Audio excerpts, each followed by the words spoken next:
Club Speedway of Southern California, shimmering in the heat of a Labor Day weekend afternoon. 43 NASCAR Sprint Cup Series drivers take on this high-speed 2-mile track for 500 miles in a race that'll end under the glare of the Speedway's bright lights. In the spotlight tonight, those hoping to lock up a place in the chase for the Sprint Cup. A number could clinch a spot tonight with a solid race, while for others, this is a must race, or they could be locked out by night's end. But the leading men in NASCAR this season are two drivers, Kyle Busch and Carl Edwards, who were the stars of the show at Bristol one race ago, heating up the newest rivalry in the great history of NASCAR.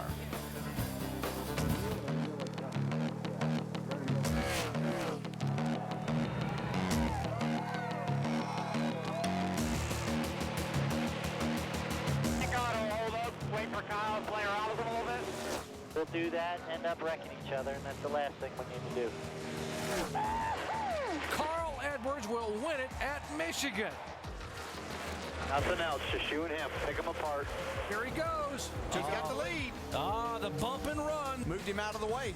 Carl Edwards will come down and win in Bristol, Tennessee. Don't do anything crazy there, bud.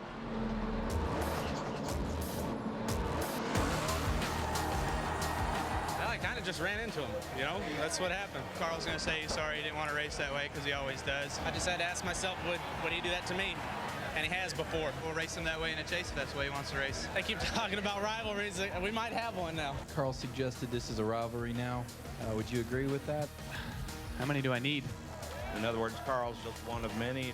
Yeah, I feel like I had extremely justified to do what I did.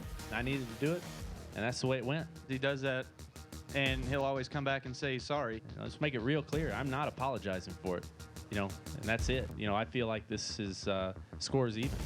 T-minus 10, 9, 6, 5, 4, 3, 2, ignition.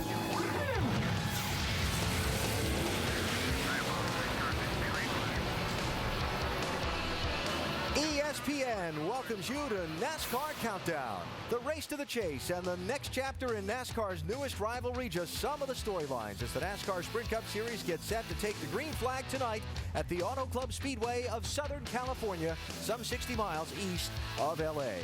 No question Kyle Busch and Carl Edwards have been the stars of the NASCAR season, whose dominance of the leaderboard took on a little edge last week.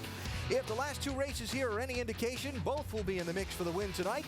Let's hear from Kyle and Carl, starting with Dave Burns. Well, Alan, I don't know if we need to give Kyle any more incentive to go faster, but let me ask you this. How does the talk of rivalry between you and Carl feed your competitive side? Not much, really. I mean, it's always been fed pretty much by anything else. So, you know, just go out there and have a good race and try to see what we can get with our M&M's Toyota. I know we're not as good as we need to be here today like we were last night, and I know Carl's pretty good. So, yeah, I mean, it's just something that we're going to have to try to battle these bonus points, but if we can't get them, hopefully we've got something for them in a chase. You mentioned last night this track will be tricky transitioning to darkness. You saw it when it was kind of cooling off. Did it give you any sense of which way your car might go tonight? Last night it actually kind of loosened up a little bit, so that was a little bit different than what we typically see day to night. But, you know, I think it's just due to the speed. You know, the car's getting faster, being able to carry more speed through the corner. The rear ends try to break around a little bit because they just can't hold as good as the front ends can. So we'll see how it plays out. All right, we saw him last night with a great win, Jamie. We'll see how it goes tonight. Well, Dave, this week the buzzword has been rivalry. So, Carl, I'm going to ask you, what is your definition of rivalry? I don't know my definition of it. You know, I mean, I guess it's just, you know, two guys or two girls that really want to beat each other really bad, and you know, that's it's kind of how it is every week for me with whoever's in front of me. So, you know, I'm just going out and trying to win races, and we've been doing that. It's been good. Hopefully, we're going for 3 in a row here this weekend, and we can get that done. But yeah, the rivalry is as JD gives. Give me a thumbs up right now. The rivalry is not the most important thing to me right now. It's getting these points and winning races. Well, you told me after the Nationwide race yesterday, all right, Kyle can win this race, but tomorrow, meaning today, you would finish first and he would finish second. How realistic is that? I think it's real realistic. I mean, you know, our Aflac Ford's real fast, and I mean, that's what it takes here. You know, you have to have a really fast car. Bob Osborne has to be able to make the adjustments into the night. So we definitely have the car that can win the race. You never know. Jimmy looks real fast to me. I think he was real fast in practice. Dale Jr. was real fast. but this is one of those things where, you know, no one's practiced at night. You don't really know. So, yeah, hopefully I'm right. Hopefully we win another race. That would be spectacular. Well, Carl Edwards won here in the spring, and he's looking to become the first 3-in-a-row winner this year. Alan? All right, Jamie, thanks. With Kyle and Carl dominating victory lane and Carl using that term rivalry last week, gave me some flashbacks to some of the great NASCAR rivalries in my memory. Richard Petty and Bobby Allison in the 70s. Bobby and Darrell Waltrip went at it pretty hard when DW first came along. Then that all-star race thing kind of made Darrell and Rusty rivals for a while. No question that Rusty and Dale Earnhardt locked horns a lot in the 90s. And then when Jeff Gordon came along, he and Earnhardt were great rivals. Their styles couldn't have been more opposite off the track, but they sure had some great races on the track. I know we're just skimming the surface. Petty and Pearson were a little bit before my time, but like the Sox and the Yankees, great rivalries always add spice to the competition. In our ESPN pit studio, standing tall along pit entry where the tire smoke boils as guys try to get down to the speed limit tonight, we welcome you inside. Alan Bestwick with the 2001 winner here at California, Rusty Wallace, and NASCAR team owner Brad Daugherty. Rusty, you were involved in some great rivalries over the years. What's it mean to you to have a rival on the racetrack? How does it affect how you race? Well, you find yourself racing that guy an awful lot. You find yourself looking in your rearview mirror, you're paying attention where he's at, and you're still mad at him. I mean, you got to get over this thing in about a couple of weeks because NASCAR won't tolerate it. But, you know, he's on your mind all the time, and you're always out to get him, it seems that way. Does this edge between these two guys after what happened at Bristol affect how they race each other tonight and going forward? Oh, absolutely not. And I think NASCAR did a great job by being consistent and levying a penalty that allows these guys to go out and still do what they need to do on the racetrack. I think the penalty was in process to keep things from happening post-race. But these two cats, both Kyle and Carl, these guys race hard. They're very aggressive racers. They drive those cars deep into the corner. And we're going to see them around each other for the rest of this chase period. So we need to get used to it. And this is great for our sport. We need to see these guys up there battling out, rubbing on each other a little bit, getting after it a little bit. That's what we want to see every weekend. Just kind of like you and Earnhardt used to do. Trade a little paint and go on and pat each other on the back. We used to do that quite a bit. I like that controversy. And I like what NASCAR has done also, Alan, with this penalty thing. You know, from last week, just put them on probation, let them duke it out, let them be what they want to be on the track to a point, because the fans love it. You know, this stuff of fining them, you know, threatening them and all this stuff. Hey, man, just let them race and let them get after it. I know I love that type of stuff. And by the way, the penalty, NASCAR put the drivers on probation for 6 weeks. Big deal. What does probation mean? Qualifying was held here on Friday. Jimmy Johnson won the pole, set the fastest lap, his third pole in the last 6 races. Jimmy's going to join us in the pit studio in just a couple of minutes. We'll talk to him about that and more. Starting outside of Jimmy on the front row, A.J. Allmendinger, a California native who's pretty much racing to try and keep his ride with the Red Bull team next year. Mike Massaro's with him now. And you're right, Alan. It was revealed earlier this week that A.J. Allmendinger's future with Red Bull Racing, a little uncertain, I would say, right now. That said, how much of a boost was this qualifying effort this weekend? I mean, it's when you have a career best for myself and the team, that's always a big boost. But you know, we've been qualifying well lately, been running pretty good. So you know, we just got to keep doing the same things and get this thing in the top 35 and just keep focusing on each weekend. In the situation you're in right now, how badly do you feel like you need to put up a pretty impressive number tonight? I mean, there's no more pressure on myself than I put on myself every weekend, and it's not really that I'm looking for a job, and if I don't have a good run this weekend, I might not have one. I think hopefully people are seeing what I can do each weekend. I've worked really hard to keep getting better in this race car. Obviously, the 84 guys with the addition of Jimmy Elledge have really got a solid team, so I'd like to be back next year. It's not ultimately my decision. All I can keep doing is going out there, having fun, smiling, and driving the wheels off the race car. And he's already putting up some pretty big numbers. He qualified second, a career best, Alan. All right, Mike, thanks. Still to come on the California edition of NASCAR Countdown, the race to the chase. 2 races, 12 drivers for 10 remaining spots will set the picture as they get set for an important night. Southern California is the U.S. home to Toyota. How has the way that brand interacts with teams changed the sport? Jimmy Johnson, the 2-time defending series champ, looking to reclaim the spotlight on the track after a big week in his native state. Jimmy joins us next when the Southern California edition of NASCAR Countdown continues. Hey, I'm Jeff Gordon. I'm here to welcome you to the ultimate mix of Hollywood and racing, the first ever Pepsi 500 at the Auto Club Speedway. We kicked off the week Wednesday night with a host of drivers and celebrities at our star-studded premiere party. To check out the party, go to PepsiRacing.com. Plus, enter online for the chance to travel like a star to next year's Pepsi 500 or to win exclusive gear from Pepsi Racing. On behalf of Pepsi and its bottling partners, enjoy the race. Aerial coverage brought to you by Goodyear, the official tire of NASCAR, helping NASCAR drivers get to the finish line for over 50 years. Never understood why you jump out of a perfectly good airplane, but the skydivers are coming in as the pre-race action continues here in Southern California. You know, the Kyle and Carl stole the spotlight in Bristol last Saturday, but there were a few other twists of plot that shuffled the standings in the race to the chase and made tonight all the more critical for one.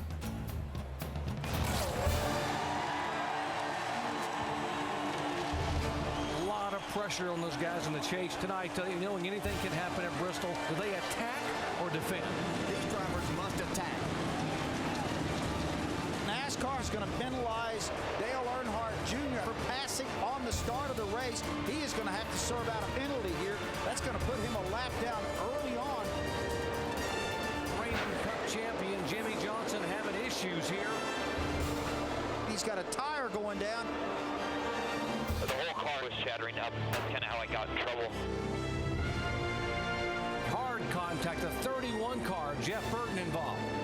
Try to do what we can to put him back. Trouble! Oh, 4, 5, 6, 7 cars involved in the wall. Casey Kane, this is going to be a big blow for him in points.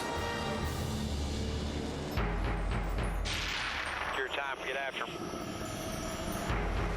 Carl Edwards now trying to get up to the back bumper of Kyle Busch. See the back end of the 18 kick out. Yeah, he got into it. Moved him out of the way. Ran right in the back of it. Now Kyle Busch pushes on Edwards into 3. Yeah, they'll drive in there about 10 car lengths too deep and knock the hell out of you there, Kyle. Carl Edwards wins 3 out of the last 4 and easily the hottest team going into the chase. Don't do anything crazy there, bud. A little nudge here from Kyle Busch. I don't know what's going on there.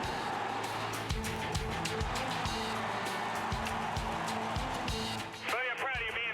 I know we didn't have the best car, but you fought like we did. That's the way to get our feet back underneath it. We'll make that chase. We're going to win a lot of races. Awesome job, Danny. Awesome car tonight, guys. Proud of you guys, man. We ain't going to give up. No way, man. Got a championship to win. So here's what the points picture looks like starting tonight. Clint Boyer's in that 12th spot, but barely, just 12 points between he and David Reagan. Remember, 12th is last in, 13th is first out. And Casey Kane's Bristol Bash dropped him behind, making this a crucial race for him. Bottom line, anybody who ends tonight 196 points or more ahead of 13th place will have clinched a playoff spot. So whoever's in 13th at the end of the night is key. If it's still Reagan and he has a good night, he can keep a lot of spots in play for Richmond. If he has a bad night, a lot of spots could be locked up here in Southern California. Let's talk to a couple players in the points picture. Shannon? Well, Alan, one thing is for sure, the phrase sophomore slump sure cannot be used when you're talking about David Reagan. Currently 12 points out of the top 12. Now, when you look at the other teams that are right on the edge of falling out or getting into the chase, what asset does your team have that you feel will benefit you and get you into that top 12? Probably 2 races at tracks we're pretty comfortable at. We've had a good track record here at California in the past, and going back to Richmond, we always seem to run well there. So really looking forward and pumped up to these last 2 races. Hopefully we can find victory lane. That would even make things more sweeter. But you know, the Roush Fenway cars have always been great here in California, and we're looking forward to tonight's race. It should be fun. Now you talk about the cars being great here. You have 3 starts, but of course you have teammates who have more experience and better finishes here at California Speedway. What advice have you gotten from them that will help you today? You know, 500 miles is a long race here, and certainly the transition from the afternoon to the evening race. Our crew chief, Jimmy Finnick, has a lot of experience in adjusting a car. You need to be somewhat in the ballpark the first, couple of 100 miles, and then be really good at the end. So I feel like we've got a pretty good AAA Ford that's got a good balance that we can adjust on throughout the night, and so really rely a lot on that. And then, just searching, running the top to the bottom, anywhere on this racetrack to find some grip, I think is something that's going to be key tonight too. All right, David Reagan, 12 points out of the top 12, looking to make his first chase. Jamie? And somebody who's been in the chase, Denny Hamlin, solid performance last weekend. Finished third, moved up one spot in the chase. But Denny, 3 weeks ago, you said this team doesn't deserve to be in the chase. But we have 2 races left. How do you feel now? I certainly hope so. I mean, we definitely deserve it. It's just one of those things that you get frustrated with an up and down season, especially when I know the potential for myself and this race team. But you know, everyone, all the FedEx employees are going to be rooting us on over these next few weeks, trying to get us in that chase, and that's what it's all about. Is, you know, we just get over these 2 weeks right here. We'll be fine once we get in there. 2 weeks remaining, as we said. 57 points out from outside to 13th. What do you feel is the biggest challenge for you guys, and what is it like being in that top 12 or racing to stay in there? For us, it's just an issue of limiting mistakes, not putting yourself in a risky situation, making sure everything's tight on the race car, and if that's the case, then we're going to be fine. We're going to make this chase should be pretty easy based on-track performance, but you can never help when things happen, bad luck, and we've had our fair share this year. Hopefully things are going to turn around and the skies are going to part for us for once. All right, well, Denny Hamlin hoping to turn his luck around here. His last 2 performances here, not stellar, but he rolls off 21st. Alan? All right, Jamie, so here's what we do know about the championship tonight. 3 drivers, Dale Earnhardt Jr., Jimmy Johnson, and Jeff Burton, will basically lock themselves into the championship tonight, barring something really, really bizarre happening. Those 3 guys will be in. And one of them joins us now inside our ESPN pit studio. It is the 2-time defending series champ, Jimmy Johnson, all decked out in his different colors tonight because the Southern California week here is always a big one for you, being a native from here. A lot of charity work all this week. Are you tired? I'm ready to race. Yeah. I'm ready to get going.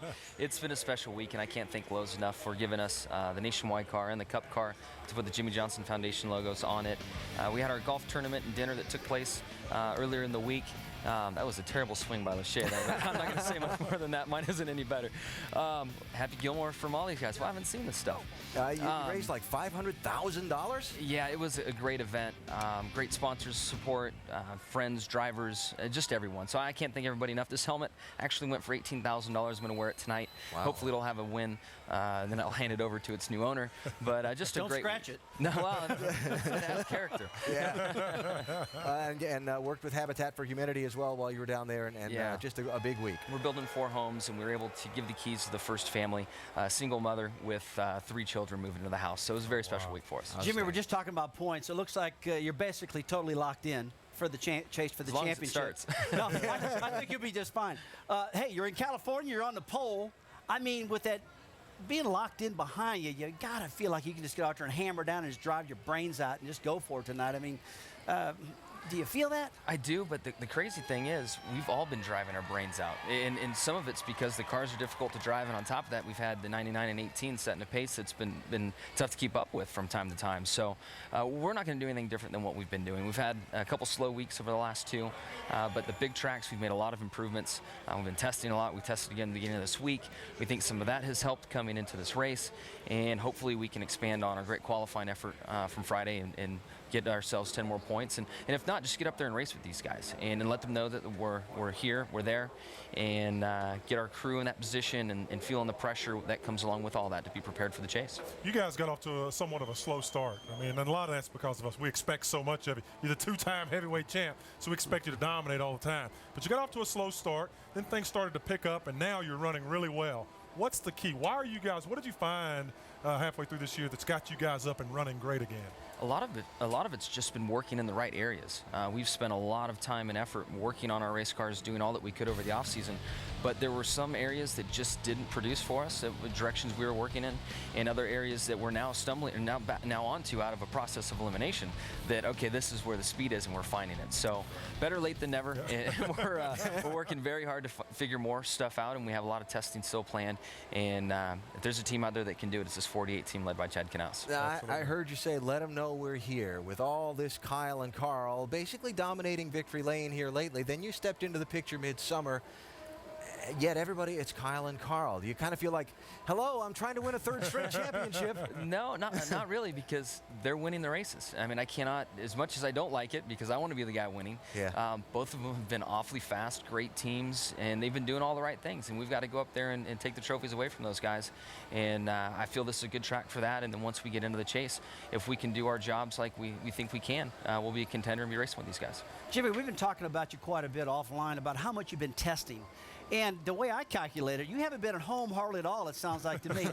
Is there such a thing as doing too much testing where you just testing all the time and you really can't put focus on certain things in your home life, everything? I mean, obviously your home life's fine, but being away from home, you got to want to be at home a little bit, I would think. Wait, I'm going to be home this week. I'm excited to change my bags out. Too much testing? We'll find out. I mean, only when we get to Homestead, we'll find out and see if it's been too much. The great thing about myself and this team and the guys that work on this car each and every day, they'll do whatever it takes, and it certainly does put a stress on home life, on all things. I mean, you think of the guys in the shop that not only work here Thursday to Sunday, but then they go home, get turned around, go test, and these are all young men and women that are, have new families at home and new homes and all the things that you do as you're in your 20s and 30s. So it's tough on everyone, but Mr. Hendrick gives us all the tools, and everybody loves to come together and to work hard. So we'll find out. We'll see. We can't lay at home sitting around wondering, well, if we're at the track today, would we be better? And we're just out there trying to find it. What will it take for you guys to get to victory lane today? You know you're starting up front, you got a fast race car, but what strategy has to come into play that'll get you to victory lane? I hope it's not fuel mileage. That part, there is a high chance for that, but I think a lot of guys have had very uncomfortable cars to drive. Yeah. And at the end of practice yesterday, we got a car underneath me that I could at least complete a corner without holding my breath. Okay. And the cars have been that slick, wow. Especially 1 and 2. You can literally see a glare on the track as you come into the corner, and you know that your car's not going to stick. And you come down to 3 and 4, and it's a little bit more comfortable for you. So I just think having a comfortable car and staying on top of how the track changes. I was happy to see Kyle earlier speaking how the track got looser last night. Yeah, we heard that. Because I could not get that Nationwide car tightened up enough last night. So hopefully that's hopefully we're on to the right things as the night develops. Absolutely. He will start on the pole tonight as he continues his quest for a 3rd straight championship. He'll lock his place in the chase in. He'll hand that helmet over to somebody later. Maybe it'll have a little champagne on it. You never know. Jimmy, thanks. Awesome. Thank you, guys. Thank you. Jimmy Johnson, who leads this field to the green flag in just a little while. We are counting down to the start in Southern California. 43 NASCAR drivers are the celebrities here tonight. One's going to take home a trophy and give a little acceptance speech. That's what you call a racing pool. They're having a good time. Hey, I borrowed that line. I used that yesterday. We're coming back. Hang on.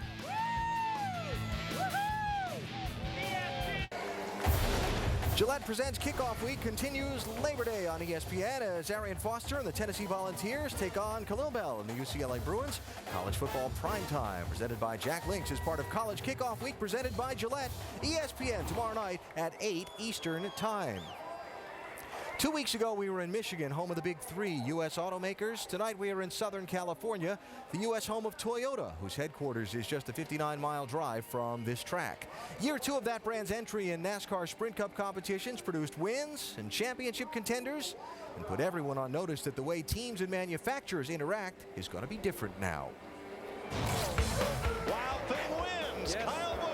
Toyota mediocre. Denny Hamlin bringing it home. I think it's good because I think it makes all the other manufacturers work harder. Tony Stewart will win at Daytona. I really don't like Toyotas, and I don't think Toyota belongs in NASCAR. Wild Thing wins again. I'm still a little upset Toyota come in. Toyota is the first foreign-based manufacturer to compete in the red, white, and blue sport of NASCAR in over 50 years, so it's understandable there'd be some resistance. Toyota has spent more money than I have with Ford, and I believe General Motors has with Chevrolet, and probably Dodge has. Whether it's in the interest of the sponsors, the fans, and all the teams and drivers to let cubic dollars come in and dominate, it's not fair to have that happen. It's frustrating to be on the other side, but it makes you step up your program. It was very important, I think, to get another manufacturer in here. I believe it helps raise the bar and not only the awareness to NASCAR, but it also helps raise the bar of the competition level.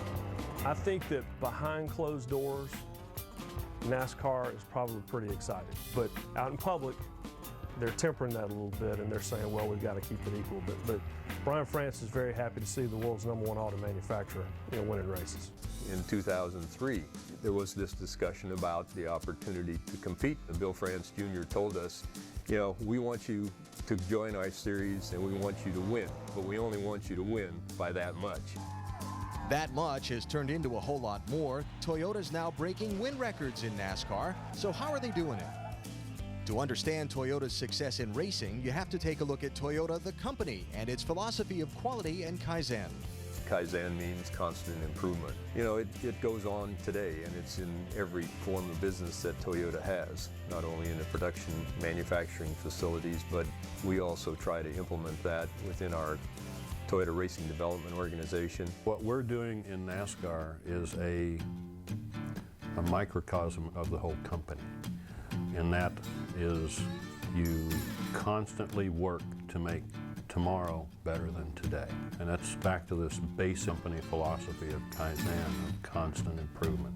Adding to an already strong company philosophy, Toyota separates itself from the other manufacturers in NASCAR with Toyota Racing Development, an engine design and build facility supporting all of Toyota's NASCAR teams.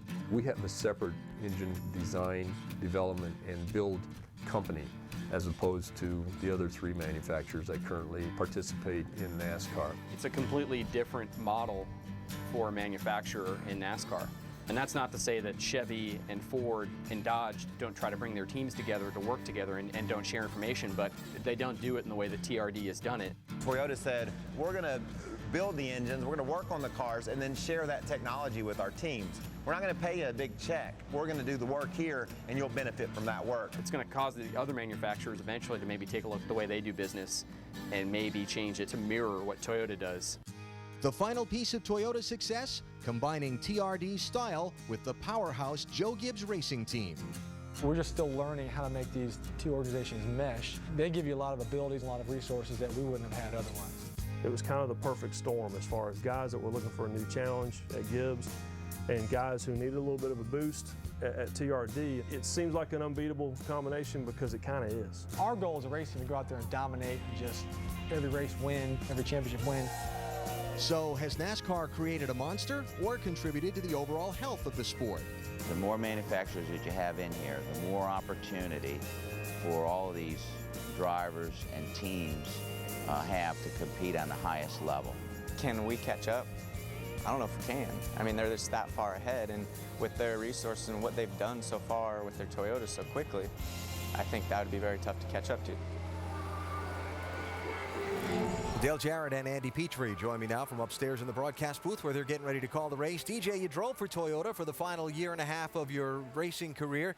Is the way that they do business with their race teams different or better than it is with other manufacturers? Yeah, just what you said. And I hate to say I told you so, but after my dealings with Toyota at the beginning and talking with them, I saw exactly what their plan was, that they were going to go about this a little different way. They weren't just going to throw money at the teams. They were going to bring technology and everything that they could give to the teams to make their race teams better as one.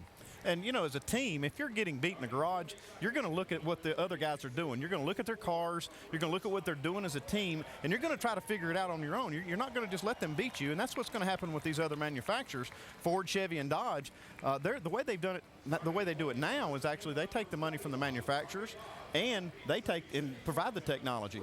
This is the way the Toyota's doing it. They're providing the technology, and I believe you'll see these manufacturers have to do it the Toyota way. Yeah, and these guys said they're not sure if they can catch up. Well, they're really just chasing one guy, that 18 car, most of the weeks. Yeah, that's Kyle Busch, who's done almost all the winning for Toyota this year. DJ, Andy, thanks. We'll talk to you in just a little bit. And as far as the other main issue where Toyota was concerned coming into NASCAR, acceptance by the fans of this foreign-based manufacturer into NASCAR. How do you gauge it? Well, it's been somewhat tough. I mean, a lot of the fans it's split. Some don't want to see the inclusion at all, and some like the fact that Toyota's here.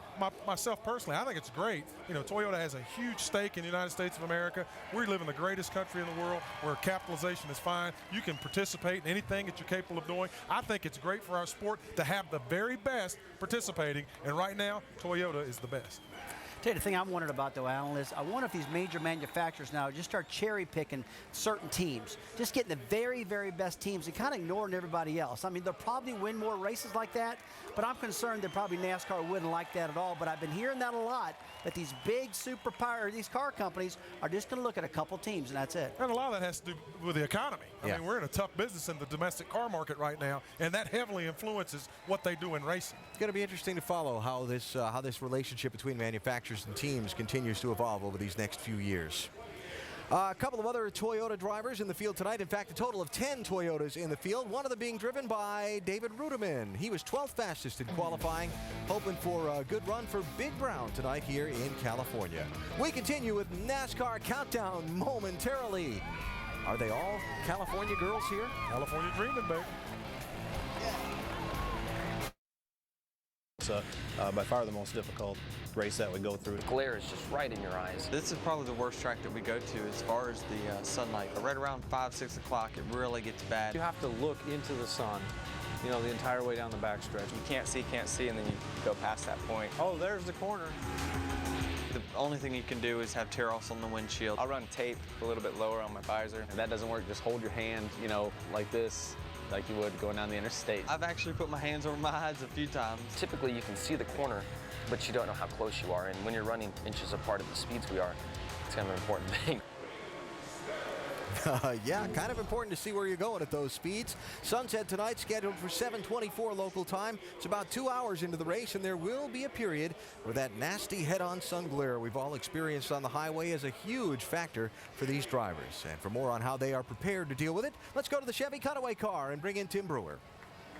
Some of the options the drivers are going to have tonight to deter the sun, start off with this dark shield. But that's not going to work all night because they're going to have to open it up because they're going to have to see where they're going. Some of the guys, they'll actually just put a piece of tape right across the top of the helmet, and it acts as a visor. So they can just take that off, have a clear shield.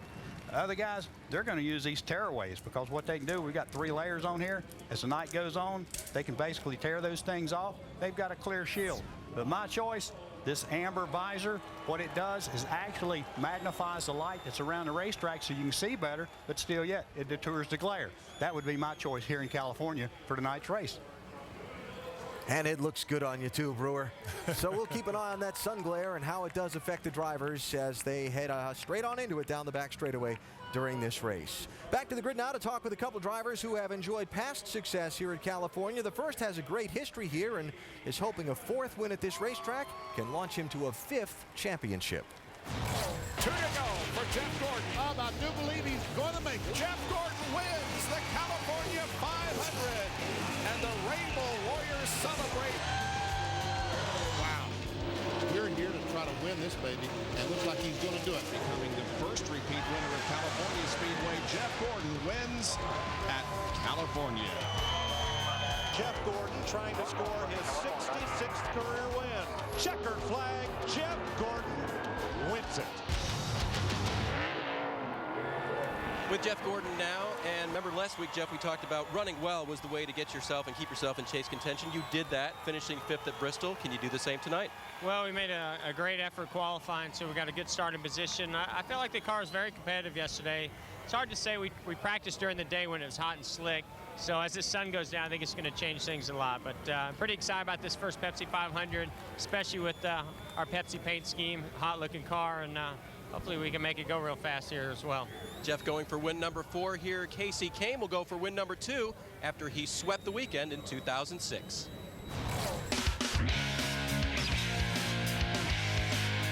Casey Kane dives down low. It's going to hold him off. Casey Kane wins at California.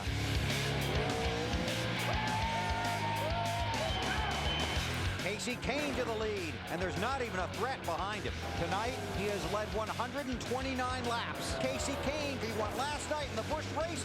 Casey Kane sweeps at California. Well, that certainly was a big weekend for Casey Kane back in 2006, but now we're talking about 2008. 2 weeks ago, or up until 2 weeks ago, you looked to be in the chase. 8th in points, 40th place finish the last 2 weeks. Casey, how crucial is it for you to have a good run tonight?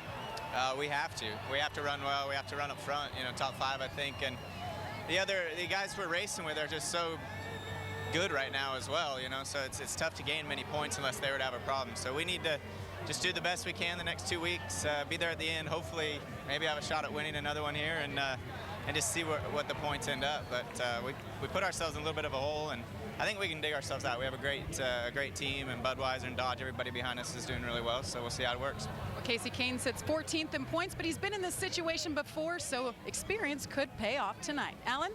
Kasey starting 4th on the grid for tonight's 500-miler. His teammate, Elliott Sadler, starts in 6th place tonight.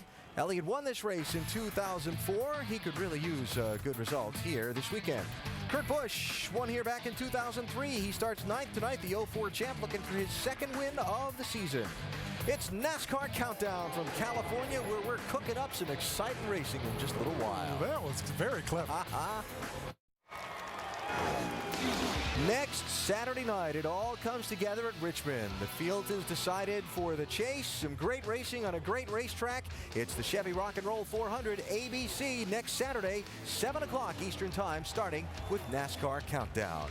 But Jeff Burton makes his 500th Cup Series start tonight. He's with Dave. Yeah, and they had a big roast for him and picked on him a lot for having a 500 start and everything, but that must have been pretty special. Yeah, it was cool. It's you know, this is I got the best job in the world, and it's cool to be rewarded for sticking around a long time. You know, it's you know, like I said, when I was 7, I wanted to do this, and I'm doing it when I'm 41, so I'm pretty happy. You start 27th tonight, Jeff, and you need to lock yourself into this chase. How's it going to be? Well, I mean, I think our car is good. The AT&T Chevrolet was good in practice yesterday. I think we were 3rd fastest, and you know, the car drove well. Track's going to change a lot during the night. I think keeping up with it is going to be really important. Surprised me a little bit last night with the nationwide race. I actually got looser when it got cooler, so I didn't plan that. So we'll see how it happens here. But I'm pretty optimistic. We're going to slip and slide here for a little bit for sure. But as the temps come down, the grip's going to go up. Hopefully we'll be right when it counts. We wish you well in your 500th. Mike? And Dave, we're with Jeff Burton's teammate at RCR, Kevin Harvick. And man, it really seems like you guys have turned a corner. Since mid-July, you've been on a tear. 5 top 10s in your last 6 races. How would you assess the performance of the cars right now? I think our performance has been really good on our Shell Pennzoil Chevrolet. It's really since about 3 months ago. We don't have all the finishes to show for it, but the performance has been really good. So that's just a credit to Todd and the whole RCR organization, just going to work and kind of putting our backs against the wall there and knowing that we had to do something different, and they made it happen. Haven't exactly locked up a chase position, but you're pretty close. 8th in points, 2 regular season races to go. That said, how do you approach these last 2 regular season races? Well, I think you definitely approach it just as we have the rest of them. You go out and try to win the race first, and when you can't do that, or whatever position you're in, you go out and try to gain the most points that you can, and then if something happens, you try to salvage as much as you can. So no different than how we would approach any other race, just a lot more questions and a lot more pressure at this point of the year. Kevin Harvick has a little bit of work to do tonight, Alan. He comes from 33rd starting position. Yeah, and another driver with some work to do tonight is Dale Earnhardt Jr., who could clinch his place in the chase tonight as well, probably will. But Jr., this night is about a lot more than that. It's about getting back to running like a title contender after 3 tough weeks.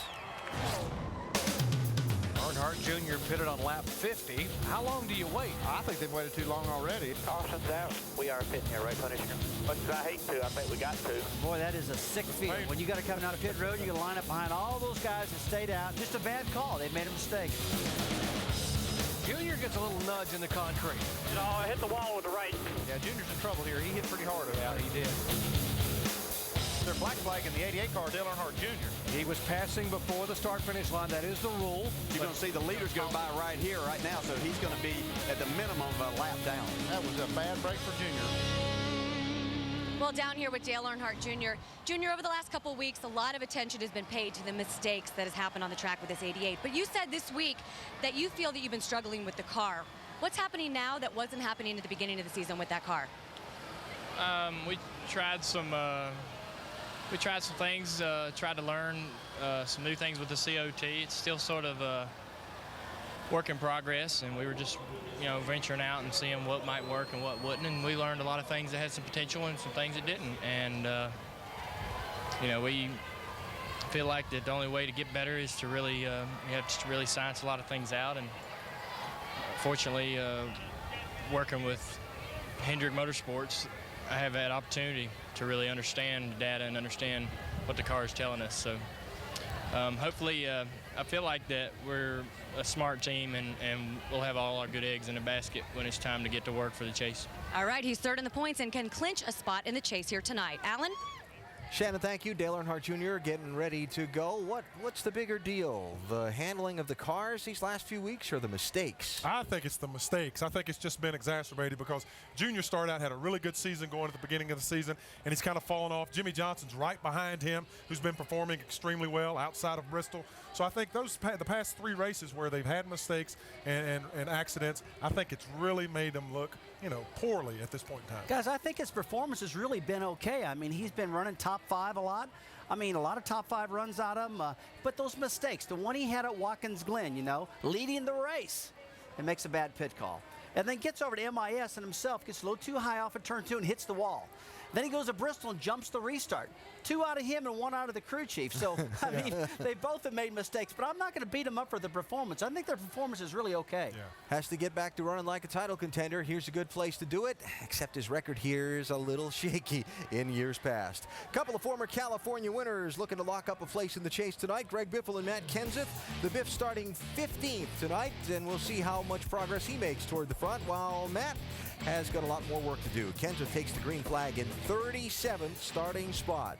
43 drivers, California dreaming tonight, dreaming of being first to the checkered flag. It's a racing pool, yeah.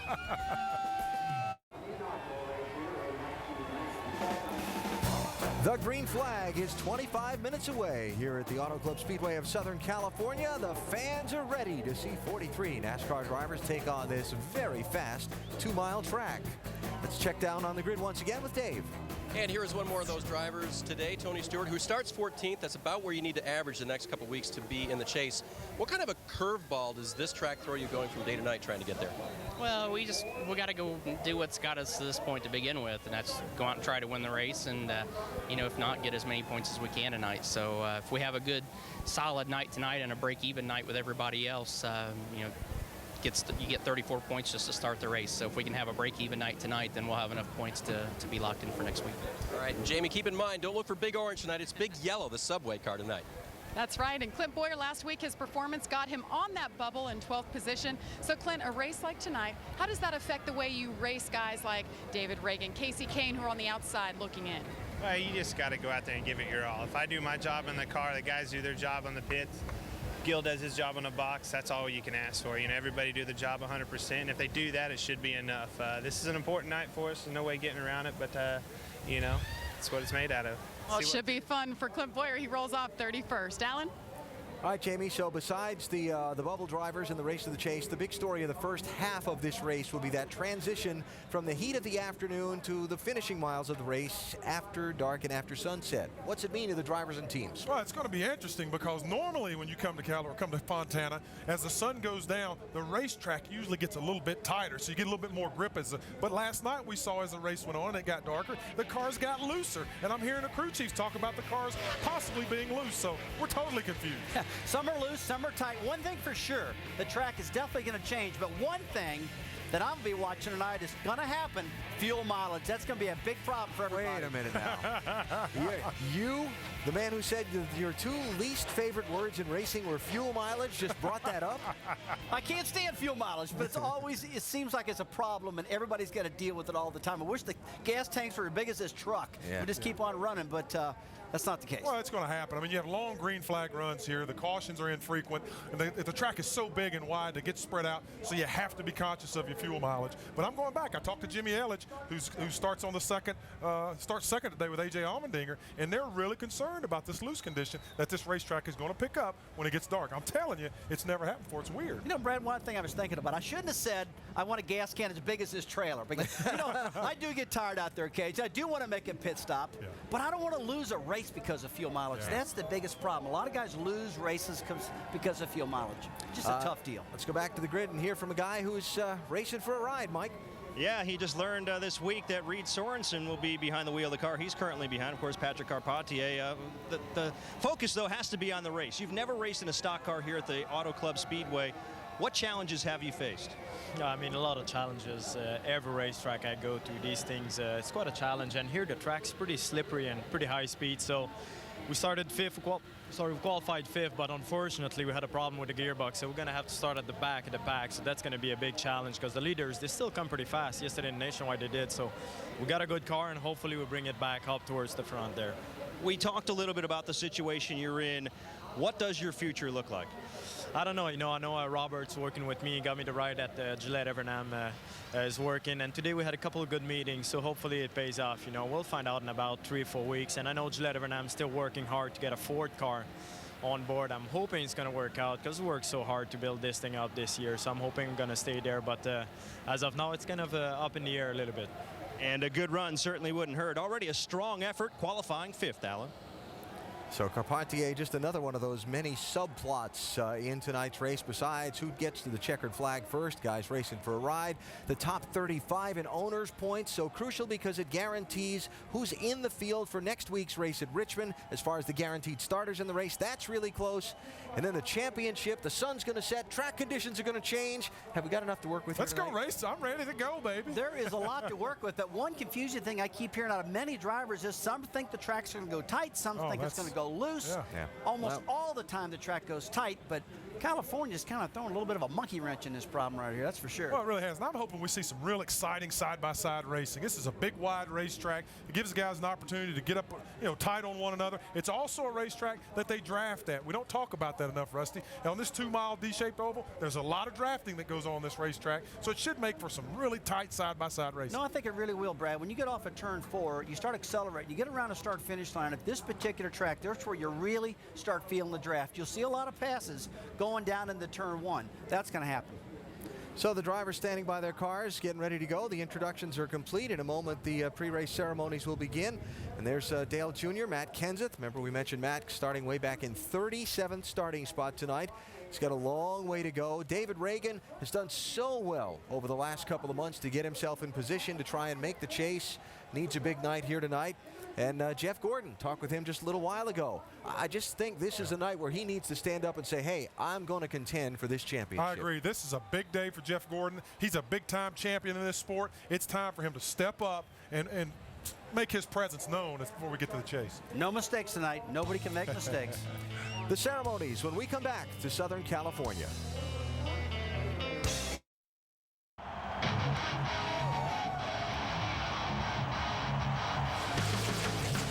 The storm in Thunder Valley is echoing through the race to the chase as no one escaped the bull ring known as Bristol unscathed.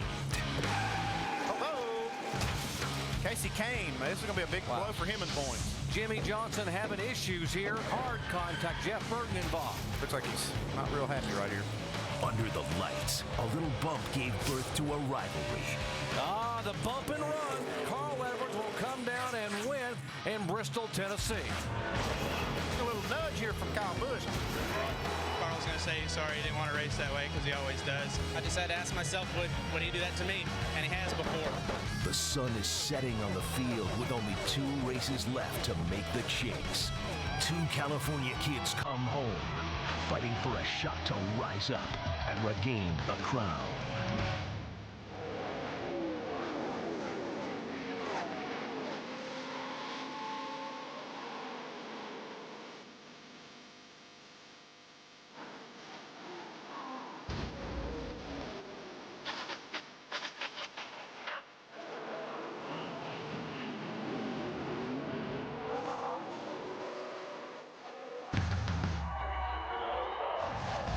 It is a big night for so many drivers as ESPN brings you live coverage of the NASCAR Sprint Cup Series from Southern California.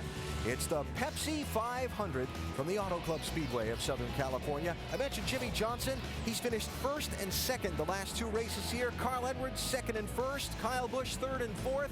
I think those 3 guys will be factors on the night. Let's go trackside. Ladies and gentlemen, please rise and remove your hats as the Centurion Battalion Accession Task Force California Army National Guard presents our nation's colors. Please remain standing as Jeff Hamilton from Motor Racing Outreach offers today's invocation. Tonight we want to remember Hall of Fame driver and American racing legend Phil Hill, who passed away earlier this week. Let's pray together. Dear Heavenly Father, Today we humbly come, grateful for your goodness, the mercy that greets us with each new day, and your peace that is ever present. We ask for your protection for the drivers and the teams competing today.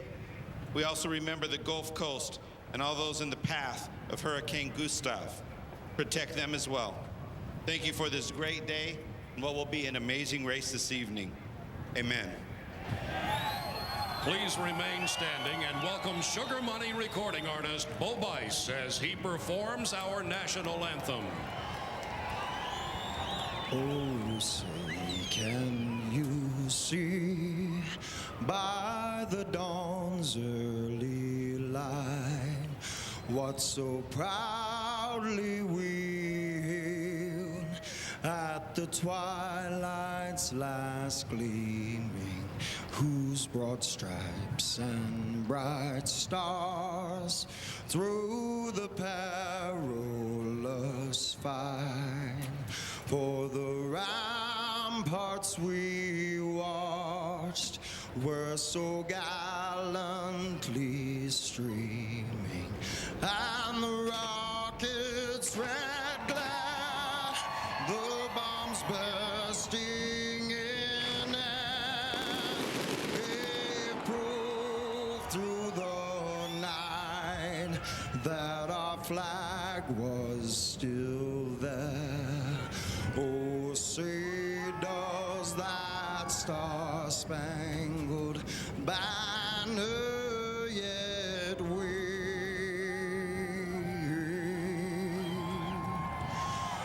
for the land of the free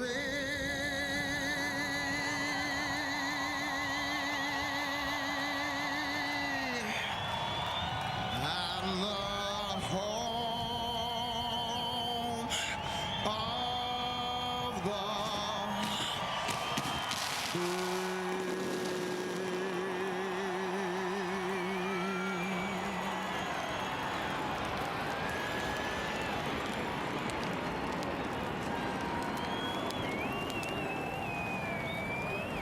Great scene always just before the start of the race. And now we get closer to the command of fire engines and wonder what tonight's chapter of this story is going to be of the season of 2008. 500 miles to tell that tale. Coming up next, the engines fire when we come back to Southern California.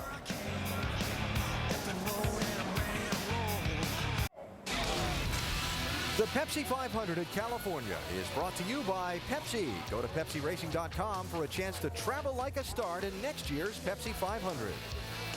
By McDonald's. And by Aflac. Ask about it at work.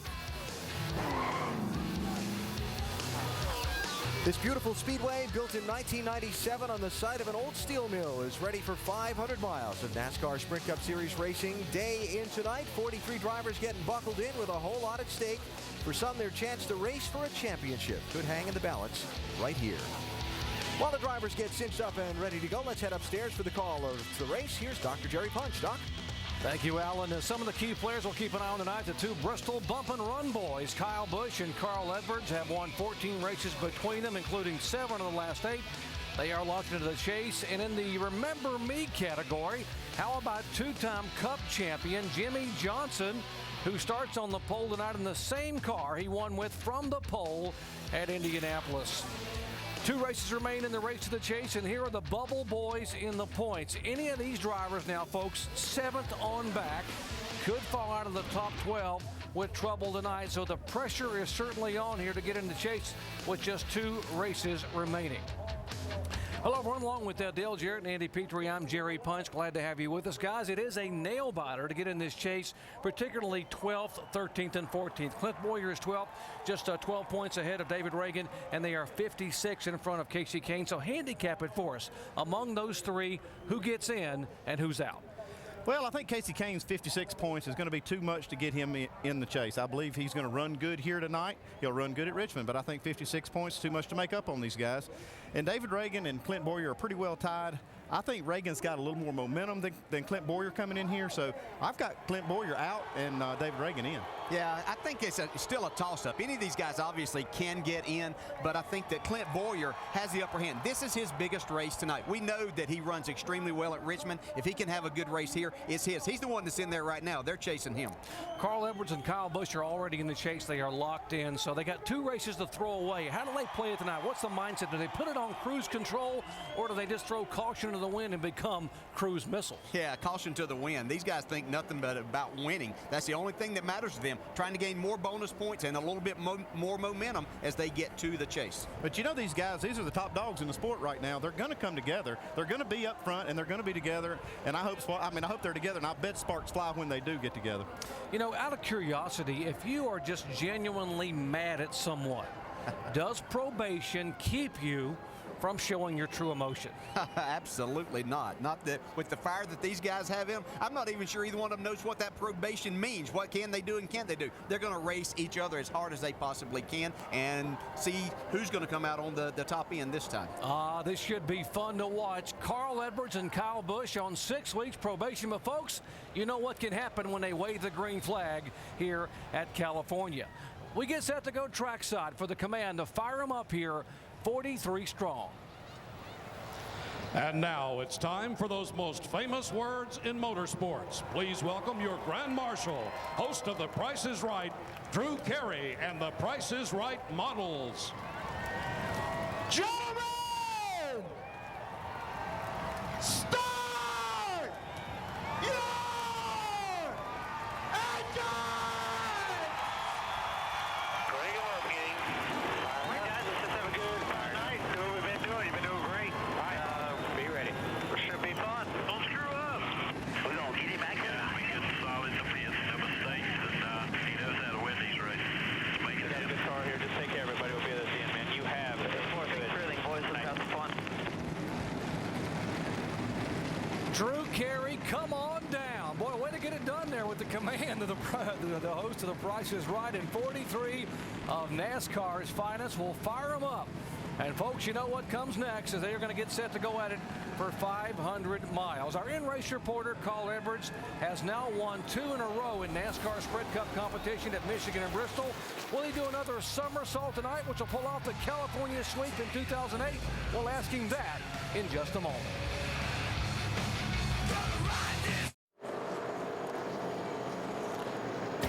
Steamy Southern California here, Fontana, California to be exact. Auto Club Speedway getting set for the Pepsi 500. Take a look at our starting grid. The top 3 qualifiers are California natives. Jimmy Johnson picked up his 4th pole of the year. A.J. Allmendinger collected his career best start of 2nd. And there's Jeff Gordon, the 3-time winner here, starting 3rd tonight. Now, while you watch to see where your favorite driver will start, let's visit with our in-race reporter, Carl Edwards, driver of the Aflac Ford, who starts way back in 26th tonight. Carl, Dale Jarrett, the ESPN. You have a copy? I got you, Dale. Hey, Carl, is there a more difficult race with all of the changing conditions you will encounter in these next 500 miles? Man, I don't know. I don't think there's one that I'm more nervous about the setup on. You know what I mean? You said it. This thing's going to change a lot. You know, right now it's so hot and slick, and it's going to be a lot different in 2 or 3 hours. All right, Carl, our second question is from our ESPN mailbag from Terrence in Dallas, Texas. What makes this track so different from Michigan, a track where you just won? I don't know. You know, this thing seems to have, the seams are a little bit different, you know, where the pavement changes banking. It seems to be, it upsets the car a little bit more here, and it's way slicker. There's something about the way they put this asphalt down. I like them both, but I really like this track at the beginning of the race for how slick it is. All right, Carl, thanks again for being our reporter again tonight. Now, Andy's going to talk with your crew chief, Bob Osborne. Well, don't go so easy on him, Andy. No, I'm not, Carl. Hey, Bob, it's Andy up here. You got us? Andy, how you doing? Hey, Bob, I noticed you guys picked a pit right in front of that 18 car. What went into that decision? Actually, it's the pit stall, the team right in front of us, but a little bit of pressure for our boys against that 18 team. That's a real strong team there. Our guys can match up to them and know we're doing it, having a good day. Did you let Carl enter into that decision-making process? No, he actually he found out after the fact, but he enjoys the competition too. Nice, friendly competition. We're enjoying it. I hope they're enjoying it. We're going to have a good, nice, good race here. Okay, Bob. You and Carl have a nice race tonight. Good luck. A little bit of in-your-face mano-mano on pit road. That should be fun to watch tonight. We'll take you inside the action throughout the evening with 8 high-definition onboard cameras. In fact, 6 of these cameras are inside Chase contenders' cars. Remember, there are just 2 races remaining until the chase begins. And so let's take a look at the point standings. We've already noted 2 drivers are locked in, and at least 3 more should be able to make it in with decent runs here tonight. But the question is, what about the scenarios for the other 7 drivers? Let's break it down for you, starting in the pits with Dave Burns. Well, 2 guys that are in but are not safe are Denny Hamlin and Clint Boyer, Doc. They are 11th and 12th in the points, and they need this week to end like last week ended. Hamlin finished 3rd, Boyer finished 7th. Those were solid runs. What they need at the start of this race is patience. They both qualified outside the top 20, and they need to be very careful at the start of this race as everyone jockeys for position. Jamie? Well, Dave, there's 2 guys that still have a legitimate shot of making the top 12. In 13th, young David Reagan. He doesn't have a lot of experience under pressure situations like this, but he has been more consistent than Clint Boyer and Casey Kane. Now, on the flip side, Casey Kane, he has a lot of experience, and he's also won here back in 2006. Now, he may sit 14th right now, but he knows how to race his way into the chase. We'll see if experience plays in tonight. Let's go to Shannon Spake. Well, Jamie, currently there are 5 drivers in the top 12 who have not won yet this season. And for those 5 drivers, they have one thing on their mind here tonight: winning, and the 10 extra bonus points that goes along with the win. Now, for 4-time Cup champion Jeff Gordon, he said just this week that if that team wants to be competitive in the chase, they must win a race, and they must win now. And Jeff Gordon said that 24 team is going to do whatever it takes to get to victory lane. Mike Massaro? Well, Shannon, if your focus is on the race within the race, you need to look no further than this particular section of pit road. Just behind me, that's Carl Edwards' pit box. Where I'm standing, this is Kyle Busch's pit box. The apparent top 2 seeds heading into the chase, pitting only inches apart. There'll be no secrets on pit road. Each will know what they're doing, pit stop after pit stop. There'll also be no conservative racing. As Bob Osborne told me earlier this week, they're here for one reason: to collect bonus points, win the race, and perhaps take that rivalry to the next level, Doc. Thank you, guys. And by the way, there's been an animal sighted on pit road. Actually, it is Alex Animal Janchuk. There he is, Alex, and he will take us over the wall, the front tire carrier for Dave Blaney's crew there for Bill Davis Racing. Yeah, we're going to be watching his action. This race tonight, oh, they are ready to crawl here. 500 miles, 250 laps. There's the pit road speed in the pit window. Yeah, they go about 40-45 laps on fuel here with these cars, making a lot of power here. Long straightaways, in the gas a lot here. We told you who we think who the favorites are. What about the dark horses tonight? I don't know if he's a dark horse because he's starting on the front row, but I like A.J. Allmendinger. This team has really come together. A.J. is doing a great job. Yeah, he only has a top 10 finish this year. I think that he might get his career best finish here tonight. You're on the right track, Dale. I picked his teammate, Brian Vickers. He ran a great race last night. He likes these big racetracks where he can use a lot of throttle. I think Brian Vickers is going to have a great finish. Lots of love for the Red Bull team. That would be interesting. And by the way, A.J. Allmendinger trying to make sure he can get a ride for 2009. He hasn't been signed as of yet. We'll talk about that as the night evolves. Well, in 16 years of NASCAR Sprint Cup racing here, no one has ever won this race from the pole. Jimmy Johnson won last year from the outside front row, the only guy to do it from the front row. Can he make history tonight as Johnson, the California native, leads him down to the green flag here at Auto Club Speedway?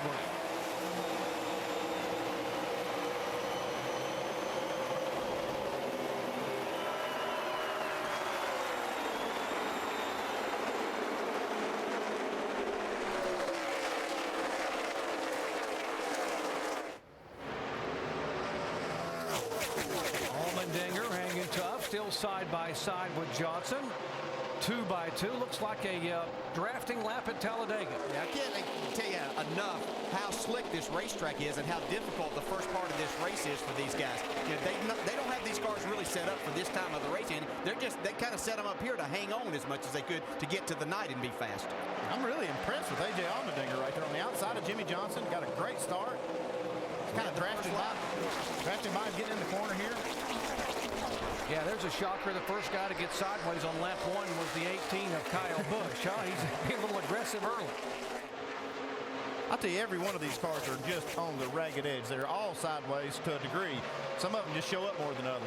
Yeah, we're going to see guys running down on the white line with left sides below the white line, and then we're going to see some in the middle and all the way up against the wall in this first part of this race. Last night, we saw cars running with all 4 tires below that white line looking for grip.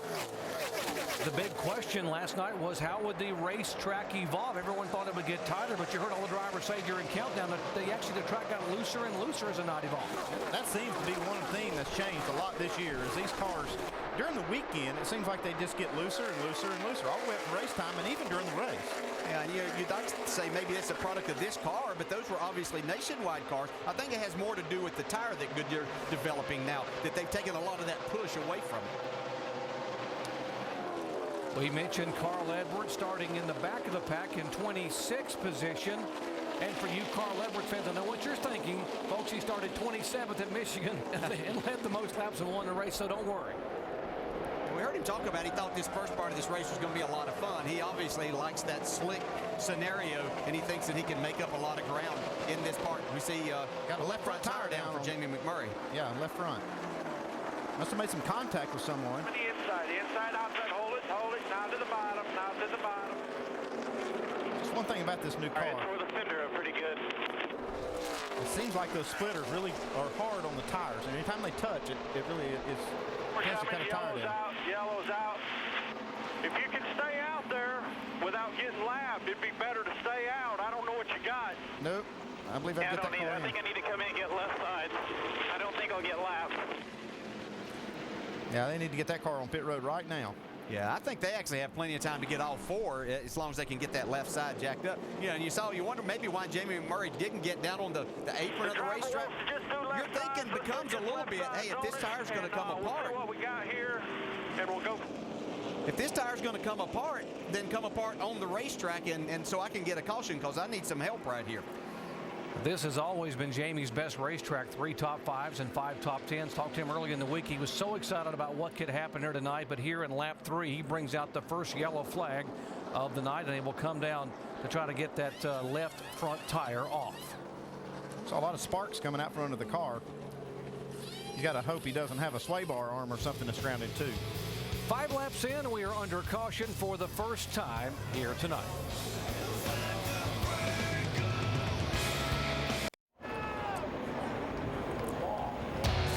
Welcome back to the Pepsi 500. We are under caution here. Caution coming out on lap number 3. The right front tire, left front tire for the 26 car, Jamie McMurray, an issue. He has been on and off pit road, as have 16 other cars that have been on pit road. Regan Smith, one of the early cars to come on, along with Kevin Harvick, Matt Kenseth, and a host of others. Marcus Ambrose. There's the tire, what's left of that Goodyear Eagle.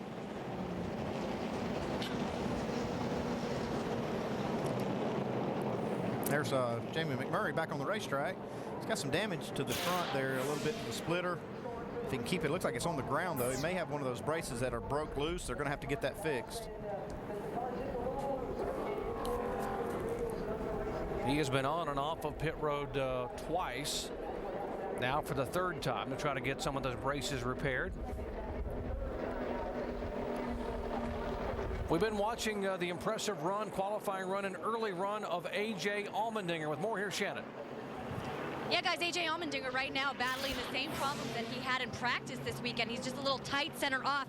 You know, after that qualifying run, that great qualifying run for that 84 team, A.J. Allmendinger said everyone on the team was so excited they felt as if they had already won the race.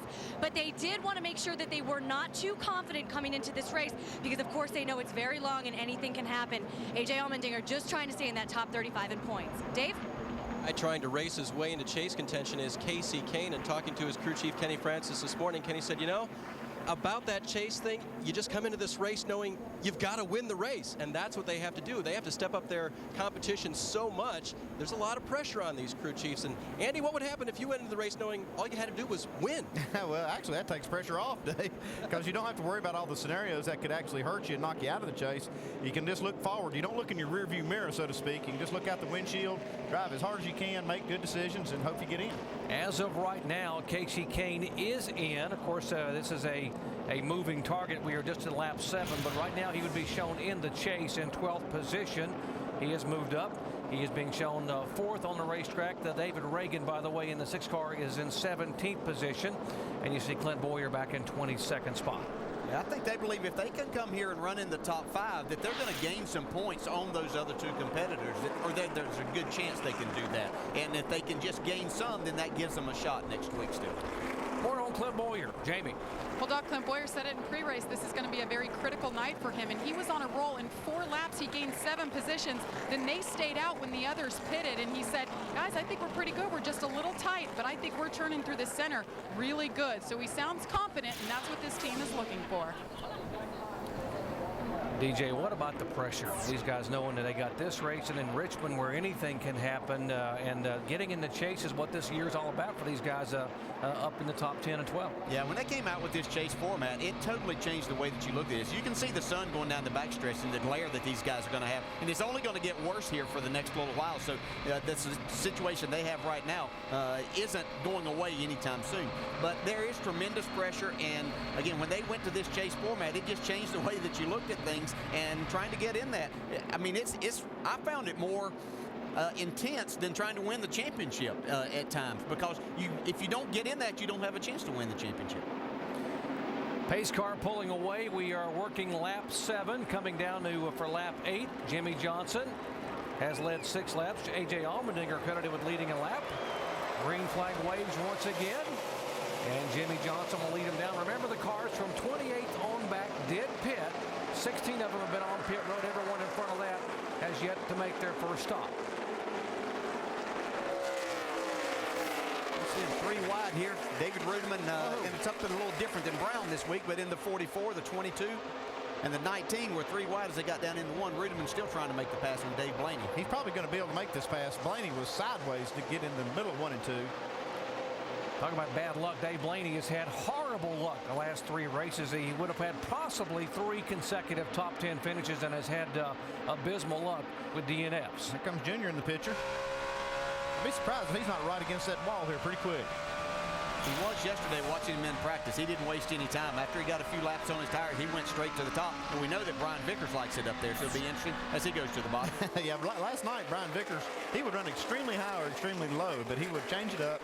We see right now, Junior kind of run the middle of the racetrack. Blaney's still real loose. Our Wrangler telemetry on Dale Earnhardt Jr. You see him sailing by the 22. Here, getting out of the gas, rolling a long way. Just a little bit of break there. See Vickers down there below the white line on the apron. Saw over 192 miles an hour just entering turn 3. Now let's watch this. They got a tailwind down this front straightaway. 207. Wow. Wow. That'll get your attention, won't it, Dale? Yeah, I guarantee you it will. Yeah, especially with the winds. That's the kind of things that these guys have to be careful of and cognizant of throughout the day and the night. Because as you go into turn 3, it allows you to, you got a headwind there that you can get in there a little bit harder. Kyle Busch now being shown up into 6th position, trying to work on Martin Truex. Jeff Gordon in front of them. There's Kyle on the 18 up high. Truex in the 1 in front of him.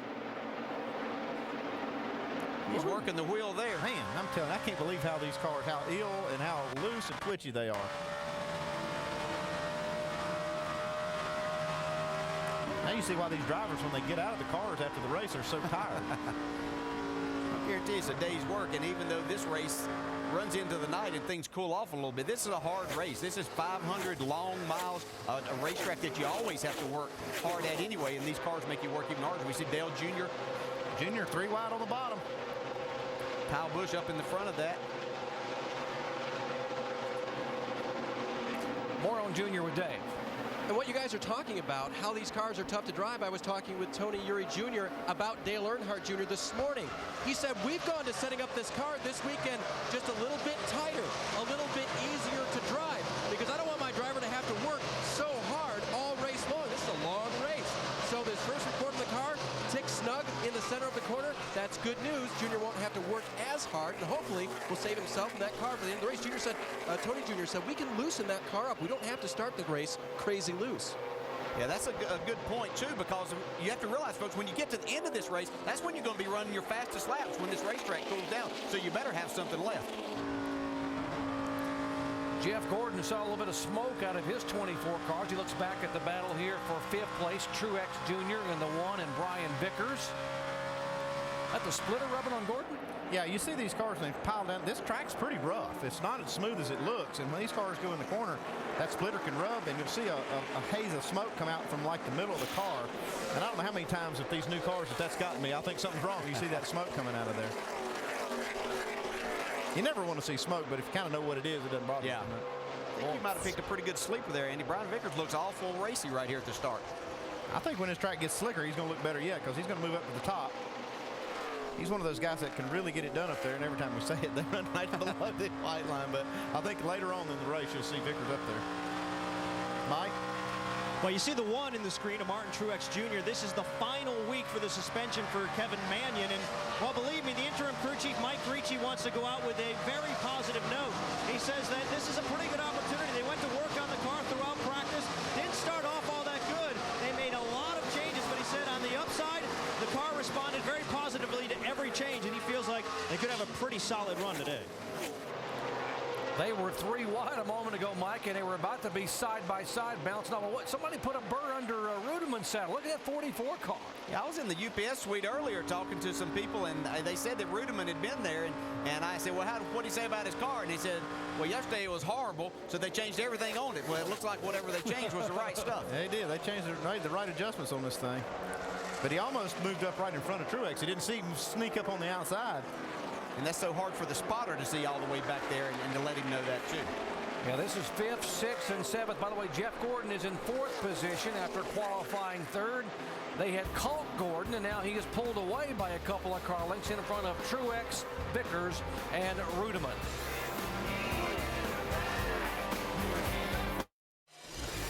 I'm Stan Verrett. Here's what's happening on SportsCenter right now. The Brewers are asking baseball to change the official ruling that cost CC Sabathia a no-hitter today. The scorer gave Andy LaRoche a base hit there, the only one Sabathia gave up in a 7-0 shutout of the Pirates. And with Hurricane Gustav bearing down on the Gulf Coast, the Saints will practice in Indianapolis this week.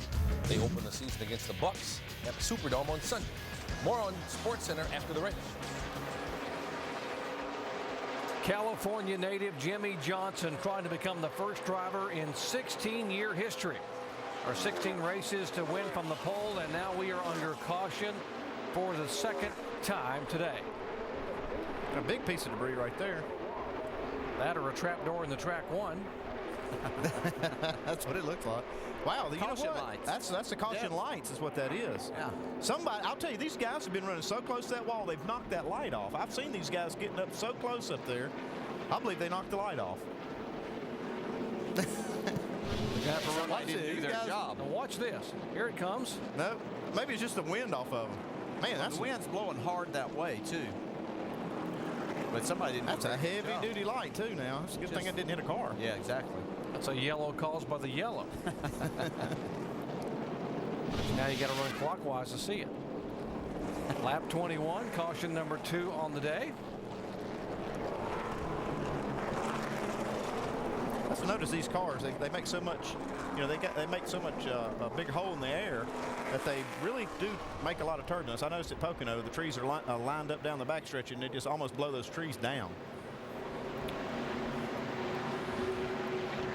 Good break here, a big break for Jamie McMurray. He was the only car not on the lead lap, and he would get the free pass and now be able to go back. So we would have all 43 cars on the lead lap here after 21 laps. There's McMurray having that damage. He brought out the first caution of the day on lap 3 with a cut left front tire and some damage to the fender. They've done a good job fixing this car. You can see how they've got that brace fixed on the splitter. They've got a patch over the fender with that bare bond. They actually added a couple of rods there in the front, didn't they? Yeah, it looks like they did. With an extension of that or something. That's what they had to do. We're prepared. Hey, everybody's going to be hitting pit road here. They will head that way at 55 miles an hour. Jimmy Johnson leads them down. Dave? Casey Kane will give up third position. His car a little bit loose in and loose off. Catch can man Rick Pennington will make a track bar adjustment on that car. Also air pressure up in the left rear tire. Shannon? Great run for A.J. Allmendinger right now, currently second. Started this race second. Car is still tight in the center of the turns, just like it was in practice. They're going to make a slight air pressure adjustment and 4 tires for A.J. Allmendinger. Mike? Jimmy Johnson saying he's a little bit tight in the center of turns 1 and 2, but loose in turn number 4. They're going to go to work on the chassis, making a wedge adjustment, a 4-tire change on the 48. A very quick and smooth stop for Johnson. He's away. Race off of pit road, a 13.7 second stop for Casey Kane's bunch, and that'll gain you a spot any day. He gains a spot. Allmendinger's guys over 15 seconds. Earnhardt Jr. up 3 positions. Jeff Gordon back a couple. Back with a green flag in a moment.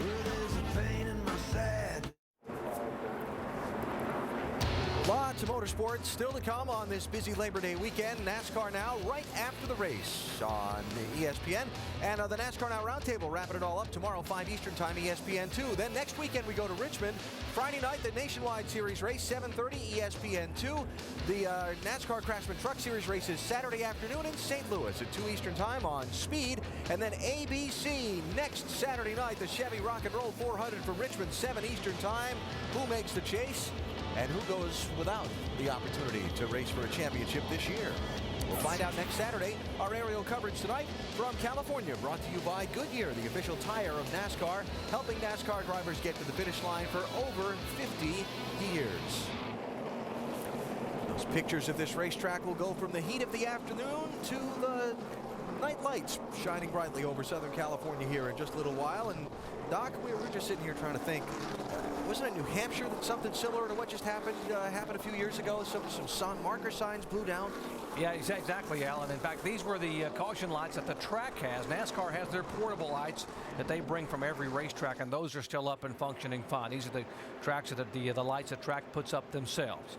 Take a look at our AT&T Crew Chief Challenge, and the question is, which driver currently in the top 12 in points has the best chance to get their first win this season? Is it Jeff Gordon A, Tony Stewart B, Kevin Harvick C, or Matt Kenseth D? To play, text the word crew to 191 on your AT&T wireless phone and send in your answer. The results will be shown later in the race. Standard text rates apply.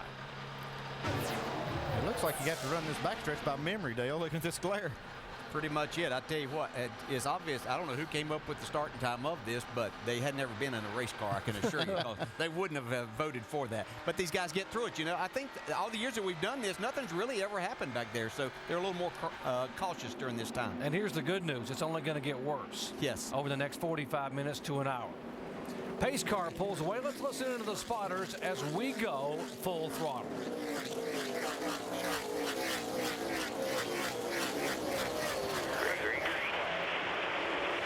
Everybody's rolling. They're about 1.5. All clear. 4 right with you. 1 back. There, 45. Come out there. Everybody free. Outside. Nice 2. Nice and easy here. Outside. Everybody 2. Nice and easy. Everybody 2. Clear low to the bottom. Clear low. Everybody 1, bud. Go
it's all about. That's how busy those spotters are. Jimmy Johnson has moved away by 1.1 second over Casey Kane. But back in third and fourth, we got a pair of Toyota teammates. Guys, you're two sleepers. Yeah, they're battling each other here, Dale. Your guy's got me right now, but it's still early. Yeah, my guy started a lot further up to the front than what yours did. Brian Vickers done a great job to see A.J. Allmendinger go to the bottom of the racetrack, trying to take that second spot from Casey Kane. Before the caution came out, A.J. Allmendinger in this 84 car was the fastest car on the track by a tenth or two.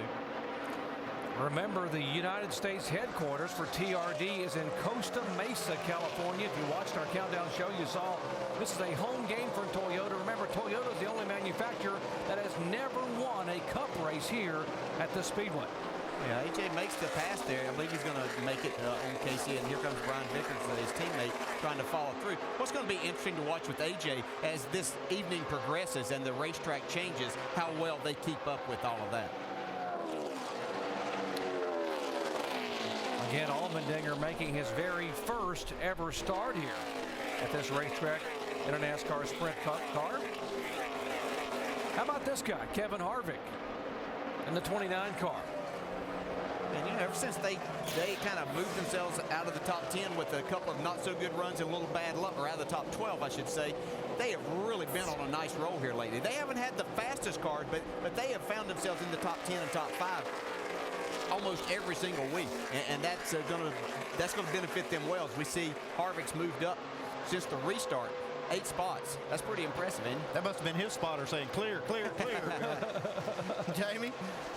Yeah, guys, Kevin Harvick, he's being, they're kind of being, well, conservative a little bit. He came in and he said his car is a little tight, but they're not going to adjust on it until the sun goes down and it gets dark. Of course, they've been in this situation before. They know what to expect. Now, Kevin started 33rd, so he's been on a roll. He's making his way up. But right now, being consistent, don't want to do anything until that sun goes down, guys. What do you think? About another half hour, 45 minutes? Jamie, in front of him is Denny Hamlin, the 11 car, one of the drivers that trying to hold on, and he should be able to hold on and get in the chase again this year. But he said, you know, we've run well, but we haven't not led a lap since Indianapolis, and that's starting to get in their crawl a little bit. They want to be able to get up front and get this 11 car up to the lead point. Yeah, that's probably even worse when your teammate is right in front of him right now. Kyle Busch is leading all the laps, winning all the races. You know you've got as good a stuff as he does. So that makes it even worse when you're trying to think about leading laps. Yeah, but I'm sure that Mike Ford, his crew chief, probably said, okay, I understand that and what you're wanting to do here, and we do need to make some improvements in some areas, but the main focus right now has to be everybody doing their job right, and let's get in this chase. And so let's just get a couple of good solid runs, make sure that happens, and then we'll start leading laps in those last 10. We ask him about the pressures of the chase, talking about Denny Hamlin. The pressure, I mean, it builds a little bit each week. You know, and it kind of depends on the situation you're in, whether you're going to be a guy who's getting closer to that 13th spot, or you're kind of distancing yourself from the 13th spot. So, you know, you always kind of analyze, well, how good are you at the rest of the tracks versus the guys that you're going to race against. And relating to what, DJ, you were talking about, this track and Mike Ford trying to get a handle on it has been his big issue. He told me this morning, his feel for Fontana, no, I don't have a feel for it. No one does, because this place will throw you curves. He can't compare it to the long race into the night at Lowe's Motor Speedway, the 600, because that track is so different and the tires are so different. So really, the biggest challenge for them today is this track. But it is quite a challenge that they all go through in trying to decide exactly what is going to happen as they, you know, have this car, the different tire, and this racetrack that just doesn't have a lot of grip. Even if you're going to run here at midnight, it's not going to have a lot of grip. You just have to determine how much more it is going to gain. That's the view back a moment ago from Dale Earnhardt Jr.'s car. And by the way, just before we went green, we were informed, seeing the 88 car, that 7,000 National Guardsmen have been now deployed to Louisiana, to the New Orleans area, to get ready for the impact of Hurricane Gustav, and they have put 40 more thousand National Guardsmen on standby. For those of you who are going to watch the race and are now on your way, we salute you for the duties that you are performing for our country. And Dale Earnhardt Jr. had sent a message up to us, but please tell them I said hello and how proud I am of what they're doing for us. He's going to do his best to make you proud here tonight. You see Junior really up on the steering wheel. I saw his splitter was actually rubbing the ground, making some smoke out from under the car, going in the corner. He was really fighting that car on exit of the corner, too. It looks like maybe it's not turning like he wants right there. It didn't turn at all right there. Yeah, no. And he's way up there. Here comes our sleepers. Yeah, battle for second here between the teammates now. You cannot say enough about the difference that the 84 car has had as now 83 Vickers goes by, but the difference Allmendinger has had with Jimmy Elledge coming on board as a crew chief. Shannon. Yeah, Doc, you know, I spoke with Kevin Hamlin, who's the crew chief for Brian Vickers this morning, and just like you mentioned, Jimmy Elledge, he says, has played a huge role in the improvement in both of these teams. He said since Jimmy Elledge has come on board as the crew chief for A.J. Allmendinger, they share setups, they share things across the board, which really allows those teams to go out and try new things, experiment, and he says he feels like both of those teams are really benefiting from Jimmy Elledge being on top of that pit box. The Red Bull teammates are Red Bull rivals right now. They are running second and third behind the Chevrolet of Jimmy Johnson. Lap 35, and Johnson has led 33, make it 34 of the 35 laps. Back in just a moment.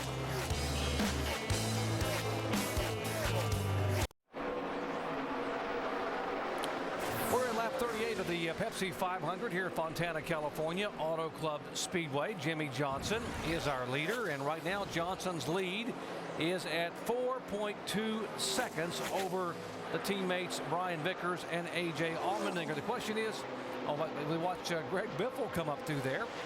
And he's coming up through this pack pretty good. See a little smoke off that splitter on his car, too, when he got in the corner. Mike? Well, Biffle may have a problem if you can get a good close-up of the grill of that car. He had some paper on there not too long ago. That created some pretty intense temperatures with the water escalating to 245 degrees. It looks like it may have blown off, but that was a concern for the 16 cab not too long ago. And that'll make one run good for a while until it makes it run hot. I think maybe I saw a little debris on that grill. There's an opening. God, man, he's fighting that car.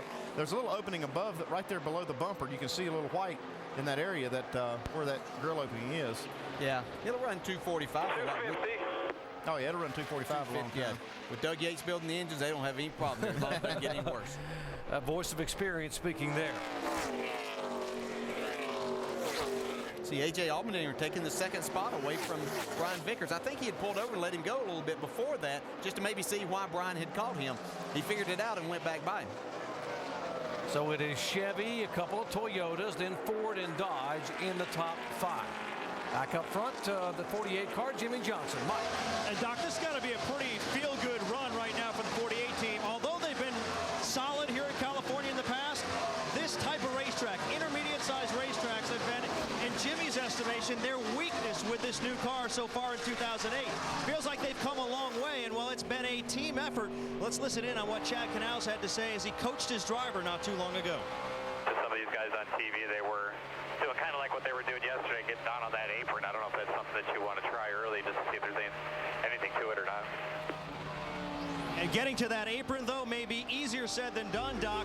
Very stiff crosswind here in turns 1 and 2, and drivers told me before the race that makes it very difficult to get to the bottom of the racetrack at this end.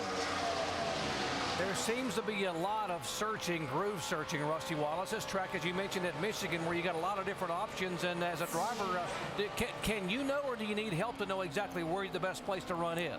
Well, Jerry, a lot of times the crew chief's watching what's going on. He's watching television, like he said, and he sees everybody kind of searching different lines. But as a driver, Jimmy Johnson's got such a dominant car right now. Jimmy and Chad have got to be thinking, when the sun goes down and it starts getting dark and this racetrack cools off a lot, what's this car going to do?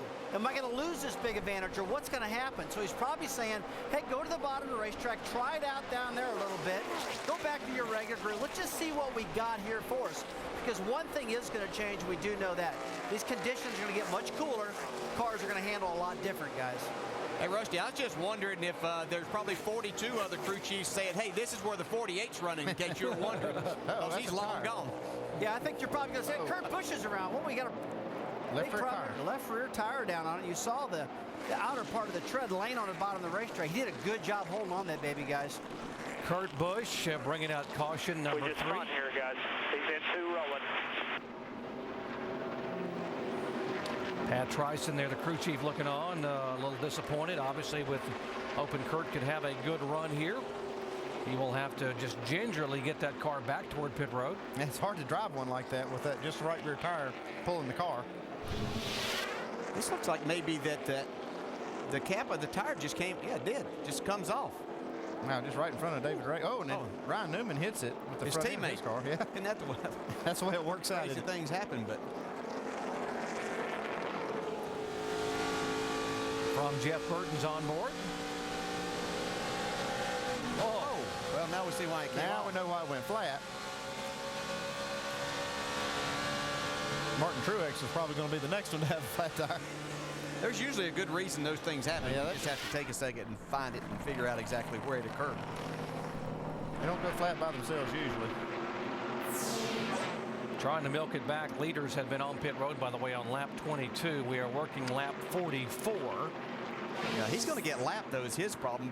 And with that rear, we saw Jamie McMurray not get lapped earlier by being able to get. But that thing is so hard to drive. He's going as hard as he can without spinning out. But the rest of the cars are coming off of turn 4 right now with the pace car. Yeah, all you can do is just, all you can, and just get in here and change the tire, go back out, and then you got a long race here to work with and get this lap back. And everybody's on the lead lap right now. He would be the first car lap down if you were to get lapped, and he could get the free pass. I say that they may possibly get just the left side's changed there if they can get it up. Jamie? Kevin Harvick said, I don't know what's going on, guys, but my car is hauling the mail. They're not going to make any adjustments. Actually, one small air pressure adjustment. They just told me 4 tires for the 29. Dave? Jamie, Casey Kane said the car is pretty loose, but the front is working well. They'll make an air pressure and track bar adjustment for that. Shannon? Yeah, A.J. Allmendinger is also going to go with the track bar adjustment. Car is tight right now. You see that wrench in the back window. 4 tires for A.J. Allmendinger. Mike Massaro. Jimmy Johnson real comfortable with his car, saying he could use just a little bit more grip. They'll make a track bar adjustment, 4 tire change, and a full load of Sunoco race fuel.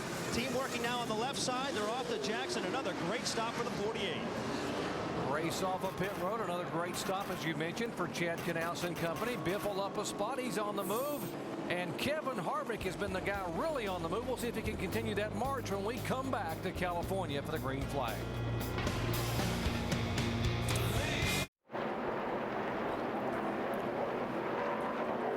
Back at Fontana, California, working caution for the 3rd time today. By the way, Kurt Busch did indeed lose a lap by virtue of losing that tire after contact with the 1-car Martin Truex. Jimmy Johnson, our leader, Greg Biffle, A.J. Allmendinger, Brian Vickers, Dale Earnhardt Jr., that's the top 5. Casey Kane is 6th, and Kevin Harvick had come from 31st spot. You heard on the pit stop a moment ago, he said, my car is a rocket, and let's see if he can continue that march as we are set to go back to the green. Yeah, Matt Kenseth just behind him has got himself up in the top 10 already. Great run.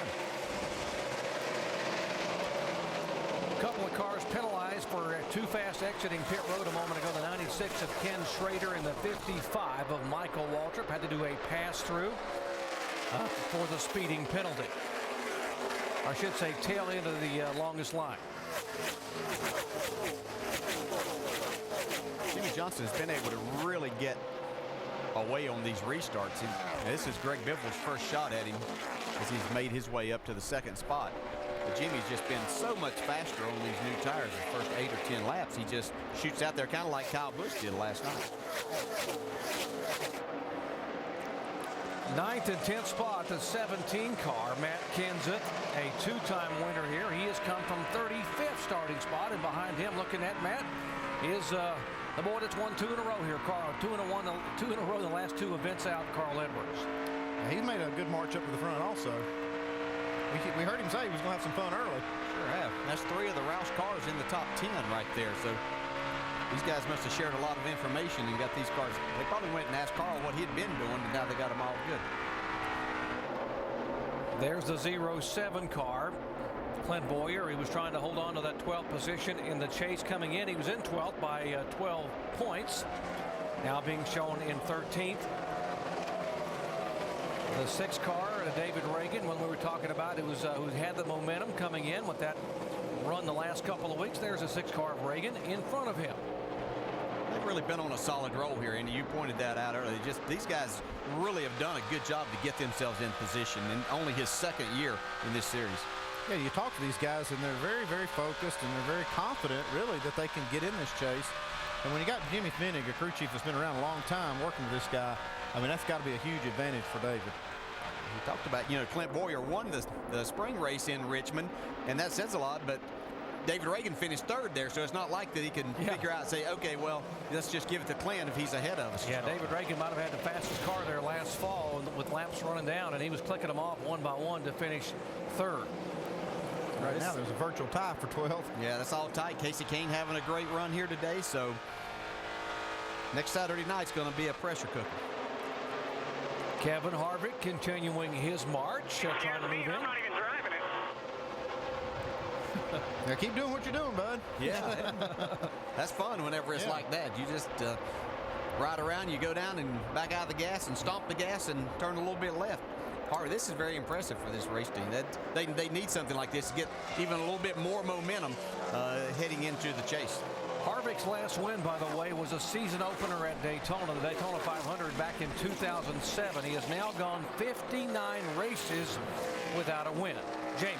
Well, I talked to his crew chief, Todd Barrier, for Kevin Harvick, and I asked him what their strategy is. They're sitting 8th in points. He said, nothing is a done deal yet. He said, we want to race for the win. It's been a long time, as you just noted, Doc, since they've won and gone to victory lane. But he said, we're going to go for it. We're not going to be necessarily conservative, but we're going to be cautious. And that's been the plan today. But, guys, Kevin Harvick, he's got one fast race car under him. That's Todd Barrier, the crew chief up there on the box. Todd and Kevin, they have a good relationship. They really know how to get things done. And when things aren't going well, they know how to, keep their composure and keep working on things till they can turn it around. When your race car's this good, you're not sure if you want the nighttime to come or not, because you don't know how that'll affect your car. Obviously, their car is great, especially in comparison to the rest of the field right now. I always kind of worry about having a really good car at this point of the race, because you always want to be up front, but you always worry that maybe when conditions do change that you won't be that good. Now, what happened to Jeff Gordon, who qualified third and was running fourth early on? He's now being shown back in the 8th position. He's struggling with the handling a little bit. He just doesn't seem that he's on the bottom and he's in the middle and on the top. Shannon, you got some more for us on that? Yeah, you're exactly right, Dale. He is struggling with the handling. He said it's really, really loose and that the car has absolutely no rear grip. He actually came over the radio and said that he has never experienced a car that has such bad drive-off in his entire life. Maybe you could explain, Dale, exactly what he's feeling inside that car right now. Yeah, and this race car, this race track lends itself to that because there's not a lot of banking here, and then it flattens out really quickly off of these corners. And he just can't get the back end of the car underneath him to where he can utilize that horsepower that they have down the straightaway. He's too long getting back to the throttle. Whenever we were here for the first race, Jeff Gordon was really good at night, and then it rained and it had to run during the day the next day, and he wasn't good in the sunlight. So maybe that car will be a lot better when the sun finally goes down. Yeah, he led 55 laps here when the race first began, and then the next day in the daytime, I think he led 8 or 9, but they just couldn't get the car to grip the racetrack here in the daylight. The problem is with this race car, you got to learn how to run it sideways. The guys that are winning races, Carl Edwards and Kyle Busch, run their car virtually sideways. And I think one thing Jeff doesn't like, but he's going to have to learn to like. How do you learn that, though? I mean, if you've been accustomed... he can do it. He's one of the best out there. Yeah, and what they do is even though their cars are sideways, they have enough grip there. Jeff doesn't have enough grip to lean on, so they're missing just a little something there that he can... Jeff's not afraid to hang it out. He can do that. It's just that they need that little bit of grip that these other guys have that they're missing right now, and they just have to keep working on it. His teammates got plenty of grip, though. Jimmy Johnson doesn't seem to have any problem. He's got a 2-second lead right now. He won this race a year ago from the outside front row. He won the pole here and trying to become the first driver to win it from the pole. And Jimmy Johnson looks like he just having a nice little Sunday afternoon drive. He has led 52 of the 54 laps thus far.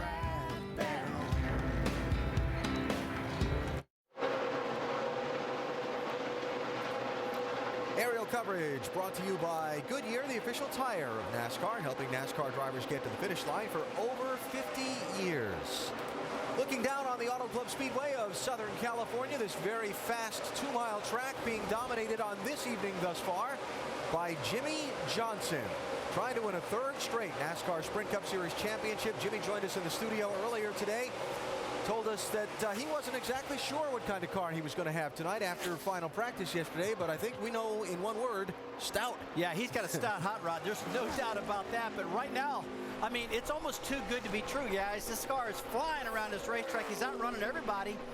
All these teams probably are waiting for the sun to go down and see what's going to happen next, because we've been talking all day. When that happens, these cars are definitely going to change. Yeah, I think everybody's just stuck with what they got, and they're sticking with what they got until that sun goes down, and then they'll build the adjustability into them. But it's just amazing to watch how good, how flawless that race car is, the 48 car, and particularly coming off of last week at Bristol, where he just struggled monumentally. So he's got a great run going. And David Rudeman, he's been sniffing around that top 10 ever since we started this race. He's got himself a pretty darn good hot rod. Yeah, we talked about Kevin Harvick also. Harvick's been flying around this racetrack too, early going. We're only 59 laps in this race, but one guy I've been watching, guys, is Dale Earnhardt Jr. He's been right dead on that wall. If he makes one mistake, he's going to hit it. Rudeman running 9th right now. Meanwhile, let's check up on how some of these top 10 drivers are reporting their cars back to their crews as we go up to speed. Mike? Well, I'll remember when we were here back in February, that was really the first test of this new car on an intermediate-sized racetrack. And because of that, I asked Jack Canals earlier today how much he feels like they've gained in terms of the development of this car. He said back then we were maybe a top 15 car at these racetracks. We're now solidly a top 5 every time we come here. Jimmy very happy with his car, saying he's just a smidge loose coming off of turn number 2, but Canals reminding him the sun's going down, it's getting cooler, that should be expected. Meanwhile, the guy trying to chase Jimmy Johnson down right now, Greg Biffle. And Biffle, believe me, is trying to close the gap on his teammates. That's what he told me this afternoon. He said he feels like they're getting closer and closer to the 99 in Carl Edwards, but they're not quite there yet. But it looks like he's got a pretty stout race car this afternoon. There was some concern earlier about temperatures, but they have gone down, Jamie. Talk about a stout race car. Kevin Harvick right behind him in the 29. He's from the high desert, about 150 miles from here in Bakersfield, California. You see Harvick on the low line there. He said his car is a little loose, but as we reported earlier, they're going to hold off on making any changes until that sun goes down and the track cools down just a bit. Shannon? Yeah, Jamie, Brian Vickers currently running 4th. I spoke with his crew chief, Kevin Hamlin, this morning. He told me because they were starting back in the pack, they qualified 19th for this race. They were going to set that car up just a little bit loose. Well, it's still loose. They have been working on it, but they haven't changed much. Brian Vickers, one of those drivers, trying out the different lines on the track, seeing where this car works best. Dave. Denny Hamlin started 21st today, making steady progress through the field. This is a brand new race car, much like their Indy Michigan car, identical tunnel numbers, according to crew chief Mike Ford. They've been working on the early throttle when he gets back to the gas, right about there. A little bit tight, a little bit pushy, so they've been taking some air pressure out of that left rear to try to help that situation. Shannon? Yeah, Dave, right behind him is A.J. Allmendinger. I spoke with his crew chief, Jimmy Elledge, last evening, and he told me, you know, AJ's really matured a lot, and the change actually happened before Jimmy came on and was his crew chief. He said he started to see it on the last couple of races right when he got back into the car after Mike Skinner took off that ride. The biggest thing for A.J. Allmendinger is confidence, and qualifying and running the way he is right now in this race is certainly helping him with that. Mike. Well, Shannon, Carl Edwards started off the race having a bit of a difficult time getting a read on the balance. It was so windy out there, he wasn't really sure if the car was tight, but wasn't sure if it was loose. But right now he's sure of one thing. He radioed in recently saying the car is shaking. Bob Osborne had to kind of settle him down and told him, look, bud, you've got to live with it. And so far he is. Mike, maybe that's why Casey Kane got around that 99 car, because his car was way, way loose, hard to drive, but if it was better than the 99, then he took the position. They made a track bar and air pressure adjustment last time to try to account for looseness. You see right at the corner right, that wiggle right there, still just a little bit loose. Mike, back to you. And David Rudeman next in line there, another guy battling a loose race car, but again, his crew chief reminding him that the sun is going down. It's going to get a little bit looser, so this should be expected. Next time down pit road, expect them to make some pretty serious adjustments to the 44. Jamie. And Matt Kenseth, he's moved up to the 10 spot. What a weekend it's been. First practice, this team unloaded. The steering box failed, so they had to spend the entire practice in the garage. Second practice, they played catch-up, and by happy hour, Matt said, okay, we have a pretty good car, pretty well balanced. They started 35th, guys. He's already worked up to 10th, Shannon. Yeah, Jeff Gordon running 11th. I told you earlier how he had 0 rear grip. The car is getting a little bit better, but Jeff Gordon still says he has no drive off. I spoke with Steve Letarte, his crew chief, today, and he told me that this team has tested more this year than they ever have. Last year they tested 10 times. This year they will test up to 26 times, and he said right now we're still not where we need to be for the chase. restarted this session 6th. You heard me right. He's lost 6 positions since that restart. Why? The car very loose in and off of the corner at the start of the run. He just reported that to his crew. Shannon, back to you. Yeah, right now Kyle Busch running 13th. This is an odd place to see Mr. Busch outside the top 10. I spoke with his crew chief, Steve Addington, this morning, and he was really confused about this car. He told me they just couldn't find the speed. And right now, Kyle Busch is struggling with that car. It is tight in, loose off. They actually took half a spring rubber out of that car on the last pit stop just to try to help Kyle Busch. Dave. Juan Pablo Montoya having a pretty good run up in that high line.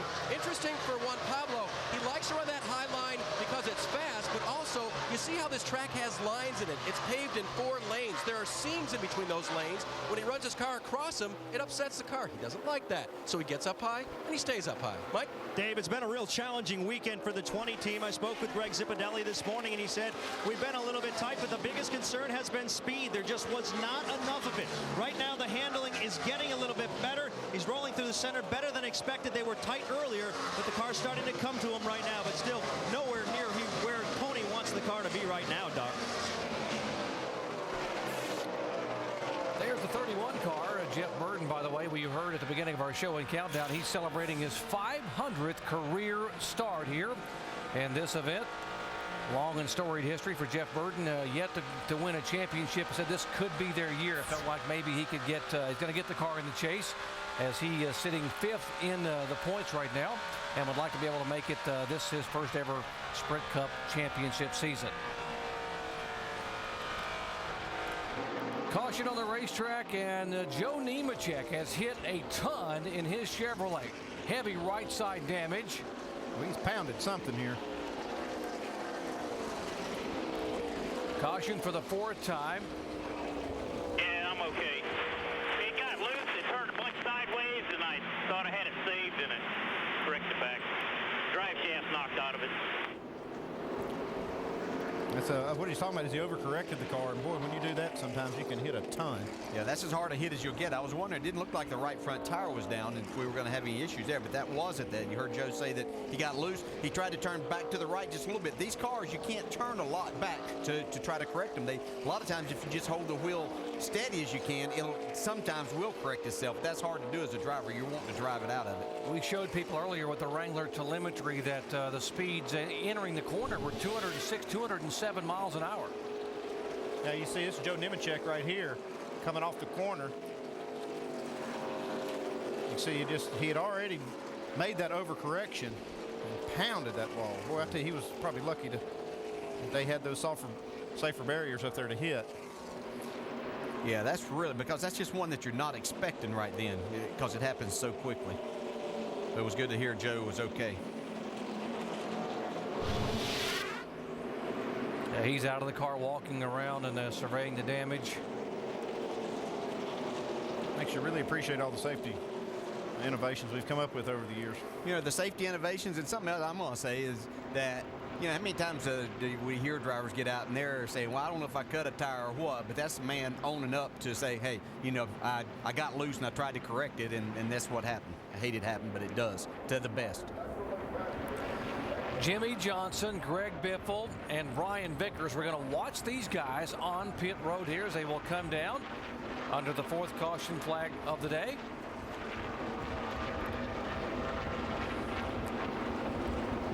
Remember, Kevin Harvick is one of the drivers who's driven his car from the back of the pack from 31st all the way now into 4th position. Those guys perched on the wall. Denny Hamlin's guys ready to service his car. Remember, he is yet to lead. Applause down there for Greg Biffle. Let's go down to Jamie. Kevin Harvick pulls in. He was 4th. He said his car is just getting too loose all the way through the center. They're going to make more of an air pressure adjustment in the right rear. 4 tires and Sunoco fuel for the 29. Shannon? Yeah, Brian Vickers pulling his car into the pit stall right now as Red Bull guys are up on the wall. He's having a problem with the drive off as well. The same problem that Jeff Gordon is having. 4 tires for Brian Vickers. They're also going to go down on that track bar, make just a slight air pressure adjustment to try to help him out. Mike. Meanwhile, Greg Biffle, middle screen of your box. He's loose in and loose off. They're going to make an air pressure adjustment and a 4-tire change. Your leader, Jimmy Johnson, saying it was progressively getting worse.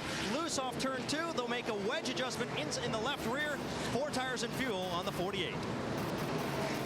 Almost almost a 13-second flat stop for the 48 bunch for Chad Knaus and Jimmy Johnson. Matt Kenseth has come up 5 positions on the pit stop. Allmendinger loses 3 back to 10th position.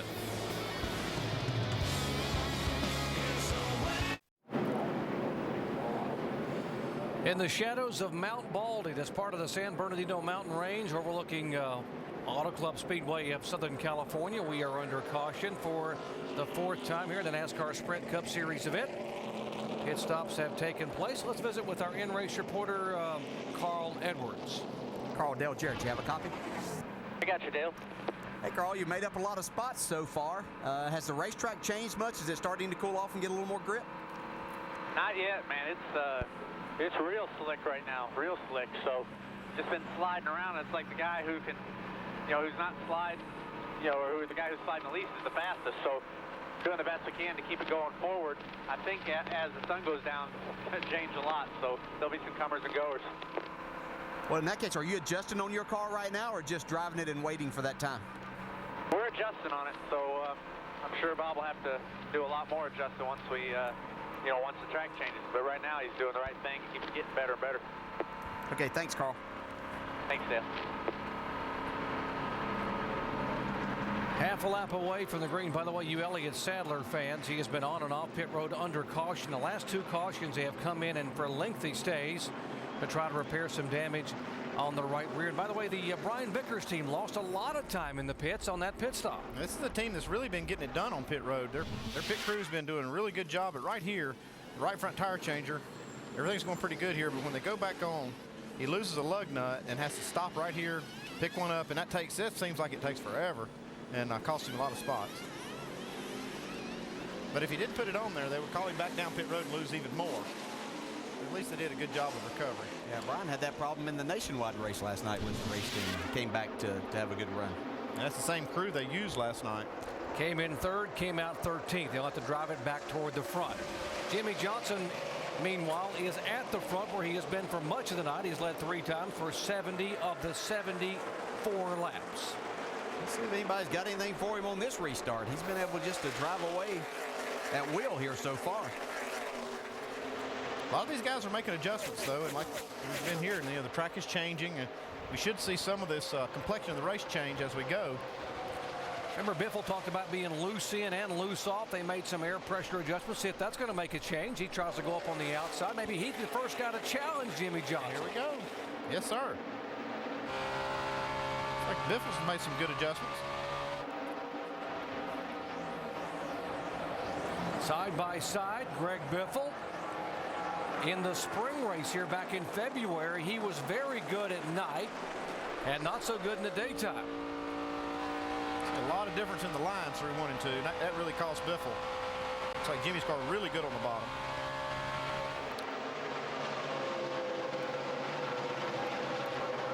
Well, that's rush hour in LA right there, isn't it? Wow. That guy's going everywhere. Here comes Denny Hamlin on the inside of Biffle as he slipped up the racetrack down in turns 1 and 2.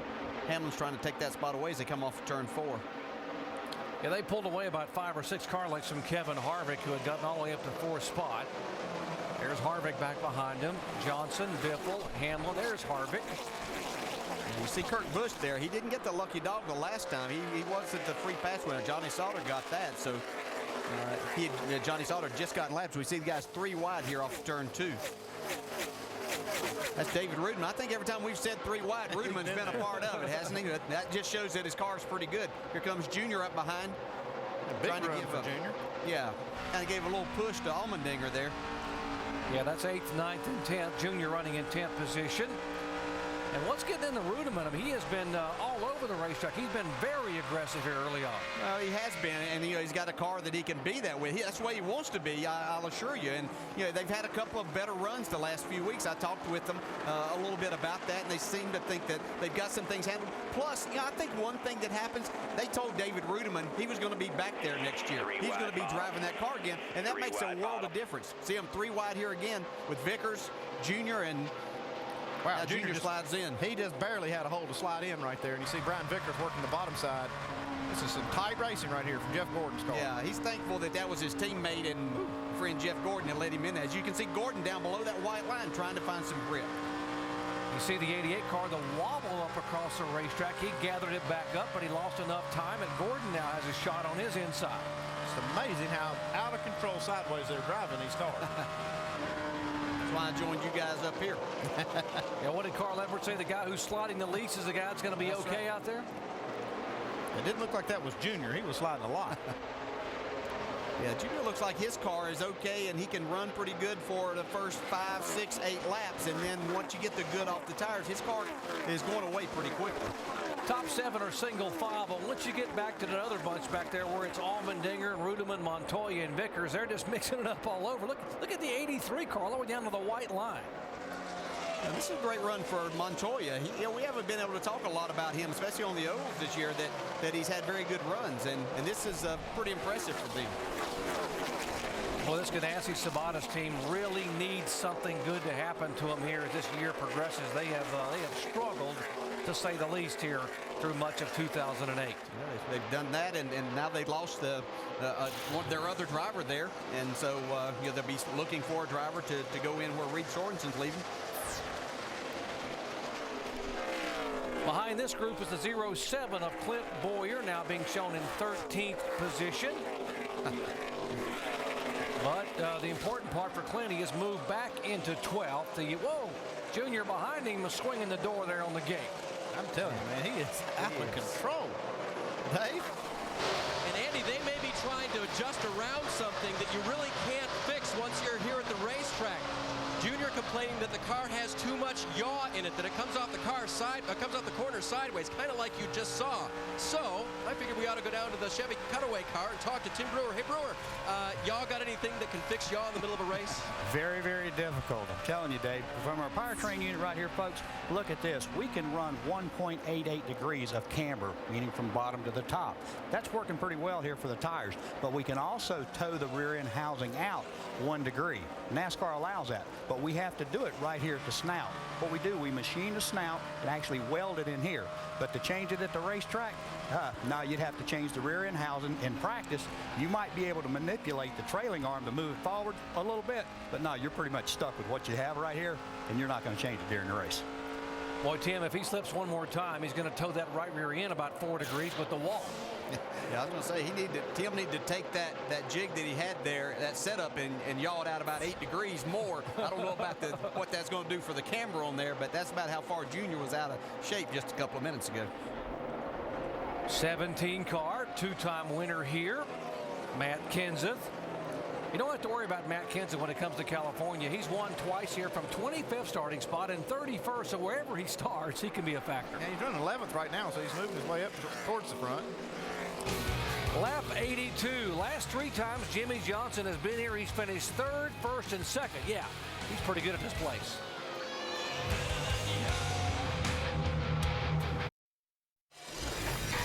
I'm Stan Barrett. Here's what's happening on SportsCenter right now. Jim Thome hit his 536th career home run today. That tied Mickey Mantle for 14th on the all-time list. White Sox beat the Red Sox 4-2 to avoid a 3-game sweep. Ohio State running back Beanie Wells has no broken bones after injuring his right foot yesterday against Youngstown State. He'll get treatment, and Ohio State hopes to know more on Monday. More on SportsCenter after the race. Jimmy Johnson continues to lead the Pepsi 500. He has led 81, or make it 82 now, the 86 laps thus far.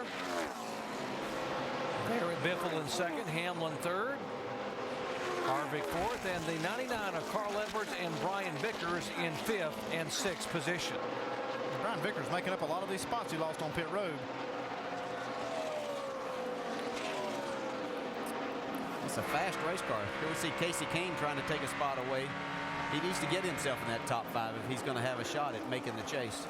He was 56 points out. He's the guy you thought probably wouldn't have a shot when we did our opening talking about the guys that may be on the outside looking in. But Kane wants to get in for lots of reasons. By the way, he would be the only Dodge in the chase right now. There's not a single Dodge in the top 12. Yeah, he's just too many points behind, I thought, to get in. He's going to run well here, and you can see he's running well now. He'll run good next week also. But that 56 points of coming in this race is a little bit more than I think he can overcome in a couple of races unless he just really has some stellar runs. Yeah, especially if Clint Boyer, who's in 12th right now, if he continues that type of pace, it's going to be difficult. Reagan has slipped back. We saw him earlier be ahead of Clint Boyer at that point in the race, but I don't know if they're making adjustments on their car. See him back pretty far here right now, but it's still a long way to go in this race. Yep, lap 88 of 250, so he's got a long way to go yet. Back in 22nd position, coming off that impressive performance at Bristol, where he drove a backup car from the back of the pack for 500 laps and got a top 10 finish.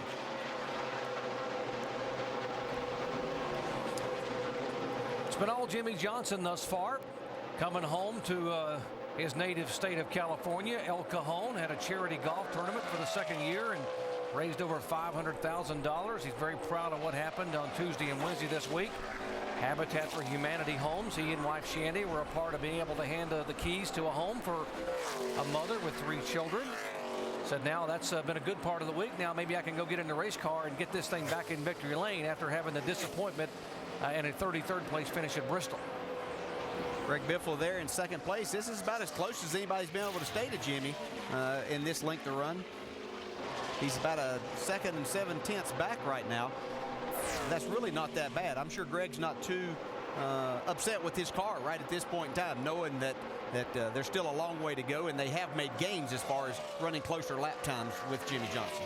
Greg Biffle is a driver noted for his precision. We asked him about that, about not making mistakes. You cannot afford to make a mistake. You can't, be over aggressive, race down in the corner inside a guy and then end up having a problem, because finishing 43rd and a guy gets a top 5, it can shift pretty quickly in the points. So that's a big point swing.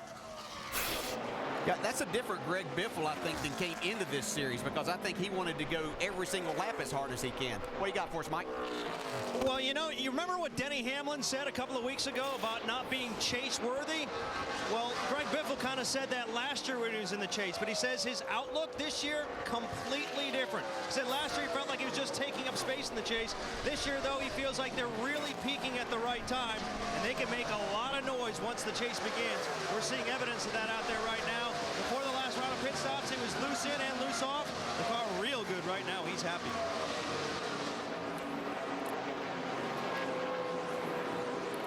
Johnson goes by, Biffle, then Hamlin and Harvick. Vickers. There's the 9 car of Casey Kane right behind the 83 of Brian Vickers. Casey, who swept both events here in 2006. He's been searching this racetrack low and high to find out where his race car will go the fastest. It's like they're giving him lap times, and he just keeps searching. I mean, it seems like he'll run a couple of laps on one side of the racetrack, and then he goes to the other, just seeing what's going to work best for him.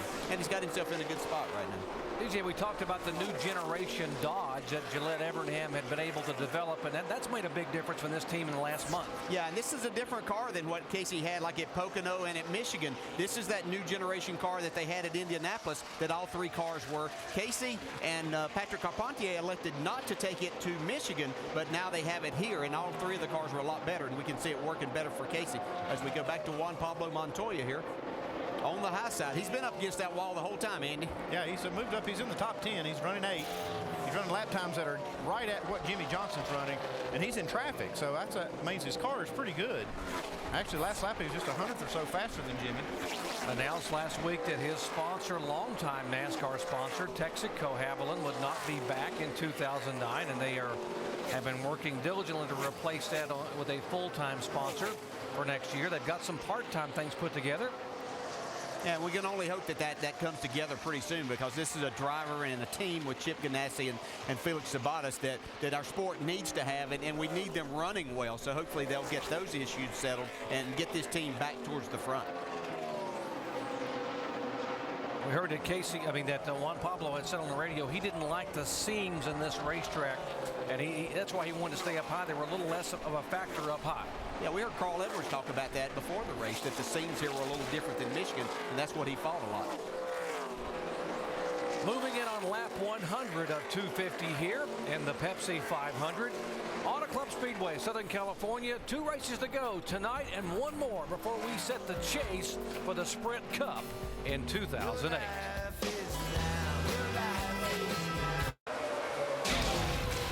The Pepsi 500 in California is brought to you by Allstate. Are you in good hands? By Flanders, instinctively good. And Subway restaurants, bigger, better, Subway Scrabble, easy to play, easy to win. Subway, eat fresh. Jimmy Johnson has dominated thus far tonight. The pattern has been they have a caution, make a pit stop. Johnson has a challenger for about a lap, and the longer they run, the farther he gets away. He's opened up a 3.7-second lead on Greg Biffle. And what Rusty's watching is his watch. I'm telling you what, these cars are so loose right now, it's unreal. I mean, off of turn 2 and off of turn 4, they're just sideways like crazy. And you know, the banking really falls off of turn 2. It looks like it's worse there, but I haven't seen cars this many get this loose in a long time, guys. And what he's watching his watch for is because sunset is 7:24 local time. Some of these guys could use the help, Doc. There's a sport in California called drifting where you drive a car sideways. But, folks, this is NASCAR Sprint Cup at 200 miles an hour. Watch this.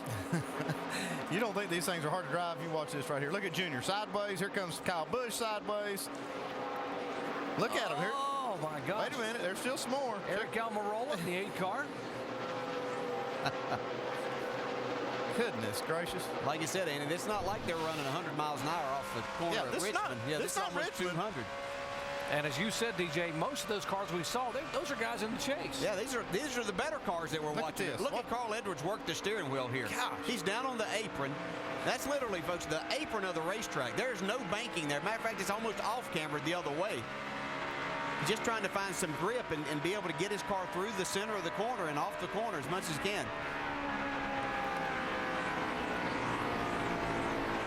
Then Jimmy Johnson, while these guys are sawing the wheel, is beating these guys like a half a second a lap. Carl was really working. He was really, really working the wheel there. It is official. Jimmy Johnson, the reigning and 2-time NASCAR Sprint Cup champion, has clinched the spot in the chase. Let's watch Jimmy Johnson, see if he's sawing his wheel like Carl.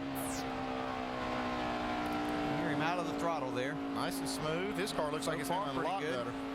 Looks like he's in the mall parking lot. Could be why he's beating him a half a second a lap. There's only 3/10 the last lap. Yeah, Jimmy says, okay, yeah, all this talk about Carl and Kyle. Guys, I've won 2 titles in a row. Yeah, remember me? Yeah, and I don't think we listened to him. I don't think he's too upset. Yeah, you heard him say, if you watch the countdown show, that the only thing that upset was he wanted to be in that position. It doesn't, you know, those were the guys that should be getting the credit because they were winning. Let's see if Kyle Busch is sawing his wheel like that too. I've seen this car sideways at least a half a dozen times. Wow. Okay, let's try that groove. That's a fun straightaway. Oh, trying to cut the distance off right there. He's headed to Palm Springs. I understand getting away from somebody trying to sidetrack you, but that may have been a little extreme there. But you got to try anything. Why should I question him? He's won 8 times in leading the points. Yeah, and David Reagan, by the way, behind him says, please don't do anything wrong because I need to get in the chase. And green flag stops are coming. We'll take a break and come back and cover the green flag stop, providing someone doesn't get sideways and slap the wall while we're gone. Back in a moment.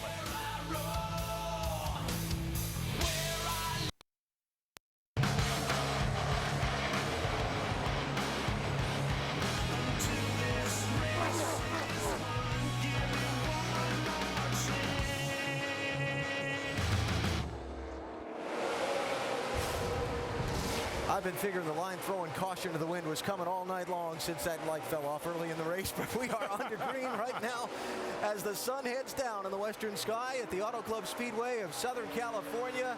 How's that visibility working out right now? It's working pretty good right now. As you can see, getting down into turn 3, the drivers got much better visibility now as the sun's going down, so the sun's not an issue now. Oh, sun's starting to melt behind those billboards and the racetrack's starting to cool off just a little bit. We're getting ready to really see some action here as we go forward. Green flag pit stops coming up. Nothing has cooled off Jimmy Johnson so far. In fact, Doc, as the sun has gotten lower and more of this track has gotten into shadow, he's opened up an even bigger lead. Alan, he has the air temperature and the track temperatures are dropping a little bit here. Remember how it was a year ago when it was 114 degrees here. It has been much milder here for this fall race. That's the key thing. The track temperature goes down quite a bit when the sun comes down, and that's what really changes the race cars and the racetrack. Green flag stops 6 to 9 laps away as we move in on the halfway point. Yeah, the track temp was about 114 when the race started. It's down to 97 right now, and I think when you see this temperature as the sun goes down, it's going to really come down, and it'll probably get down in the lower 80s as it gets nighttime. And that's going to make a huge difference in the racetrack.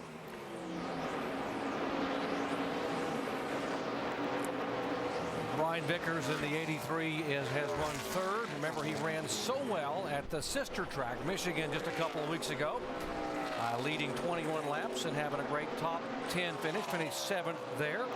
He's pretty impressive since we showed their problems on their pit stop. He was back outside the top 10 and has driven his way all the way back to third during this green flag run. Yeah, if he just joined our coverage, he came in third position and lost 10 spots in the pits because of a dropped lug nut. If you're going to make a mistake in the race on pit road, best to make it early, and you got a lot of time to make it up.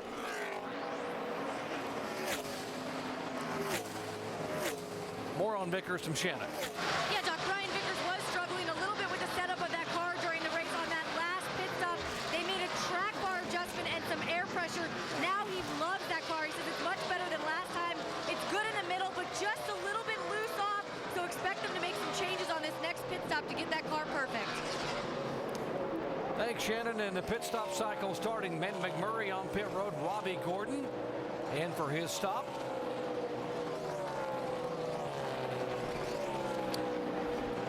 Remember, we've had only one car out of the race. Joe Nemechek, everyone else in, and almost every car except for one was on the lead lap. These guys on pit road will go down a lap to the leader. All clear, all clear, all clear. Robbie Gordon, one of 7 California natives in the field, down for his first green flag stop.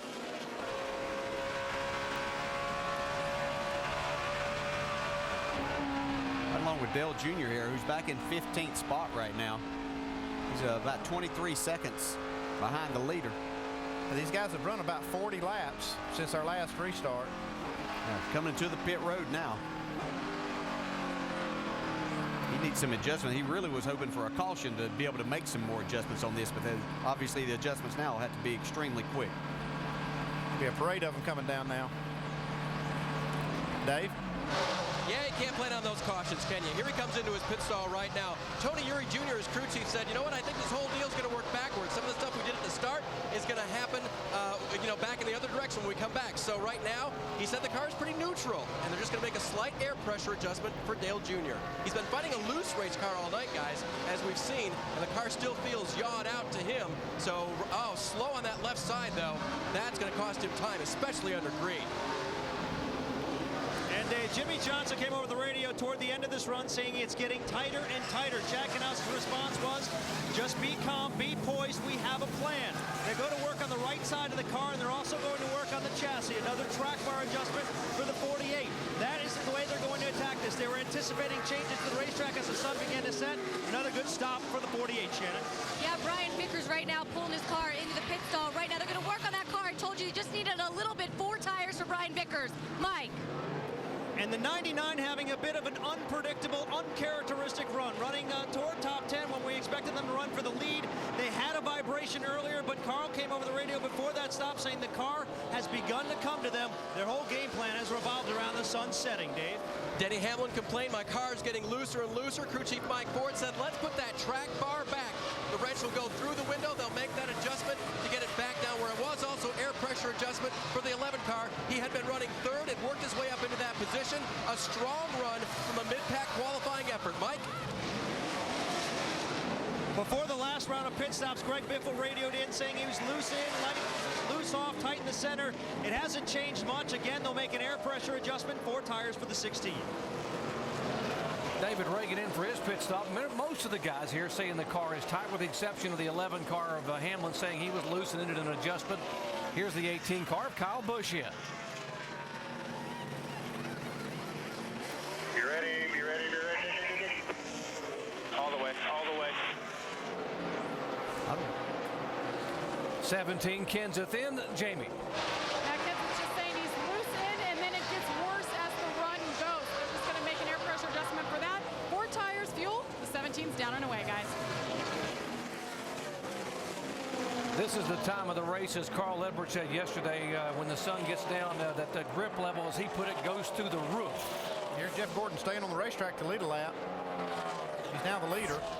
He won't stay out there long, though. No. He'll lose a lot of time to the guys that have got fresh tires, and I think he's coming in this lap. He's got those 5 bonus points, trying to ensure that they are going to be in the chase. 81 race winner. 3 of those 81 victories have come at this racetrack, including the very first race run here back in 1997. He has yet to win in 2008. Would love to get that to change that stat here tonight. 55 miles an hour. Shannon. Yeah, Doc, Jeff Gordon came into this race 9th in the point standings. Right now, he says his car is so loose. He actually says it feels like he might have a back tire going down. That is how loose it is. So you see those adjustments being made on the 24 car. 4 tires for Jeff Gordon. Those guys going to work. And Jeff Gordon is down and away. One thing I've noticed on a lot of these cars, and Jimmy Johnson's one of them, a ton of brake dust coming off those things.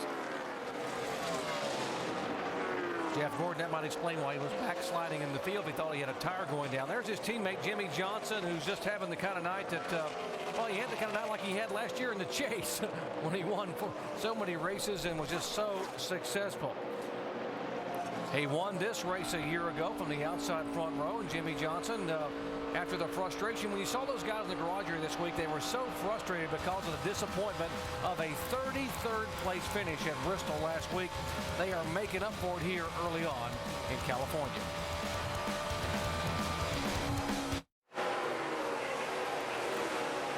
Just about halfway through tonight's Pepsi 500 for the NASCAR Sprint Cup Series at the 2-mile Auto Club Speedway of Southern California. The sun about to set. Will the conditions change enough to offset the huge lead that Jimmy Johnson has in this race right now?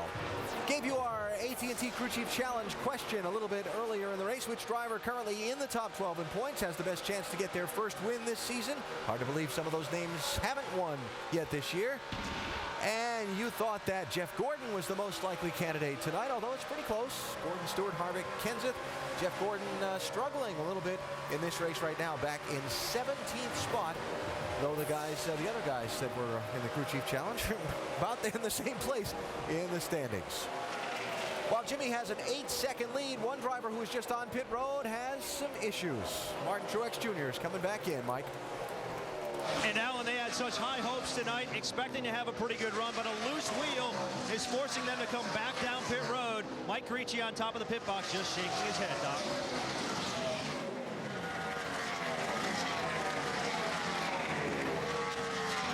Yeah, they have to change all 4 tires, because if they don't know which one it is, they're struggling still on the right side. They have to change them all to make sure they get it. Why are we seeing this become an issue? We saw it happen late at Bristol. It's competition, dog. These guys are trying to beat each other off pit road, and it's just about tenths of seconds. And, you know, these guys are just going faster than they can go, really. We saw Brian Vickers possibly have some anxious moments on this previous stop. Remember, he had already lost 10 positions on the stop prior to that. Yeah, this team's been struggling on pit road. Last night, they struggled with the front tire, and you see here on the left side, the tire changer is going for these lug nuts. He's missing a few of them, and just wonder if he got them all. You can see it looked like he didn't think he got all 5 lug nuts tight. He didn't think so, but the official let him go, and all that has to be is on there. Yeah, the NASCAR rule says it just has to be on the stud. It's up to the team to make sure it's tight. Or in the verbiage they use in the rule book is it has to be installed. You can see that looked like probably the pit crew coach there having a little talk with the front tire changer, who has struggled, and getting him calmed down just a little bit. They've got a great race car. Yeah. That's the main thing, is they have to get them calmed down and doing their job. That's the thing, because they're going to have some real important stops coming up here later in this race, and they need to get that together. If they could make a good 2 or 3 stops at the end of this race, he could make up for some of these mistakes. Brian Vickers has one career victory in NASCAR Sprint Cup competition that came in October 2 years ago at Talladega, 107 races ago. Shannon. Yeah, before that last pit stop, Brian Vickers told his crew chief that the car was pretty good, but right now it's starting to loosen up, so they're definitely going to want to make some adjustments, because this is a great run for Brian Vickers, trying to stay in that top 5 and possibly get a win here tonight. Brian Vickers, what a difference a year makes. This team has really come together, and obviously right now he's not, after the troubles he's had, he's 15th in the points, 145 away from chase contention, but a win would be a huge impact and boost for this team. Speaking of winning, we talked about the 9 car and how the back-to-back 40th place finishes had put them behind the 8 ball in the chase, and we asked Casey King, what's it got to be? What do you got to do to be able to get this car in the chase? To me, the pressure, of being where we're at, being 14th in points right now, it's just all about winning. We have one choice, and that's to do everything we can to win the race on Sunday night, to win the race next Saturday night. And if we don't, hopefully we're really close and right up there. And then, once the points all get tallied out, we see where we're at. Pretty much sums it up. It's all about winning, and he's doing a heck of a job here. 5th right now overall. Yeah, he's 5th, but he's still 28 points from that bubble spot. Dave? And they're doing it on pit road as well. He's lost a couple of positions since the restart, at least lost one to Denny Hamlin. But on pit road during that cycle of pit stops, they had picked up 2 spots, and that can help you a great deal throughout the course of the night. The car had been loose again, so they did a track bar adjustment and made an air pressure adjustment as well for Casey. Anything can happen at California, particularly at Richmond next week. There's the 6 car, David Reagan. We documented at Michigan, the sister track to this one. He had he equaled his career best finish of 3rd 2 weeks ago. He's making some steady progress here. He's up to 15th now. Yeah, they looked like they had made some adjustments earlier and maybe gotten the car off, but now it seems to be coming back to them a little bit. He's steadily made his way up there. He's in 15th, not really close to the 14th spot right now, but they'll keep battling, and still we have half the race to go. Jamie? And David Reagan been saying that his car's real free all weekend long. He said it's getting tighter on exit, but he just said just moments ago that the track's coming to him. As it cools down, it's coming around, so his car is working better, as you noted, DJ. He's got plenty of time. That's just something. We hear all these guys talking about these loose race cars. Man, it's unbelievable that's not usually what you hear everybody fighting at this racetrack. The 07 car, Clint Boyer, is 12th on the racetrack, and more importantly, 12th in the point standings. He began the night with a 12-point advantage, and right now he is, you see, he has been up and down as low as 29th, currently all the way back up, approaching the top 10.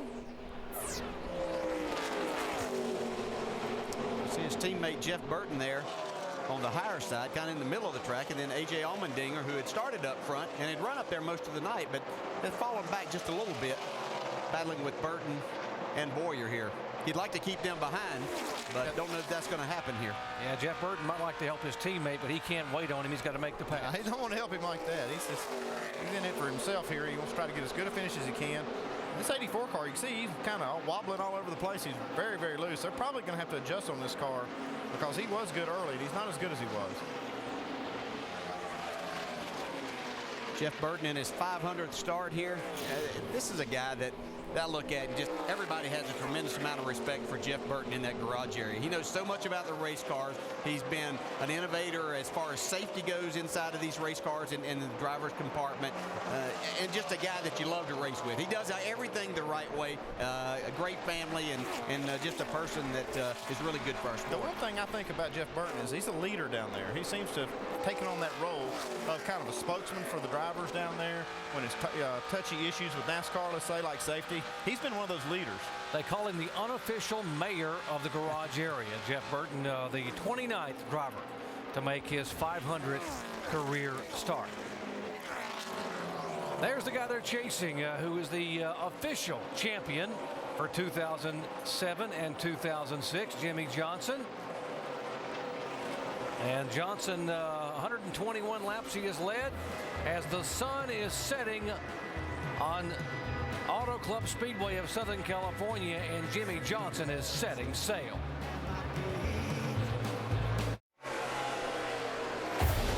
Gillette presents Kickoff Week continues Labor Day on ESPN as Arian Foster and the Tennessee Vols take on Khalil Bell and the UCLA Bruins out here in Pasadena.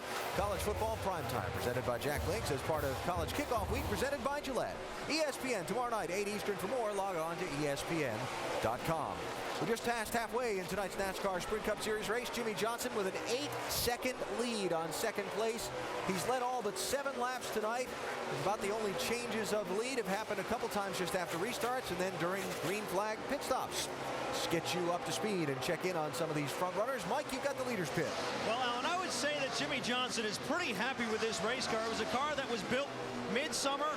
It raced at Indianapolis. You remember how that went? He won the pole there and won the race from the pole. Well, started on the pole today and doesn't look like too many cars out there can run with him. Pretty good run so far for Jimmie Johnson. Saying it's a little bit tight, but otherwise pretty strong. Meanwhile, Greg Biffle, well, he's another guy who thought he was coming into his own here, coming into this race, peaking. He said being toward the bubble, but not necessarily guaranteed in.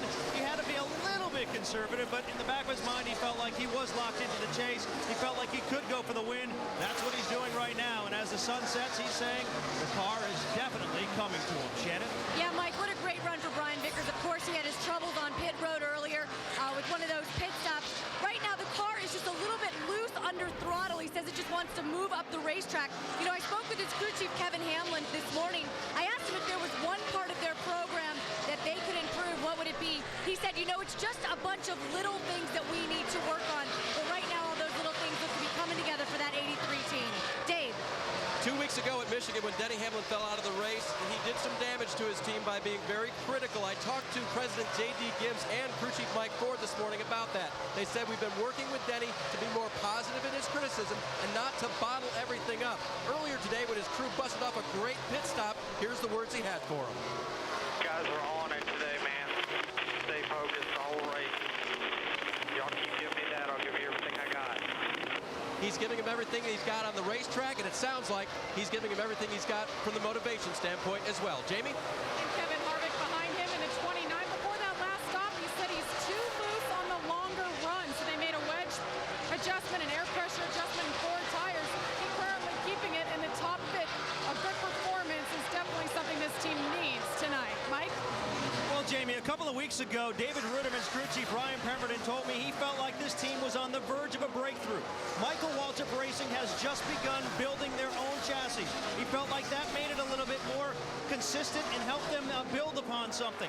Toyota also unveiled a new engine package at Michigan. Of course, this racetrack a lot like that. It seems like they're starting to reap the fruit of their hard work, and they're running very strong right now as they run consistently inside the top 10, Dave.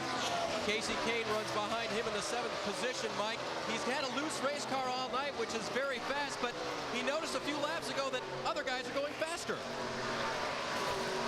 I just don't know how those guys go so fast. He talked about Greg Biffle going further or faster than him on since the restart. The 29 had passed him, the 11 had passed him. He's a little frustrated with a fast race car that's just not fast enough. Jamie? Well, Matt Kenseth pretty happy with the way his car is. It's coming around and getting faster as the night goes on. Now, I talked to Chip Boland, his crew chief, earlier today, and he said, this racetrack and next weekend at Richmond, we must finish in the top 10. That's the only way we can secure our spot in the chase. They came in 10th, guys, in his car so far. It's getting pretty good. It's been loose all night, right? Well, it's time for the 99 to go. In fact, just a few laps ago, Carl Edwards ran his fastest lap of the evening. This has been their game plan all night long. Wait for the sun to go down and expect the grip to increase and move toward the front. Right now, Carl extremely happy with his race car as he surges towards the front. Dave? Good run tonight for Juan Pablo Montoya. Remember, he started 23rd tonight. The last run, he was battling a tight race car. So when they pitted under green on lap 110, they were able to make an adjustment for him. It was just in air pressure, but only slightly. Crew chief Brian Patty and Juan Pablo working well together after the midseason change. Mike? Greg Zipadelli and the 20 team have done extensive work on the 20 car, trying to make it better. He's been fighting loose off tight center most of the evening. But the one thing they couldn't change, the temperatures. As it gets cooler, Greg Zipadelli keeps reminding his driver that the car should get better. That's at least their hope, because they're a little bit further away from where they'd hope to be at this point. Shannon?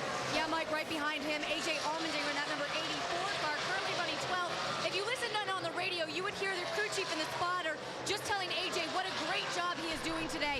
Only his second start here at Auto Club Speedway. He ran in the top 5 for most of the race. Right now, falling back a little bit. He's just looking for a little more forward bite with that car. And of course, AJ's been very open about the fact that he has not signed on to be the driver of this car next year. So this is a great run for AJ Allmendinger. Shannon, through those green flag pit stops, Jeff Burton hung on to a 14th place position. He currently runs 13th right now. And what happens when a leader, you guys were talking about him earlier, what happens when the leader says, I don't know what to do? Well, he goes to another leader on his team, Scott Miller, the crew chief. And Scott Miller decided to lower the air pressure in 3 tires, all but the left front, to try to give Jeff more grip in this racetrack. Jamie? And Clint Bowyer hanging on to 14th. I talked to Gil Martin this morning. I said, what's the biggest difference with this team this year? Last year, of course, they finished 3rd in the points, and he said, Clint Bowyer has a lot more pressure on him this year. Because we made the chase last year, did so well, there's a lot of added pressure. People expect him to do well. And on top of that, he's running for a championship in the Nationwide Series. He didn't have all that going on last year. So they're just trying to keep their driver pepped up, keep his confidence up, and they're motivating him throughout tonight. And behind him, David Reagan. As I mentioned a little while ago, the track is coming to him. Now, Clint Bowyer needs to stay where he is ahead of David Reagan if he wants to finish like that going into the chase. David Reagan's got to get a move on, though, to gain some points to get in that top 12. Remember, he was 13 coming into this race. Doc? Jamie, David Reagan indeed was trying to run in on the 0-7. Right behind him, by the way, Jeff Gordon, who qualified 3rd and has led 2 laps. And DJ, about 5 or 6 laps ago, Reagan had some issues. Yeah, you can see the right side of David's car there had been scraping against the wall a little bit. I was watching him down in turns 1 and 2. He got just a little bit too high. He'd been running right against the wall, but got a little bit too close. So he apparently still fighting a loose race car. Jeff Gordon had tried to go by. Now Reagan makes the pass. Again, they are 15th and 16th, and the important thing is that Bowyer is 14th right in front of Reagan. And right now they are separated by just 15 points in 12th and 13th in the chase. Scheduled pit stops should be just about 10 laps away. So we'll take a break and come back and cover those stops. Jimmy Johnson, Biffle, Vickers, Hamlin, and Rudeman.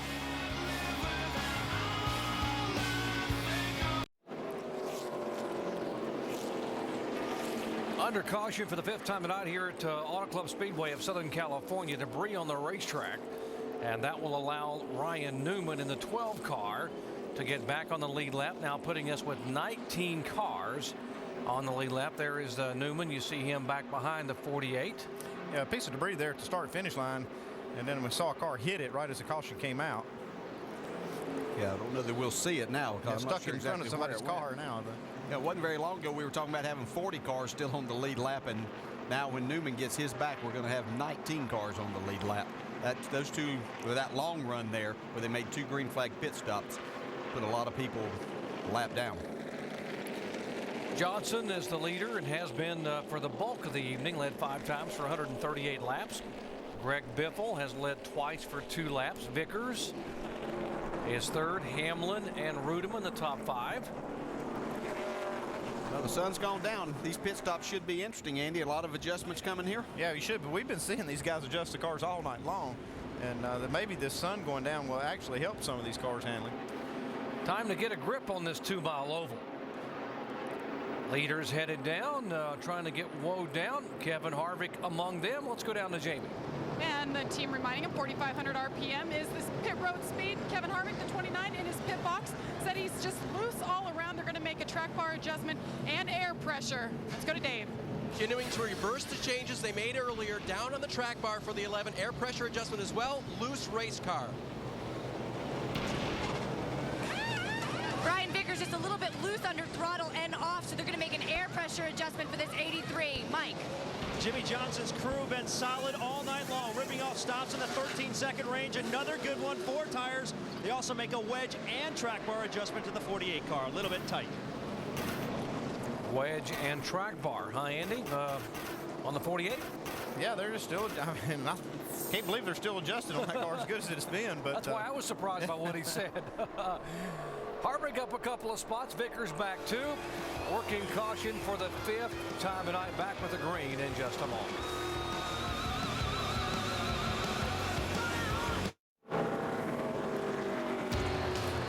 As we work the caution here in California, reminder that immediately following the race, NASCAR Now, ESPN2 with the post-race wrap-up.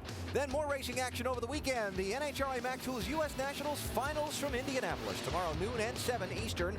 Our NASCAR Now Roundtable wrapping up the California race. Tomorrow 5 Eastern, ESPN2. Then we go to Richmond, the Nationwide Series. Friday night, 7:30 Eastern, ESPN2. And Saturday, the race that determines who gets into the chase. The Chevy Rock and Roll 400. ABC, 7 o'clock Eastern time. That, the motorsports upcoming on the ESPN family of networks. It has been all Jimmie Johnson here so far in California tonight. He has dominated this race, leading all but 7 of the 149 laps we've run. Mike, they must feel pretty good. I would imagine they feel pretty good, but still, you made a wedge and track bar adjustment to a car that pretty much has appeared perfect all through the night. How much do you have to adjust with the changing conditions? Well, we're just trying to stay on top of the racetrack. We were a little bit faster than everybody else early in the day, and you know they've caught up to us a little bit, so we just want to try to stay on top of it. We're making pretty small adjustments right now just to see what it's like. I think we're going to get a challenge here from the 16 and some of these other guys now and really see what's happening now that the sun has set quite a bit. Track temperature's dropped about 20 degrees, so it's going to heat up a little bit now. How would you describe the night so far? It's been pretty good. You know, real happy with the Lowe's Impala SS. Jimmy's doing a great job, and Picker's doing a great job. So, you know, we just got to ride it out and see how it shakes up. Well, Doc, we're going to let Chad go. We're about to go green. Thanks, Mike. And we mentioned before that the only time they had a shot at Jimmie Johnson was after a pit stop, and Greg Biffle was able to get up beside him. And let's see what the adjustments. You heard Chad say there's going to be a different race now. The track is cooling off. Sun has gone down. He's making predictions on what the track's doing and making adjustments for it. You know, they use their history at other racetracks with this kind of tire and car, and here last race, they use all this information, so they make those changes and kind of anticipate it. Yeah, and I'm not sure I'm buying all of that they were catching up to him. He only had an 8-second lead there, so I don't know if I buy that. But you have to applaud them for staying on top of the race. They know that the track is going to change and making small adjustments, even though they might have said track bar and wedge. I'm sure it wasn't much of a turn on either one. Yeah, it wasn't much. Here's our Aflac trivia question for the night. And the question is, who was the last driver to win 3 Sprint Cup races in a row? Who do you think that is? Well, I'm going to say Jimmie Johnson. I don't know. But that's a very good guess. It is Jimmie Johnson, and by the way, he won 4 in a row, so if you count them up, that would be 3 in a row twice. Oh, how good was he in the chase a year ago, Jimmie Johnson. By the way, for you David Reagan fans, as you watch Jimmie getting the car ready to go back to green, Reagan stayed on the racetrack to lead a lap and get those 5 bonus points when everyone else pitted. And remember that, folks, those points are very important. He gave up about 3 spots to do that. He came in the caution 15th when it came out. He's now 18th on the track. Apparently weren't concerned about what little he got into the wall either, because they came in, just changed tires. They didn't work on the car at all. Showing 19 points back of Boyer, and you see he's 4 positions behind him on the racetrack. NASCAR giving us, we're going to add 1 more lap of caution. They're going to pick up some more debris in turn 4. Showing 19 cars on the lead lap. The only car that's out of the race is Joe Nemechek, who had a very, very hard lick back on lap 68 when he slapped the wall. Pancaked the right side of the car. Joe was okay, got out of the car, but he is back in the garage area. He is out. There are still 42 cars that are running here at 150 of 200 laps. They get 1 to go. That time by. Let's visit with our in-race reporter, Carl Edwards, who's being shown in 7th position. Carl, Dale Jarrett, you have a copy? Out of clear, Dale. All right. Any adjustments this pit stop to the changing conditions here? Yeah, but not the direction we thought. You know, we thought the track was going to change a lot, but it's been, you know, it's been staying kind of the same, so we've just been chasing the car.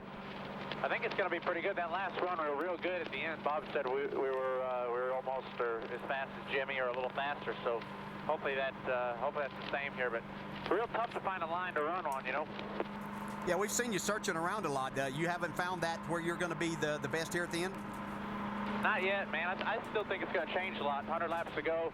You know, I got to get up there to race with Jimmy and those guys to see where they're running. I still don't quite know where they're at, so I'm working on it. All right, man. Come to the green. Good luck. 10-4. If you see anything, you let me know next time. Oh, you got to love a sense of humor. Carl Edwards, remember, hey, he chased Kyle Busch last week at Bristol. Kyle had 415 laps, and Carl caught him with 30 to go. And we all know what happened. 99 laps to go here. Jimmy Johnson, wow, 142 of 151 laps he has led. Greg Biffle, can he do something with him on the restart? He was able to do something with him on initial laps on the last restart. That's been a while back, and he got there just enough to lead one lap, and then Jimmy stretched it out at there. It looks like Jimmy's car maybe starts off really loose. He's not able to get out after the throttle as much. But this will be Biffle and Denny Hamlin's chance to get up there and see if they can take that lead away. Chevy, Ford, Toyota. That's a top three. Then Harvick back in another Chevrolet. On the inside line, that's Bobby Labonte and Patrick Carpentier, who had just been lapped earlier. So they're going to be battling for that spot just in case we have a quick caution. Get that lap back.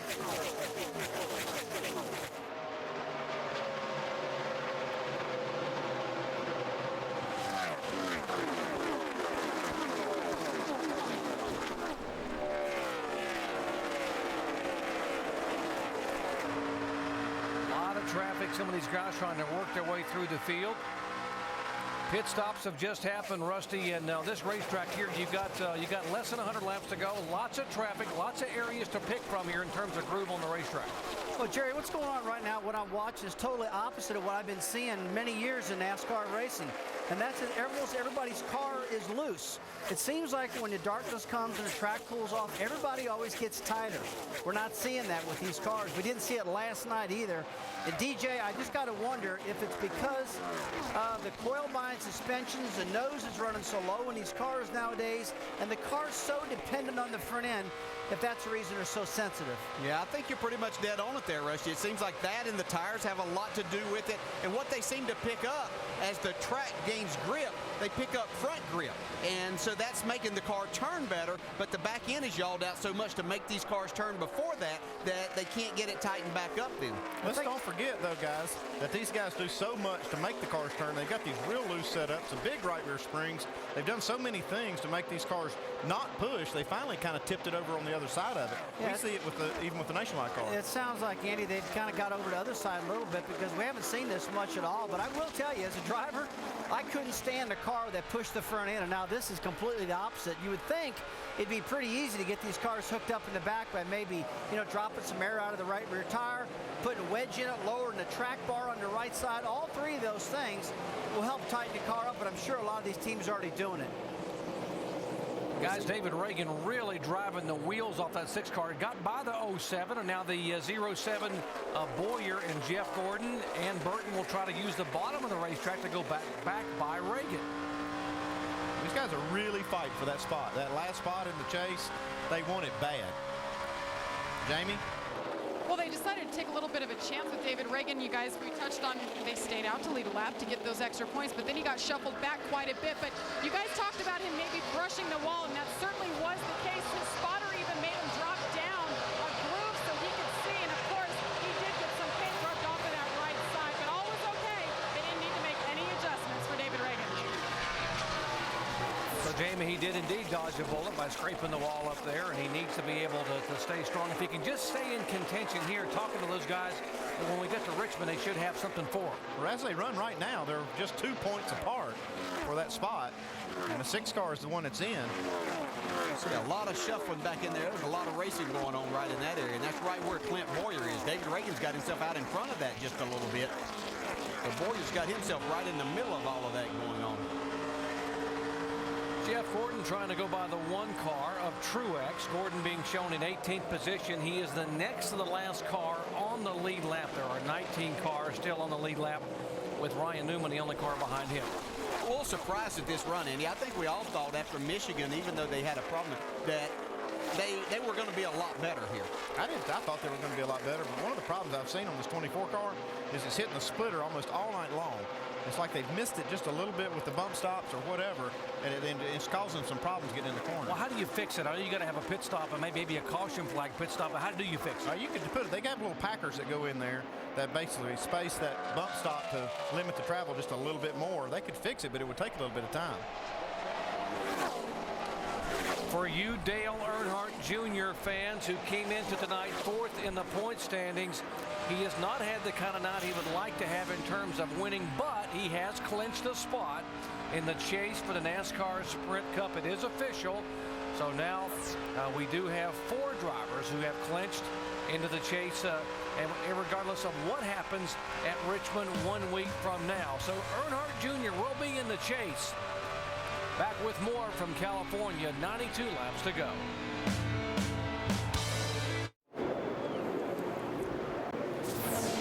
Welcome back to the Pepsi 500 here at Auto Club Speedway. We are again under a yellow flag. Lap 160, caution number 6 on the night, and debris on the racetrack.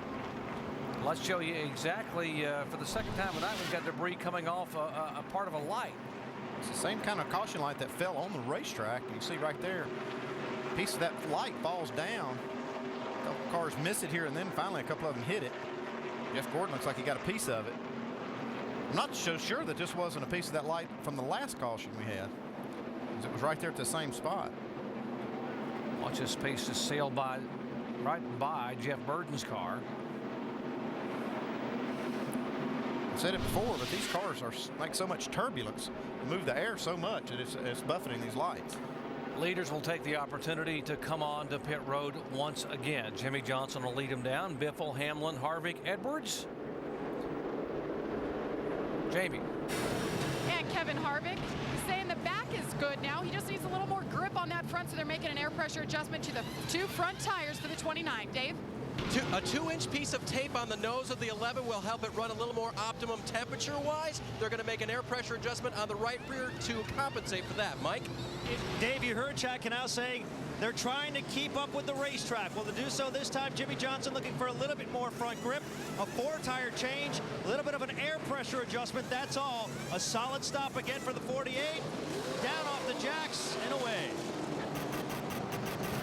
A little bit of a congestion there exiting pit road. Looked like the 99. And the 16 car, 2 tires, gains a spot, and Biffle, the first among the leaders, off of the pits, and Edwards, Allmendinger, Newman up 14 positions.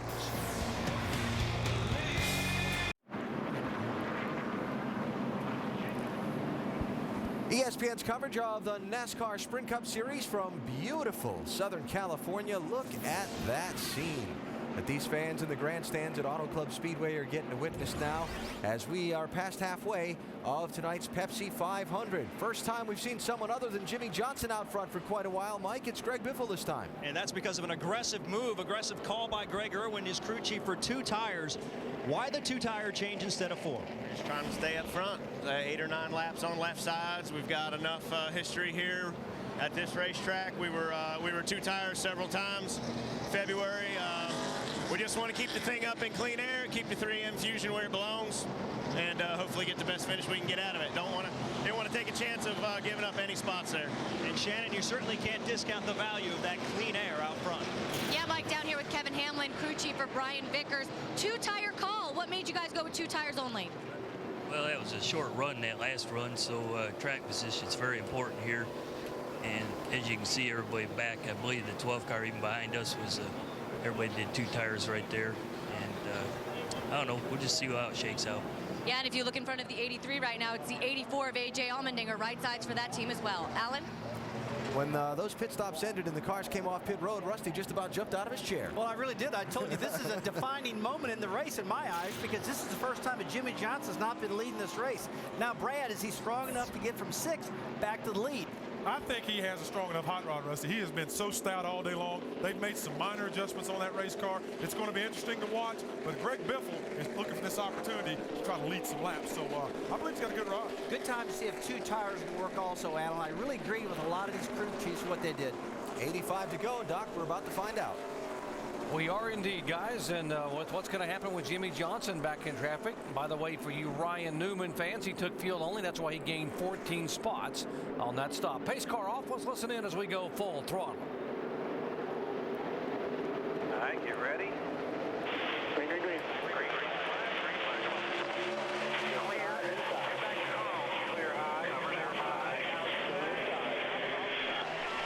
Still there. Inside. Still down there. Still there. Back inside.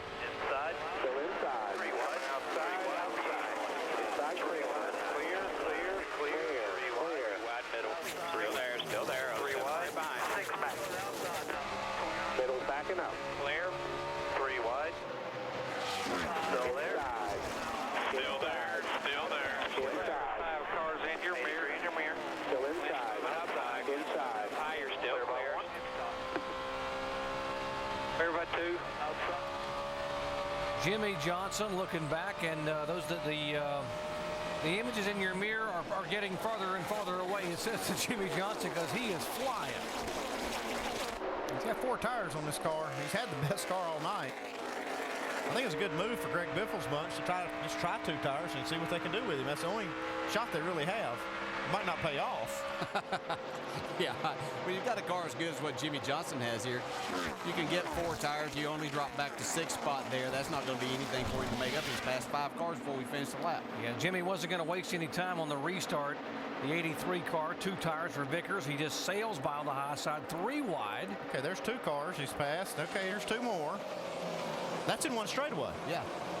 He was fortunate. Brian Vickers gave him that outside there. It looked like Brian might slide up in front of him, but Brian did the right thing and gave him that spot. And now he's up here 1 car length back of Greg Biffle right now for the lead.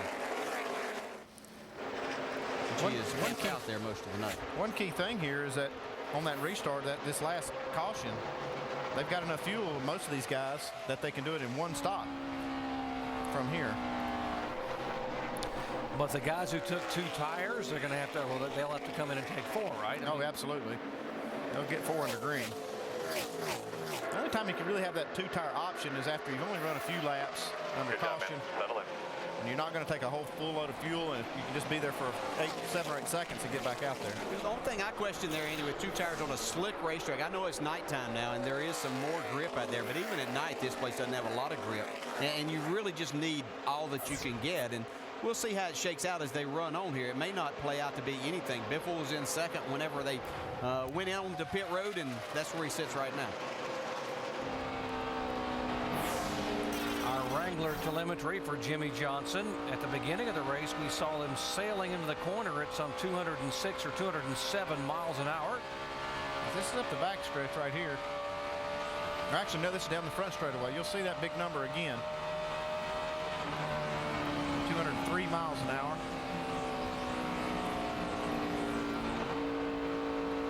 Carl wanted me to get back to him. I guess I can tell him that Jimmy's not using a lot of brake and a lot of throttle. I tell you what, guys, that was a key pit stop. I called it a defining moment. One thing got defined was that Jimmy Johnson is the fastest car on the racetrack for sure, and that 2 tires don't work. So at least these guys know now, late in the run, if they got a 30-lap run, I don't think just putting 2 on is going to work. I mean, Johnson passed 5 cars in 2 laps, so at least they found out with 81 to go, guys. Maybe if they'll put 2 tires on Jimmy's car, it'll work. it'll work for the rest of the field. But what a great run he's having right now. I mean, I haven't seen a car this strong, guys, in such a long time. But it's hard to believe that 2 tires, you know, are that bad compared to against 4. The last time I saw a car this strong, Rusty, was at Indianapolis, and it was the same car. Wait a minute, both of you. Last time we saw a car this strong was last week at Bristol when Kyle Busch led 415 laps. And did he win that race? Well, not. Hearing crickets, the answer is no. Bump in the back, I believe. The answer is no. We got a long way to go yet. Come on. So you say it's not a long way to go, that's for sure. But we're starting to figure out what tires are doing, that's for sure, guys. Oh, baby, here's a mess back in the pack. David Reagan's got to be careful. Reed Sorensen in the 41. 77 of Hornish. Reagan getting some drafting help from behind by Jeff Burton. Burton saying, I'm staying here because I want to be able to get a shot around you. Yeah, Reagan's falling back to 18th spot, so he's got some positions to make up. Clint Boyer's about 3 spots ahead of him for 2. There are 20 cars on the lead lap, and all of them are chasing that guy, Jimmy Johnson, lap 171. Here is our McDonald's race rundown. Had a couple of issues with the caution lights. Turbulence created by these cars, something. But twice now tonight we've had cautions for caution lights. A little bit unusual. And talking about total domination, Jimmy Johnson so far has led 161 laps out of 175. This guy has just been flying all night long and nobody can catch him. And the Bubble Boys, Clint Boyer in particular, right now if we finish under this circumstances, he's got a 16-point lead for that 12th spot. Denny Hamlin's run very strong. He's been in the top 10 all day long. It's interesting. All of our bubble guys, all of our chase guys actually are in the top 19. So it's going to be interesting to see how they finish up. Jimmy Johnson dominated until a couple minutes ago when Greg Biffle's team took 2 tires on a set of pit stops. It set Johnson back to 6th in line for the restart. No problem. Steamed around them all in a couple laps, took the lead back from Greg Biffle, and has since pulled away to about 1 7/10 seconds of an advantage. Our McDonald's race rundown, Jimmy Johnson has been the man. We have had 6 cautions so far tonight. Almost all of them have been for debris in one form or another. And 7 different drivers have led. But again, that's a little misleading because that's all been, for the most part, during green flag pit stops. It's been Jimmy Johnson out front early and out front often. Only a couple cars out of the race. Johnny Sauter and Joe Nemechek are in the garage. 20 of the 43 starters are on the lead lap, and that's the way things stand with 73 laps to go here in Southern California. Johnson leading Greg Biffle, Carl Edwards, A.J. Allmendinger, and Brian Vickers, Doc. Jimmy Johnson, just the kind of night he wanted to have here. And we mentioned he's a 2-time winner this year. And the last time he went to victory lane was in this exact same car. As you watch the 11 and 83.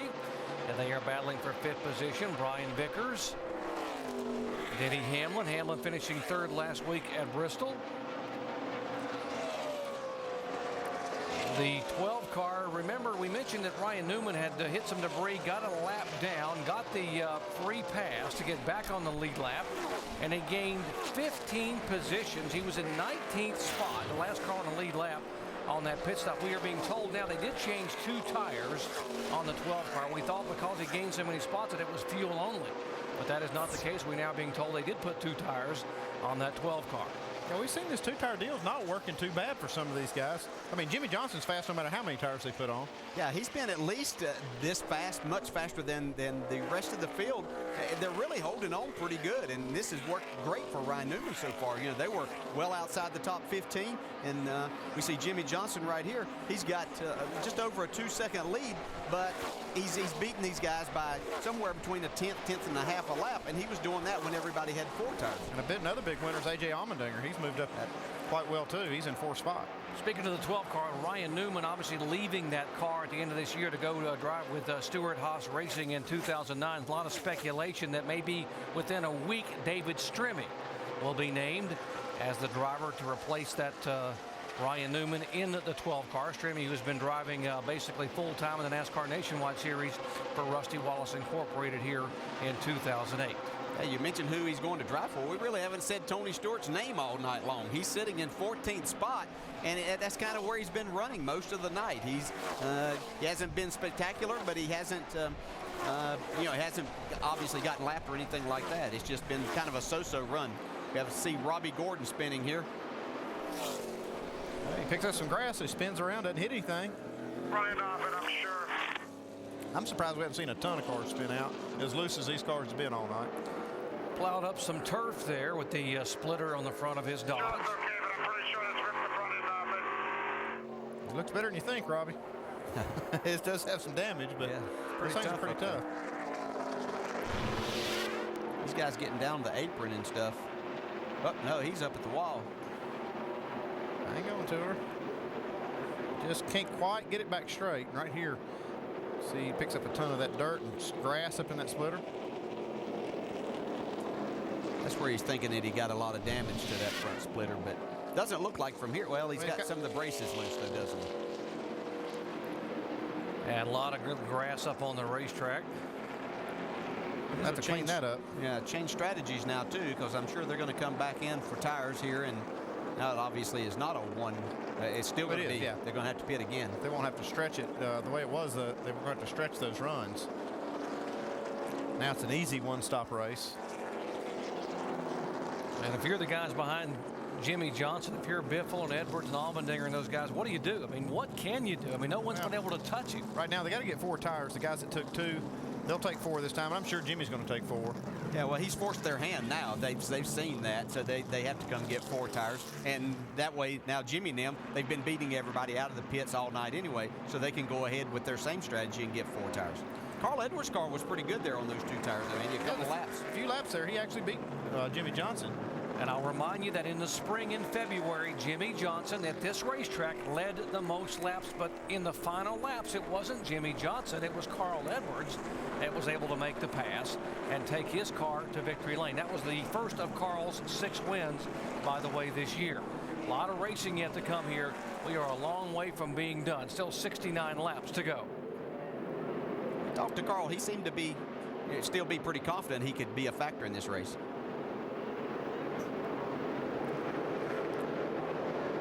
Dave? Denny Hamlin needs grip off of turn 2 on throttle. Talk about an exact adjustment. 3/8 of a round of wedge down in the left rear. 4 fresh tires for Denny. Mike? And Carl Edwards saying he's a little bit free and he's going to call for a 4-tire change, looking to help that car just a little bit.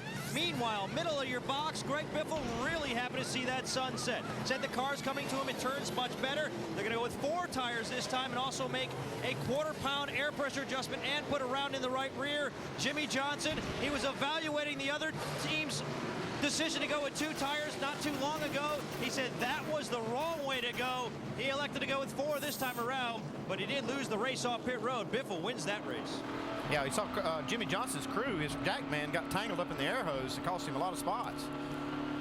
3 positions it cost Jimmy Johnson. Another good pit stop for Biffle's bunch in the 16. 13.1 second stop for Greg Irwin and company.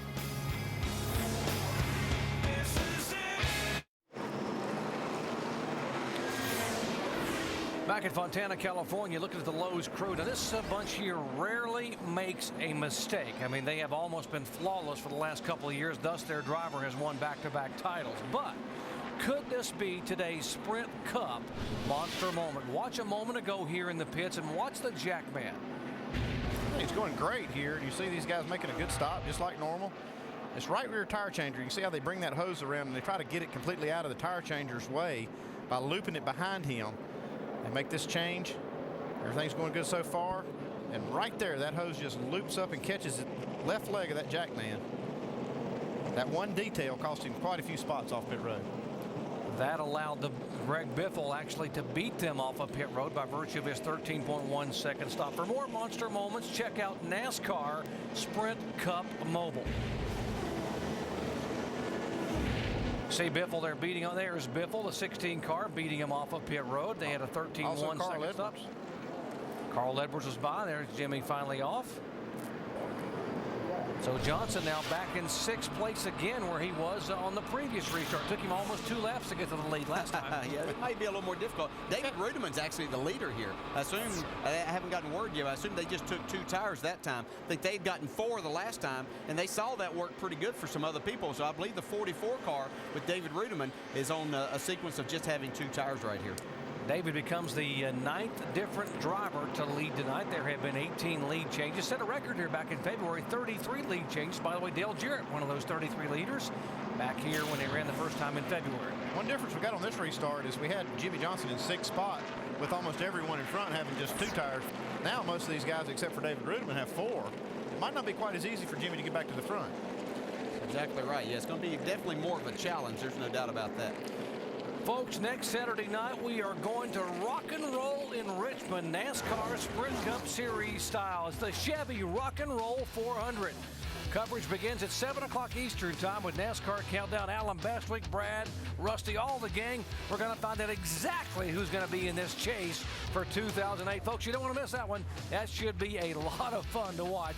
Again, 7 o'clock Eastern time. And get your ticket to the chase, www.nascar.com/tickets. There's a look at the chase and all those events on ABC, beginning at New Hampshire. And, of course, Homestead, Miami Speedway. It comes to a close on November 16th. And next year, by the way, there is being a little bit of a shuffle in the schedule. This race will be among those 10 races in the chase. Atlanta will take this date. And this date will actually, this track will have the Talladega date, and Talladega will go to the Atlanta date. And if you understand all that, you must do your own income tax return. But in any event, this race here will be in the chase in 2009. I think that's a good move to have Atlanta have this Labor Day weekend date in the South, like they did with the old Southern 500 at Darlington. Be able to come out here in the when it's a little bit cooler. Yeah, I don't know if we mentioned it or not, but Brian Vickers did have to come back down pit road or go to the tail end of the longest line because he lost control of one of the tires. And Bobby Labonte got the free pass there, so he's back on the lead lap. We now have 21 cars on the lead lap. Brian Vickers' pit crew really cost him a ton of spots tonight. They're making it difficult for him. He's got a really good race car, but they've had their issues tonight. And we have confirmed, by the way, that 2 tires on the 44 car of David Rudiman, who is the leader. It is Rudiman, Biffle, Edwards, Hamlin, Harvick, and then Jimmy Johnson back in 6th position. 65 to go. There's Jimmy Johnson, where he has rarely been through much of the day, and that is back in traffic. Don't worry about that much. David Rudiman gets a good start there. Kurt Busch, who lost a lap early in this race, trying to get that back. He's actually passed the leader. He would be back on the. He had a tire issue early in the race. Martin Truex likewise a lap down. He is now back on the lead lap, just in front of the leader in the 1 car. Leader is the 44, then the 16 and 99. So it's Rudiman, Biffle, and Biffle's teammate Carl Edwards. And whoa, Edwards goes downstairs, and Biffle takes a spot away. Let's listen to Jimmy Johnson's radio. Practice, boys. I mean, we're going to be in these pressure-packed situations next 12 weeks, 10 weeks especially. So just learn how to shake off what you didn't like there and find that rhythm again. So you drive, and you're also a cheerleader, and you also got to pump everybody up and make sure you appreciate what they do, and you know they can get it done. Yeah, that's what champions do. These guys, he knows exactly those guys are good. Week in, week out, stop every single stop, and you're going to have problems somewhere along the way. He makes mistakes as a driver sometimes, and they stick behind him. That's what it takes to win this. Rarely will we see this where the 18 car is not a factor in terms of not even leading laps here. Kyle Busch has not led a lap tonight, and I don't know how many times I can say that this year. Up front, 48 car, Jimmy Johnson trying to go by Biffle for the lead. Biffle's not going to give it to him here. Now, and you can see Biffle get over there on the side of that car to slow it down just a little bit, taking what downforce he had away from it. They'll make it harder for Jimmy Johnson, although I think he's probably clear in this. I think he can get it done, but Biffle just not going to give it to him. Clear. It's turned out to be a pretty special race car for the 48 team. They built that thing new and took it to Indy. And never got to see it run a long run there because we had those 10-lap runs. Yeah. He's proven that the car's good short runs and long runs here. Yeah, we documented many times there of how much speed it had, but we had no idea of what it would be like because of the issues that they had there. But he's shown here that the car is fast throughout a run, as we had 2 different times we made green flag pit stops tonight. Jimmy Johnson and his whole team serving notice that, hey, folks, when this chase begins in a couple of weeks, hey, you know, we're going to be a force of contention, just like a year ago. Remember, Chad Canals had a little bit of a probation, was gone for some of July and August. He came back, and they just roared into the chase. 99 car, Carl Edwards trying to move in on David Rudiman. That is 4th and 5th. Maybe Carl on that last run, he got up to 3rd and looked like he had enough speed maybe to be a challenger for Jimmy Johnson, but he doesn't have it here on this restart. You see him trying to go around the outside of David Rudiman now. The 2 tires seem to work pretty good. See Rudiman now, he's pointing to the inside.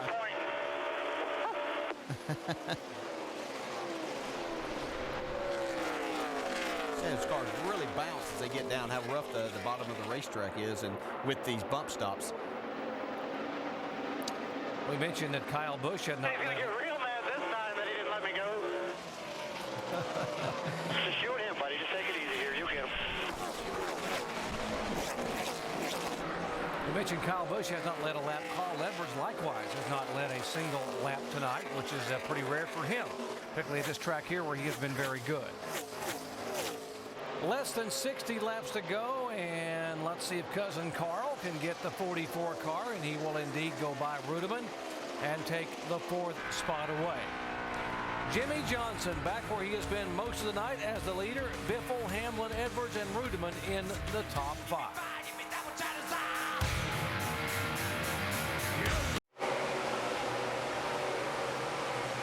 The Pepsi 500 from Southern California rolls on. 55 laps to go tonight. Second to last race in the race to the chase to determine who will compete for the NASCAR Sprint Cup Championship. And down here in the pit studio, we've been tracking the drivers who could possibly clinch tonight. We told you earlier, Jimmy Johnson and Dale Earnhardt Jr. have clinched their place in the chase tonight. Greg Biffle is in position to do it if things stay as they are right now. Drivers got to be leading 13th place by 196 points or better at the end of the night to be totally locked in. Biffle at this moment running second on the track is 196 points ahead of 13th place. Next driver back in the point standings as they run is Tony Stewart. He would not be in position to clinch at the moment. Stewart is 159 points ahead of 13th place. Stewart running 17th on the racetrack, so that means basically Stewart's got to show up in Richmond and start the race in order to assure his place in the chase. Gets a little murkier farther back. Kevin Harvick right now showing 159 points ahead of 13th place as they run on the racetrack. Harvick is 6th in the running order tonight, and so Harvick will have to do a little bit more than just start at Richmond to clinch his place in the chase again as they run right now. And then Jeff Gordon. Man, what a lousy night this has been for him. So many expectations at the start of the night, Rusty and Brad, and here's Gordon mucking around back there at 14th place in the field after he thought he had a chance to win, and Gordon is not at the moment in position to lock himself up tonight here in California.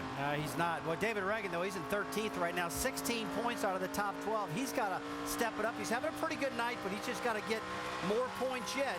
Clint Boyer, he's holding on for your dear life, 16 points ahead, but it's a tight one, Brad. Yeah, absolutely. David Reagan's had a strong car. But going back to Jeff Gordon, I mean, he had a great starting spot. We expected so much from him.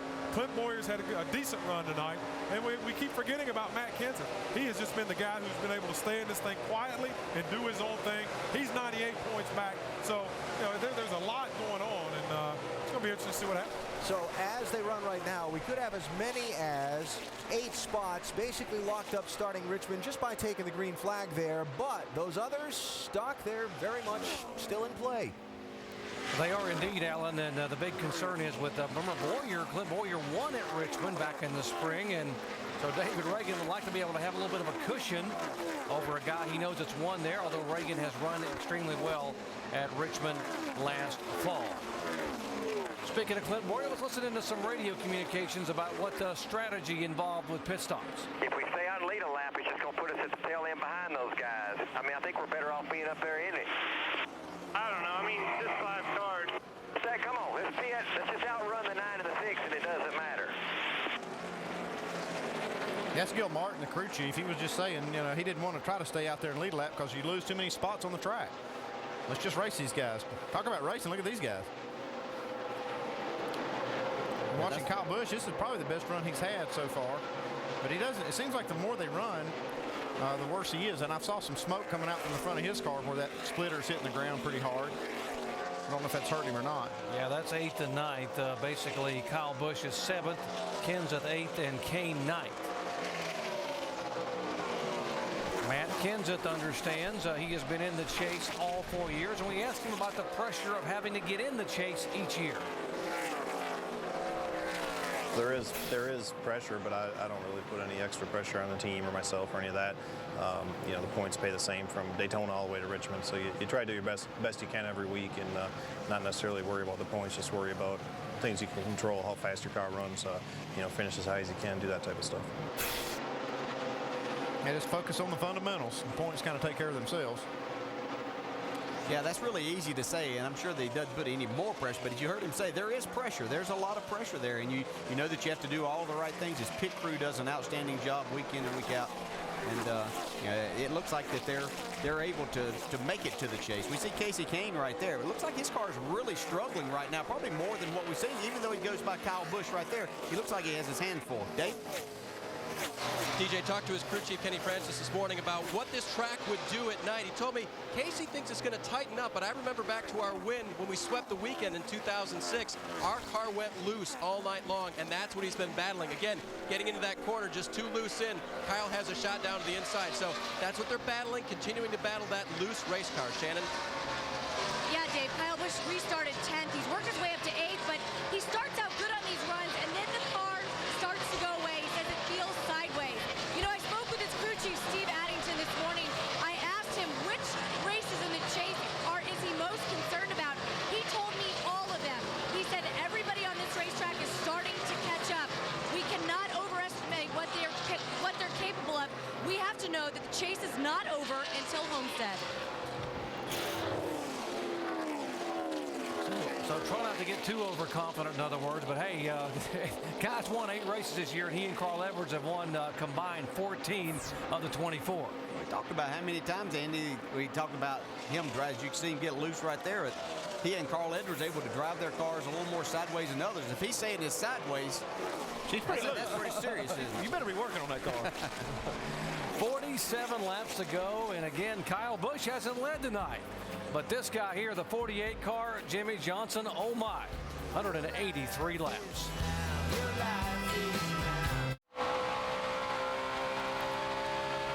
Total domination by Jimmy Johnson at Auto Club Speedway of Southern California. Let's check out our Allstate Good Hands move of the race and show you that when Jimmy Johnson needed to get it done, he could just mash that throttle and just sail right by him. It's on a restart where everybody had 2 tires at that time. Went by on the high side there. See him going on the outside of Carl Edwards here a little later on.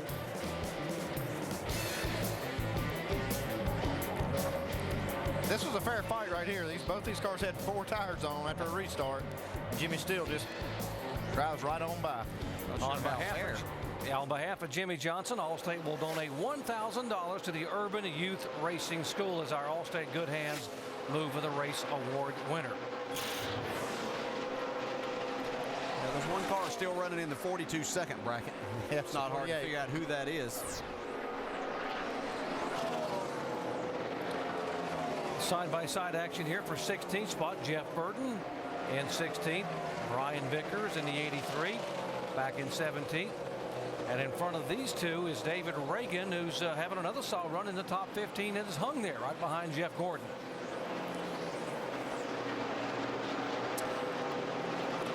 Still 19 points out of that transfer spot to get in the chase, the way they run right now.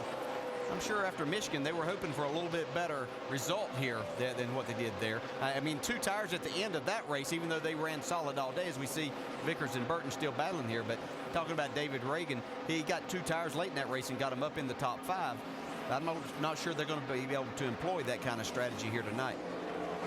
Dave, what's going on with Jeff Burton? A very, very loose race car. Crew Chief Scott Miller said today, as long as we don't have a disaster, we can roll into Richmond with some confidence. I'm not sure where to put this. He's been out of the top 15 most of the night. They've had difficulty tuning on this race car, and even at this late stage, it's very difficult for Jeff to drive. Disaster, or maybe not quite? Well, he can avoid disaster if he'll not wreck this thing, but you can see he's got it so loose a few times that he's been close to wrecking it. He can hang right there. That's not a disaster, but it's not what they're looking for a finish. I watched him yesterday in practice, and I thought that he really had a solid race car, and that he may be one of the people up in the top 5 challenging to win this race tonight. I'll tell you, that's just one of the things we've seen is how these cars get looser and looser during the weekend, and even after final practice, these guys, I'm hearing that they get looser as the race starts, and even during the race. Kyle Busch being shown in 9th position. There's the 18 car. 8-time winner this year. You see this 18 car, and I've seen this car like it's got a little more roll to it, and you see the brakes glowing right there. It means you have to slow the car down a lot getting in the corner. You're struggling with a lot of things here. You see how it just rolls over just a little bit on that right front. You've seen smoke quite a few times getting in the corner off of that splitter.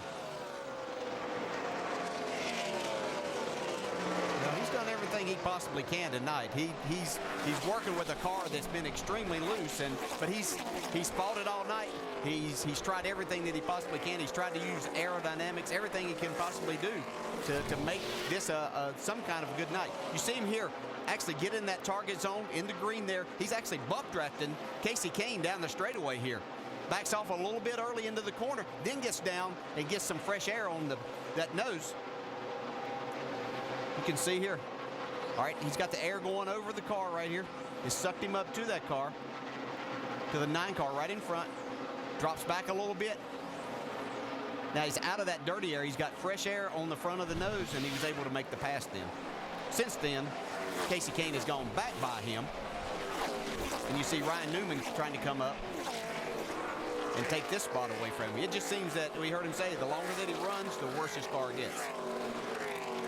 It's a good example of how you use it. Wow, he's just fighting this race car, but using the air to your advantage as much as you can. Down the straightaway, he was able to pull up, and then as he got to the corner, he got out and got that clean air on the nose of his car.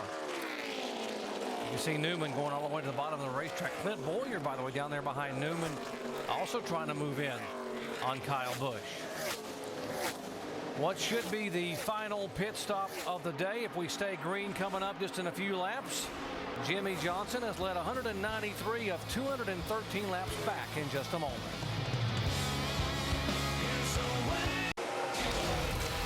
The Pepsi 500 at California is brought to you by Pepsi. Go to PepsiRacing.com for a chance to travel like a star to next year's Pepsi 500. By Coors Light. Get Coors Light pole position alerts on your cell phone. Just text pole to 42100. By Toyota. Moving forward. And by Aflac. Ask about it at work.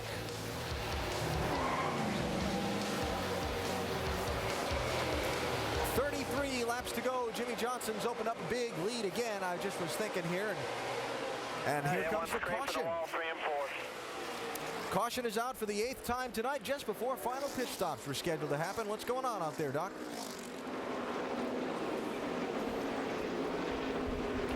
33 laps to go, and the yellow is waving. We are watching. We didn't see anybody spin. We're watching to see if NASCAR is talking about debris on the racetrack. We'd heard somebody say there was somebody against the wall in 3 and 4, but we didn't see it. We didn't see that someone may have touched it and come off the wall, but NASCAR has those spotters, and they see something come off a car. They just say, put it out. And as yet, they had not identified. But in any event, these cars will be able to make their final stop. And now we are being told that the 21 of Marcos Ambrose has bounced it off the wall. Scraped up the Little Debbie signage on the side of that Ford, but kept going, so that's why no one was able to see it. But one of the NASCAR spotters did say, yeah, there's the damage on the right side. Yeah, he's got up against it pretty good.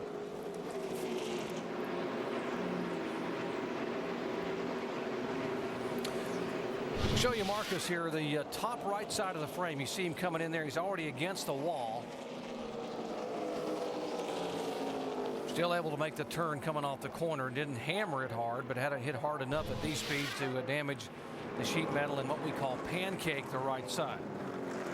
And if that wasn't one of the grooves that these guys use, you might not be so bad. But these guys have been running up against the wall all night. And he's certainly one of many that had a chance to hit the wall tonight. So these guys getting fired up on pit road. They know their chance to get it is right here. If they can beat the 48 out, their last shot. They're going to keep him behind him. It's the last shot they're going to have at him tonight. And we've already seen these guys make one mistake. They rarely make a mistake, talking about the Lowe's crew. One more time. Here they come, 55. What should be the final stop down in Kevin Harvick's pit. Jamie. Richard Childress Racing has never won here at this racetrack. Kevin Harvick hopes to change that tonight. Small air pressure adjustment. He says he's just a tick too loose at both ends. 4 tires and fuel for Kevin Harvick. Dave? Denny Hamlin was asked if the last changes helped. He said, yeah, I was really able to get aggressive with the throttle. Same thing, air and wedge again. Mike. Greg Irwin with a little bit of a pep talk for his 16 over-the-wall team, saying we're not going to get beat by the 48 team. They go to work on the right side of that car. The car just a little bit tight. They'll try to free it up with an air pressure adjustment. Meanwhile, the same type of changes on the 48 we've seen all night. They go to work on the track bar. A 4-tire change, he's off the jacks. A tight race off pit road. And give it to Biffle, but I think by just a smidge. Yeah, we got him. Third time now that About Biffle. the best night I've ever seen on pit road. That is super. confidence is everything. He says, we're not going to get beat, and they didn't. Great pit stop. Watch these guys. They know they got it done. Look at the high fives. That's right, guys. Good job.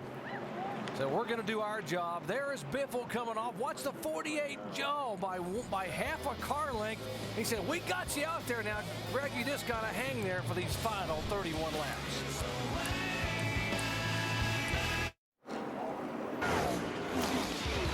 Next Saturday night, we head to Richmond, Virginia for the NASCAR Sprint Cup Series Chevy Rock and Roll 400. Live coverage beginning with NASCAR Countdown Saturday, 7 o'clock Eastern Time, then 400 laps. And by the way, the NASCAR Sprint Cup Series debut of the 18-year-old phenom Joey Logano will make his debut driving a Joe Gibbs Racing Toyota number 02 with Home Depot on it.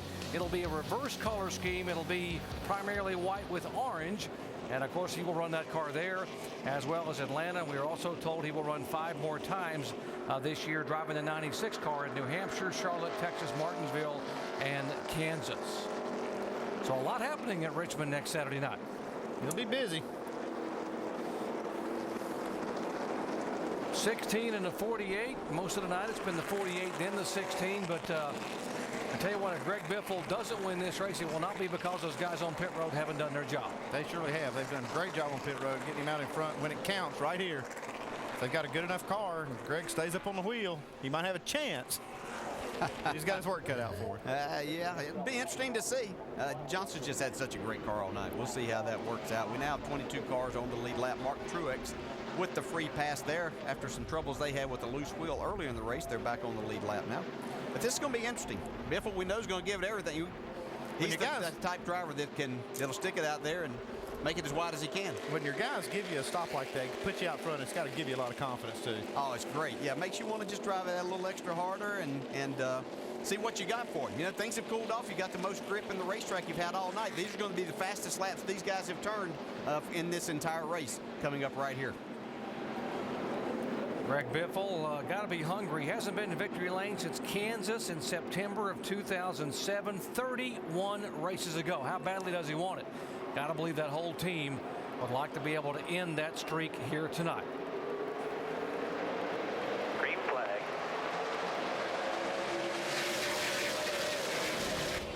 "28 laps on a 2-mile oval here in Southern California, Fontana.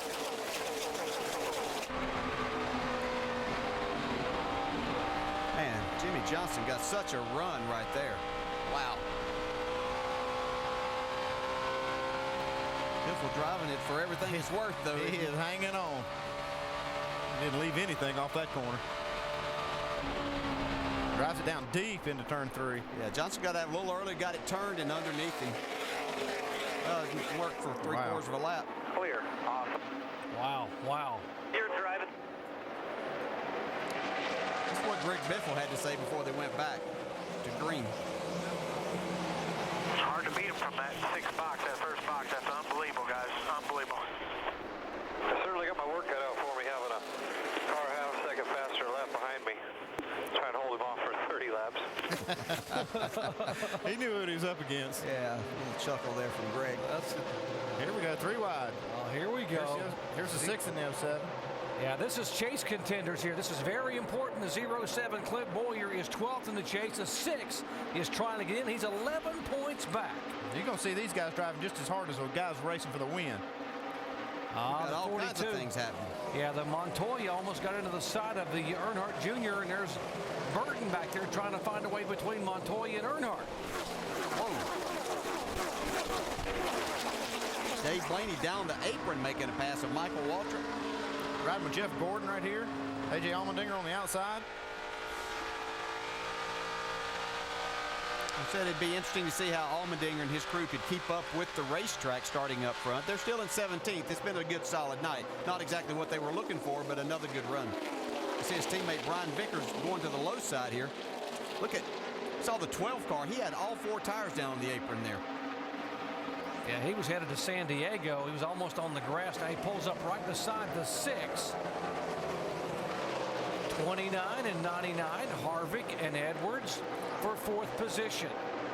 These guys have been solid all night. You see Carl's car dancing a little bit there. Here comes Harvick. He got a good run there. Good bite off the corner. Kenseth coming in. There's the 17 car. Carl really struggling this run. And he seemed to struggle on new tires right after the restart. His car seems to be better after they run a little while.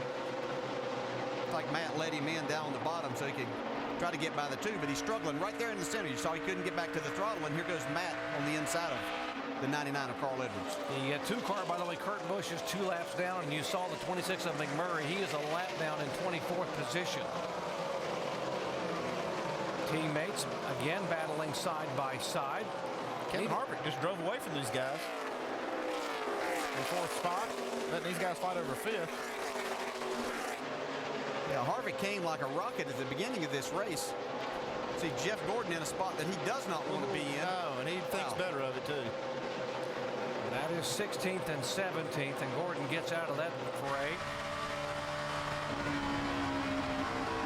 Where he's sitting, he's only 96 clear of that 12th spot, and he can't take a chance right there. Yeah, if he falls out of this race, I mean, it could really make him have to race at Richmond a little differently.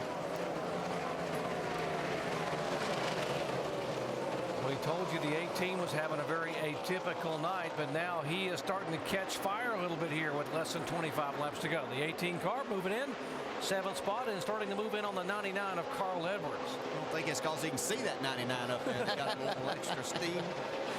A little motivation. I think there's a little history there.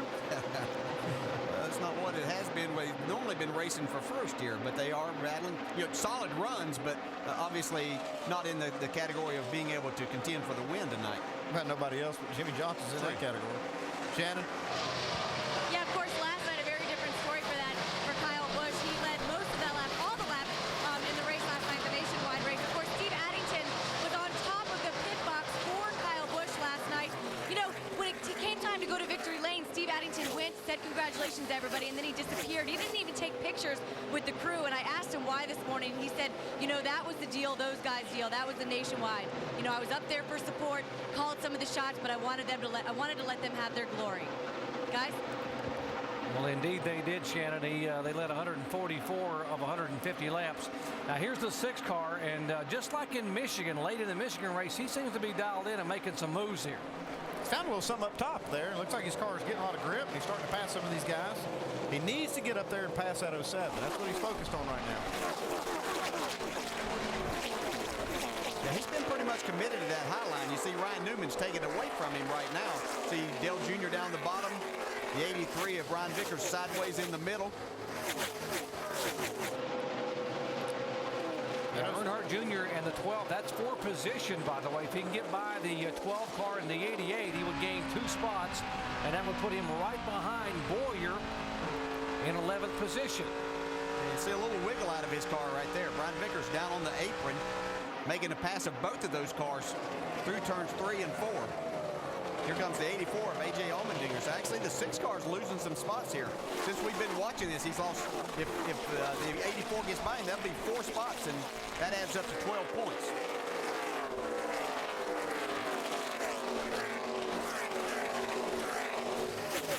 Just have to try to regroup here as much as he can. Again, it looks like his car's not as good right after a restart, so maybe, even though there's only 20 laps to go, some of these guys might have some problems as far as handling goes, and he can make up some of that time before the end of this race. It is Jimmy Johnson at the front of the field. We are inside of 20 to go now, 19 laps to go here in Fontana, California. Jimmy, who won this race last fall from the outside of the front row. There's the 29 of Kevin Harvick now being shown in the 4th position. Jamie. Well, Doc, Kevin Harvick over the last 6 races has been the front runner for Richard Childress Racing. He's gone from 13th to 8th in the points, and the reason being, I asked Todd Barrier's crew chief, and he said, we're getting to the point with these new cars, these guys are starting to pick their favorites, what they used to call the workhorse. Well, in 4 of the last 6 races, Kevin Harvick has run this same car he's running here tonight. He's had 3 top 10 finishes. Now, Todd told me he wanted to bring a brand new car here, but Kevin said, no way. I want that workhorse. I know how it feels, and I'm comfortable in it. Jamie, you're exactly right. He finished third at Chicago, then in 4th, 6th, 8th, and 4th the last 4 times out. Now, up front. Biffle's been catching Jimmy here the last few laps. Watching his lap times, he's knocking about a half a tenth a lap off. You know, we heard him talking about making some adjustments to that 48 and trying to keep up with the racetrack and things, so I don't know how much they adjusted there, but Biffle made the right adjustment. Hey, Chad down there too. Left front, they're running 260 right now. Well, he's got some trash on the grill, and that's helping put some more downforce on there. That's actually good news. 260 is tolerable. They don't have but 17 laps to go. This might actually work out for Biffle. Yeah, it might. He's pretty happy with the balance of the race car now, Andy. That's for sure. It's just he's got some sort of problem today. This is the second time that he's collected a little bit of trash on the grill. And you know, the first time the temperatures went up to 145, now up to 160. But as you say, may not be a problem. It's actually 260, but that's okay. I mean, that's not something you'd want to hear halfway through the race or early in the race. But here, at this point, I say just run it out. 17 laps to go. This is exactly what you need. A little bit of tape on the grill. Doc said he was hungry. Doc said he was hungry for a win, but he's got Doritos on the front there now. But it's really helping his car. This is the closest anybody's been able to stay, including Greg Biffle, the entire race. All that hundreds of thousands of dollars in wind tunnel time and one bag of Doritos. And now it's gone. Okay. Now it's going to cool off and slow down. Yeah, yeah. But now you know. You just slap a bag of Doritos on the front of it and you pick up some speed. Conversation there. He said, just let us pull up behind there and get that bag off. He says, yeah, right. He's asking if Jimmy threw that out the window. He's been so far out front, he had time to eat a bag of chips. Yeah.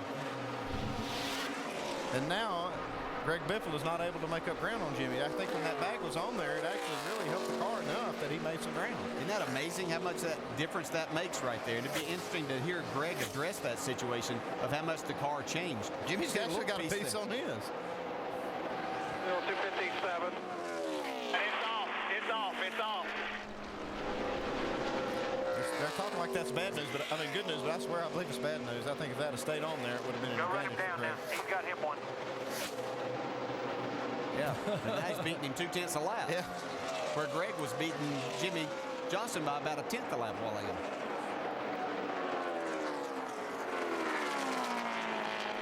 Well, it only takes a little bit to make a big difference in these race cars. And you can see that's the one thing that these guys talk about that they fight is they have to make these cars so loose trying to turn because they don't have that front downforce. And when they get a little bit of it, man, it makes a big difference. Obviously, you can't blow the engine up, so it's not that simple. Now, they run as much tape on the front of these cars as they dare and keep that temperature down just below where it's going to be, you know, damage to the engine. But here at 14 or 15 laps to go, I'd love to be able to put a piece of tape on that grill. Yeah, or a potato chip bag. Whatever works. That is hard to believe. You can put all that money in wind tunnel and all the aerodynamic testing and the new car. But you need to keep that up. That's spectacular. That's 3/10 better. That's exactly right. I just saw that. That was 3/10 better than Jimmy Johnson last lap. And he's got 13 laps to get there. You wonder if the bag on there has hurt Jimmy Johnson's car any. It looked like, well, of course, it looked like Biffle just, I think he moved his groove around a little bit there, though, and has picked up some speed. He's found something here. Let's see if he can keep it going. Sometimes you can find something for a lap, but it just, you can't keep it going. Yeah. He used up a lot of racetrack. I would have to say that Jimmy pulled away right here on this lap before we get back. Try it again. I'll get him. Yeah, he lost a half a second that lap, 4:10. As a driver, you're not exactly sure where you made up that 3/10 that you ran. You know, sometimes you get a little bit of a feel, but then you try a little bit harder to do that and get a little bit more of it, and there you greedy. lose. Yeah, exactly. He's got to get greedy right here. He's got 12 laps to get it done. He's just, I guess at this point, you're just focused on the back bumper of that car, or you actually just watching racing the racetrack. You really look at that guy. Yeah, you use him as a judge a little bit, but you're so focused on the racetrack and looking at what your car's doing and just how much can you get. But he's obviously seeing now. It's really easy to see when you lose a little bit of it, and that gets a little bit frustrating at that time. 260. I tell him, quit looking at that gauge. Let's race. Nothing we can do about it. Jimmy Johnson wanted to make a statement after the disappointment a week ago at Bristol. And also they wanted to dedicate this race to the memory of the son of a man who was a major player in bringing Lowe's into the sport of auto racing. Rick Hendry called me before the race today and said, you know, that one of their close friends, Bob Biffle of Lowe's in Winston-Salem, lost his son in a football accident on Friday night. His 15-year-old son, and they've all been thinking about him. And Rick said, you know, if we can pull it off tonight, we're going to dedicate this race to that young man's memory and all that Bob has done for our Lowe's team and for Hendrick Motorsports. If we got a 10th that lap. Running out of time, though. And Biffle, DJ, is doing everything. He's using every inch of racetrack he can find. Yeah, he's just letting that car roll as fast as he possibly can, trying to get back to the gas as quick as he can. The problem is Jimmy Johnson's car is just so fast. He's been able, after he runs about 10 laps, he goes right to this groove right here, kind of in the middle. He's not all the way at the top, right in the middle, gets his car turned and able to carry a lot of speed off the corner. It's like Biffle gained a little bit right there as you went through the corner, going the shorter way, but then Jimmy makes it up down the straightaway. Boy, as competitive as this sport is, how often, I mean, I can't remember on one hand how many times I've seen a driver have the other 42 cars covered like Jimmy Johnson has tonight. And be able to complete it, go all the way in. Obviously, we still have 9 laps to go, so anything can happen. But on a racetrack this size, you just don't see this happening very much with the level of competition that we have this day and time. Check on our chase contenders, our chase chasers. There is David Reagan trying to hold on to position number 13, Allmendinger, behind him in 14th spot. Right now, Reagan would be showing 17 points back of Clint Boyer. Casey Kane 48 back, although Kane is running better than the other two. He needs to get more if he's going to gain some more points tonight.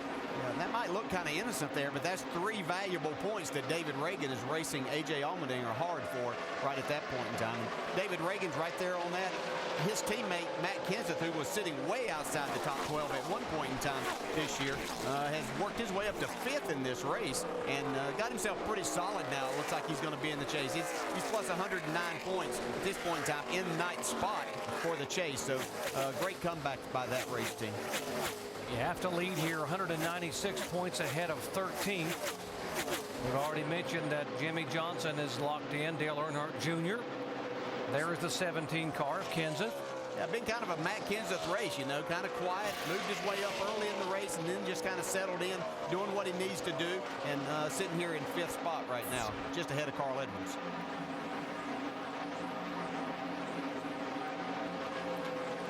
Seven laps to go for Jimmy Johnson. I can't, man. I can't catch him. Just beat me too bad at 3 and 4. Denny Hamlin trying to get a second consecutive 3rd place finish.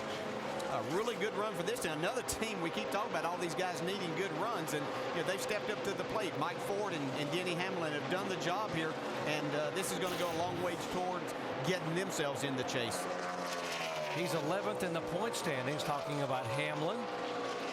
And that would put him about 75 to 80 points in front of the 07 car in 12th place. Look how hard Greg Biffle's driving this car trying to catch Jimmy Johnson. Oh, I can't do that again. I can't run up there. That's good stuff there. He's been out there. He's in 2nd place, bud. Been out there for 3.5 hours and still has a little sense of humor in driving the wheels off of it.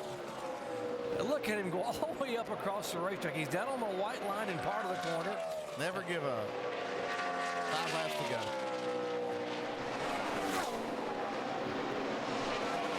I can remember when our good old buddy, the late Benny Parsons, first saw Greg Biffle running winter heat in Tucson on ESPN. He said, and what impressed Benny was just what we saw a moment ago, that Biffle used every inch of racetrack and did whatever he could to drive the wheels of that car from lap 1 to lap 100 that night, and somehow managed to pass cars that were a lot better than him. He drove for me a few races in his rookie season in this division, and he used up more than the racetrack. He'd use up the right side of my car up against that wall. Jimmy Johnson trying to hold on for 5 more laps. It has been the kind of night that drivers dream of. Mike.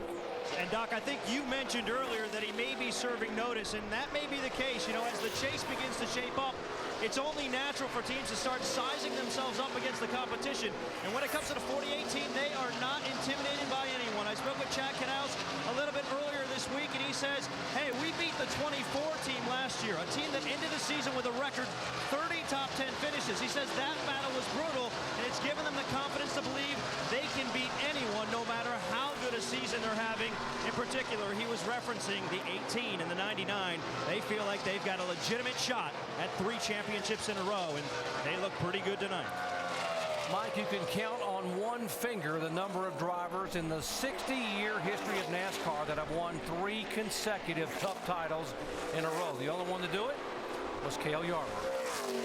Tough competitor in his time, no doubt. And Jimmy Johnson is that this day and time. And I think, as we see, A.J. Allmendinger finally taking that spot away from David Reagan and those 3 points that Reagan needed.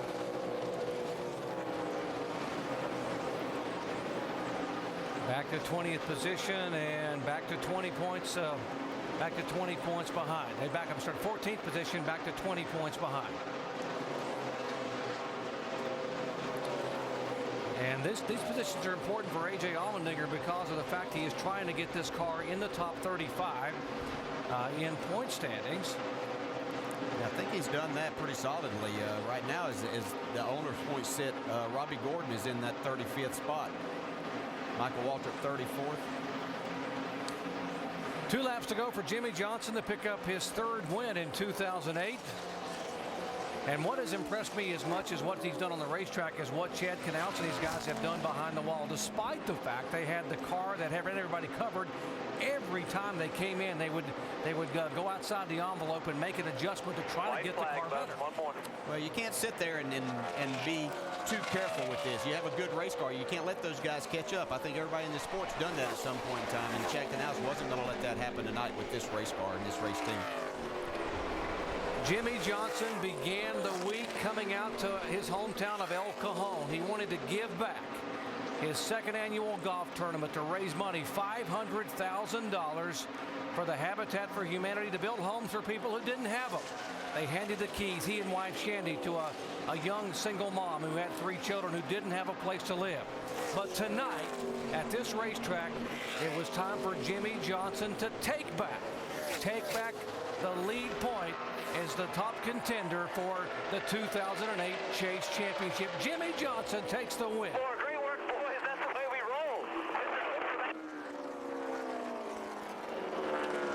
Excited as they should Back be. in the day. Great job, buddy. Great job. What a way to end the week.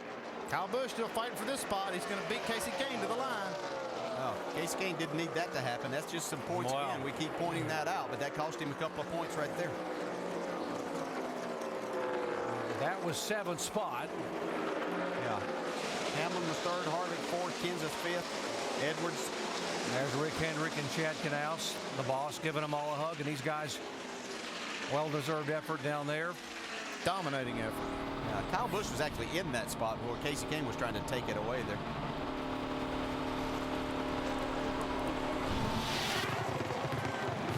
We see Casey had just made the pass on him. Out of control. Still beats him to the line. And got the spot back. How about that? Sideways coming out of the turn and got the spot back. Clint Boyer ending up with the top 10. David Rudeman, a great run, finishing 9th tonight. That was a team that really needed a solid run like that. Dale Jr. 11th. You see Jimmy Johnson spinning down in the infield here. Yeah, 48 team own this race tonight. This will be a night that Jimmy Johnson will remember for a long time. He got his very first NASCAR Sprint Cup victory at this racetrack in 2002. And now 33 races and 2 championships later, he comes back to the home track and just dominates. Mentioned all the good things that they were doing in the San Diego area. That's very important to Jimmy and his wife, that they can do things. And you know, my dad told me something a long time ago, good things happen to good people. So I guess something pretty good happened to him. Shannon? Yeah, guys, as you just said, they owned this racetrack, but still, you guys adjusted every time you came down pit road. What was it like chasing this track here tonight? It was a little bit tough, you know. As the sun started to set, the track really started to get a lot more grip. I think you could see the speeds on the timing and scoring were picking up, so you had to adjust the car because as you're getting faster into the corner, it was definitely getting tighter. But yeah, I can't say enough about this whole Hendrick Motorsports organization, the engine shop, the chassis shop. Jimmy is switched on right now. Our pit crew did a great job, and you know, this is the same car we won with at Indianapolis, so I'm real proud of that. You know, this is a special weekend for us, obviously, with the Jimmy Johnson Foundation and Paula SS out there, and you know, Bob Gefeller and the Gefeller family, who are very big supporters of us. Bob is Vice President of Marketing at Lowe's, and they lost their son Matt about a week ago, and that was a big tragedy, and we all hurt for that. And you know, this wins for the Gefellers, and thank you for your support. And this certainly will be an emotional win for this team, guys. Jimmy Johnson, you heard the crowd. They know he's a California kid, one of 7 California drivers. They are very proud of what this young man has done with a career in NASCAR. Jamie. And Greg Biffle just climbed out of the race car. What a night it was for you. Greg, we heard a lot of your radio communication, but where do you feel like that 48 car was beating you guys? Well, I think he was beating me down at 3 and 4. I could tell he had more grip up off the corners where he's beating me, and I elected to go with a little bit different front end setup that turned a little bit better, and it kind of bit me. The 48 was better than we were, but man, these guys in this car, unbelievable. I feel bad I let my pit crew down. Those guys are unbelievable. Just we're getting that close. If it's not the 18 beating our pants, it's a 48. But the 3 and Ford Fusion, these guys in the pits, this is a great job. Great run for you tonight. Greg Biffle now moves up 1 spot to 6th in the points. Dave? And Clint Boyer with that strong run tonight. He is still 12th in the points, good by 17 points right now. You called that a step in the right direction, Clint. Yeah, definitely a step in the right direction. Gil and all the guys in Jack Daniels show. We're getting better on these big tracks. Just got to, inch forward on it. I've really been working hard, and I'm proud of the 10th place finish. But we got to get better. Still in it. Look forward to next week. What do you expect? Oh, I mean, it's going to be a battle right down to the end. I mean, anything can happen at Richmond, but nonetheless, there's a little bit of confidence knowing you come off a win there. All right, thanks, Clint. Jamie? And Denny Hamlin remains 11th in the points, 3rd for the 2nd week in a row. Denny, how was this run for you guys tonight? That was a great run. A lot of those guys had good runs too, just like Bristol. But it's a great run for this whole FedEx Ground team. We're working hard. Pit crew was just unbelievable today. They had to be the fastest pit crew on average all day. So they kept me out there, kept me in good track position, and Mike did great adjustments on the car, so I couldn't be prouder. Denny Hamlin, smile on his face. We're going to Richmond, his home track, next weekend, Doc. Back-to-back top 3 finishes for Denny Hamlin. Take a look at the point standings. We have 5 drivers locked in now in the chase. 7 more in question, and Greg Biffle should clinch when he heads, when he starts at Richmond next Saturday night. Great effort for Biffle. And Clint Boyer, we talked to him. He gained 5 points, valuable points. He was up by 12. Now he's up by 17. But it's going to be hold your breath time for those guys toward the bottom, particularly when we go for 400 laps at Richmond. Yeah, it's hard, close racing there, so none of these guys can really breathe. Biffle obviously get there, start, and he'll be in. But be an exciting night for us. By the way, guys that are not eliminated, David Reagan's still a factor. Casey Kane only 48 points back. And Brian Vickers, by the way, has an outside shot mathematically of getting there at Richmond. He's going to need some help from some other guys to have some trouble early on. Here is a guy who had no trouble whatsoever. Jimmy Johnson, 32 years of age, back-to-back Cup Series titles. There's wife Shandy coming down to give him a big kiss. Home track, hometown fans, and a night to remember.